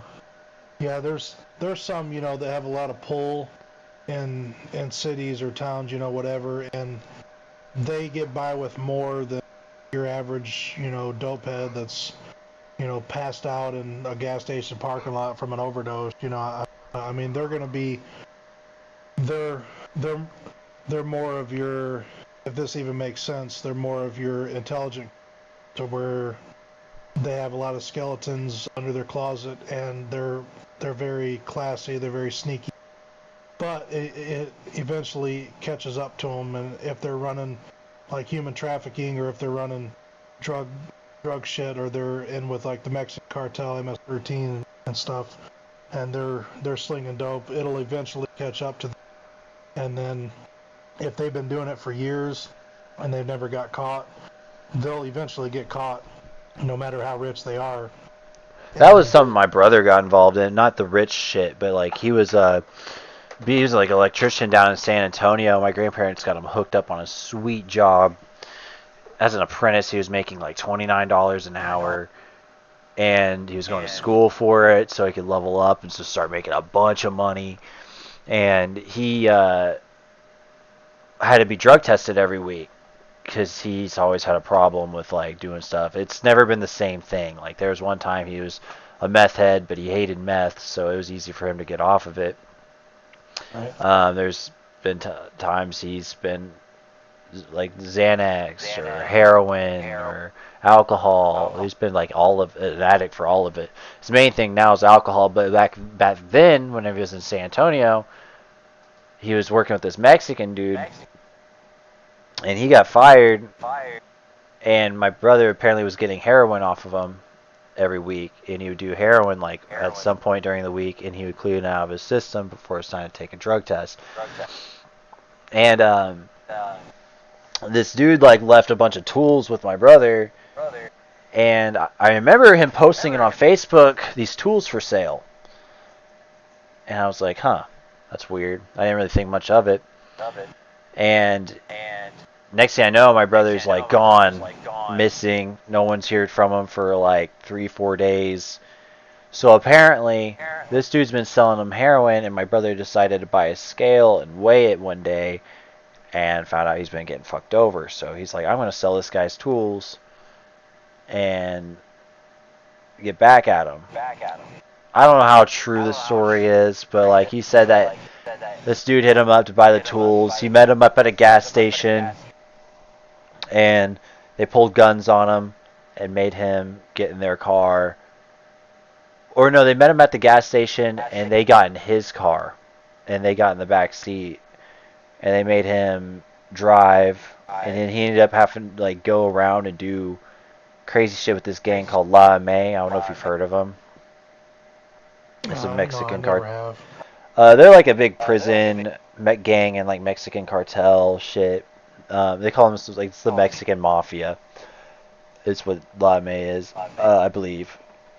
Anyways, he's now running with these people who are scared to fucking death, apparently. He had people pull guns on him multiple times, shit like that. And he said that like around like the 3rd or 4th day of being with these like dudes, he was driving his car, and they told him to turn the headlights off going through town, like this more dead part of San Antonio, and then they tell him to drive faster and faster and faster and come up on a red light, and they told him not to stop, and he just blew past it and just made him drive super fucking fast. Told him where to turn. He went in there, this driveway. Oh shit! And then one guy gets out, and he's like, if he tries anything, just shoot him. So he's got this gun to the back of his seat, and my brother's like trying to talk to this guy, and then he noticed this guy just put the gun down on his lap and stopped, like, just kind of dropped his guard, like, oh, he's not going to do anything. And then my brother like put his hand on the seat, the passenger seat, kind of turned around like casually, like he's talking to him, and then he jumped back, grabbed the gun, and they started wrestling over this gun. He turned it into the guy's arm and pulled the trigger, and the guy kept fighting, and he turned it into the guy's stomach and pulled the trigger, and he ended up shooting it a few times, and the guy was like, oh, no, stop, don't shoot. And my brother's like, just get the fuck out of my car. And he got out, and my brother just started hauling ass, adrenaline flowing through him. He realized he just drove like super far at night without even his headlights on, just whatever street lights are lighting up. And anyways, his fucking car had bullet holes like going outside of it. Cops like really didn't do anything. And then he came back here to Mountain Home, and he just got so fucking paranoid the whole time. Now, to be fair, there was just random Mexicans just showing up, like, everywhere we were. And I wasn't thinking anything of it, because, you know, I'm not a drug addict. I don't get paranoid like that. But we were at a gas station one day, and there's just this Mexican out there, you know, tatted up in the face. Like, that's not the type of shit we see where we live. Right. And he's kind of like just standing there at this gas station that we went to all the time. He's kind of like looking at my brother a little weird, and so he's like, I'll be right back. And my brother walks up to him, and he asks to bum a cigarette, and he starts talking to him, and he gets back in the car. He's like, yeah, he's affiliated. And I guess he asked him if he's La May, and he's like, the guy was like, I know some people. And then fucking just got really fucking weird for a second, and then it just everything chilled out. But I think it was mainly his paranoia. It's just coincidences. But it was kind of freaky, though. Like, he kept saying, like, they're going to kill our whole family. Oh, my God. And there's some of them that do, like the MS-13. They don't give a shit if you're a cop wearing a badge, full uniform or not. Those dudes would shoot you right in your head and walk away. Like, they just don't care. And they're a whole lot different than Bloods and Crips. Because there's actually gang codes in Bloods and Crips, and like the TVLs, Traveling Vice Lords, gangs like that, they have codes in their gangs where they have to actually, they are forced by their gang leaders of their chapter to respect law enforcement at all times. So like even though they are arch enemies against each other and they hate each other, if law enforcement shows up on like a blood scene or a Crip scene, they are commanded by their leaders to respect law enforcement. If they don't, they end up getting usually beat up severely bad, or like they'll end up missing or something. Because if you break any oath like that in that gang, like they'll beat the shit out of you, or they'll kill you, and they'll burn your body, and you'll be left without a trace, or you'll go missing, or whatever. But those MS-13s, they don't give a shit. Yeah. So it's some fucked up shit. It's just different, you know. Yeah, I had a friend that he was a kind of friend. I didn't ever like think of him like as a good friend, but he came from Memphis. He's this black dude. I met him, and we started just hanging out, and he was like, bro, let me put you on, bro. I'm like, what are you talking about? He's like trying to get me to become a fucking Crip. And I'm like, dude, that's the corniest shit I've ever heard. Because I've seen his Facebook profile. He had nothing. He came from a part of Tennessee where there was nothing but white dudes. He was like the only black friend of his group. What are you talking about, Crip? Right. Fuck. Dude, none of you motherfuckers Crips. You're just saying you are. Well, most of the gangs we have around here, I mean, you have some Bloods and Crips in Knoxville, but it's, well, no, I take that back. I don't think there's any Crips in Knoxville. There's a few Blood, but and then you have traveling vice lords. But to be honest with you, most of the gang, like we have Aryan Nation, we've got, which is Aryan Brotherhood. We've got the Ku Klux Klan. There's 2 different types of them. Oh yeah, we got most of them are not as dominant as they used to be. But you have the United Klans of America, and then you have the White Knights of the Ku Klux Klan. That's 2 separate organizations, but they're like the same organization, if that makes sense. And then you have the Pagans, which is a biker gang, and then you have the which is a biker gang. And then, but I mean, you know, every state has their own gangs, and then you have a bunch of amateur gangs, or like a bunch of wannabe gangs, like up in Detroit, for a prime example. Detroit, Michigan's got a gang up there. They act like they're all badass, but there's like not a whole lot of people in their gang, but they're called Cashflow Posse. Have you heard of Harrison, Arkansas?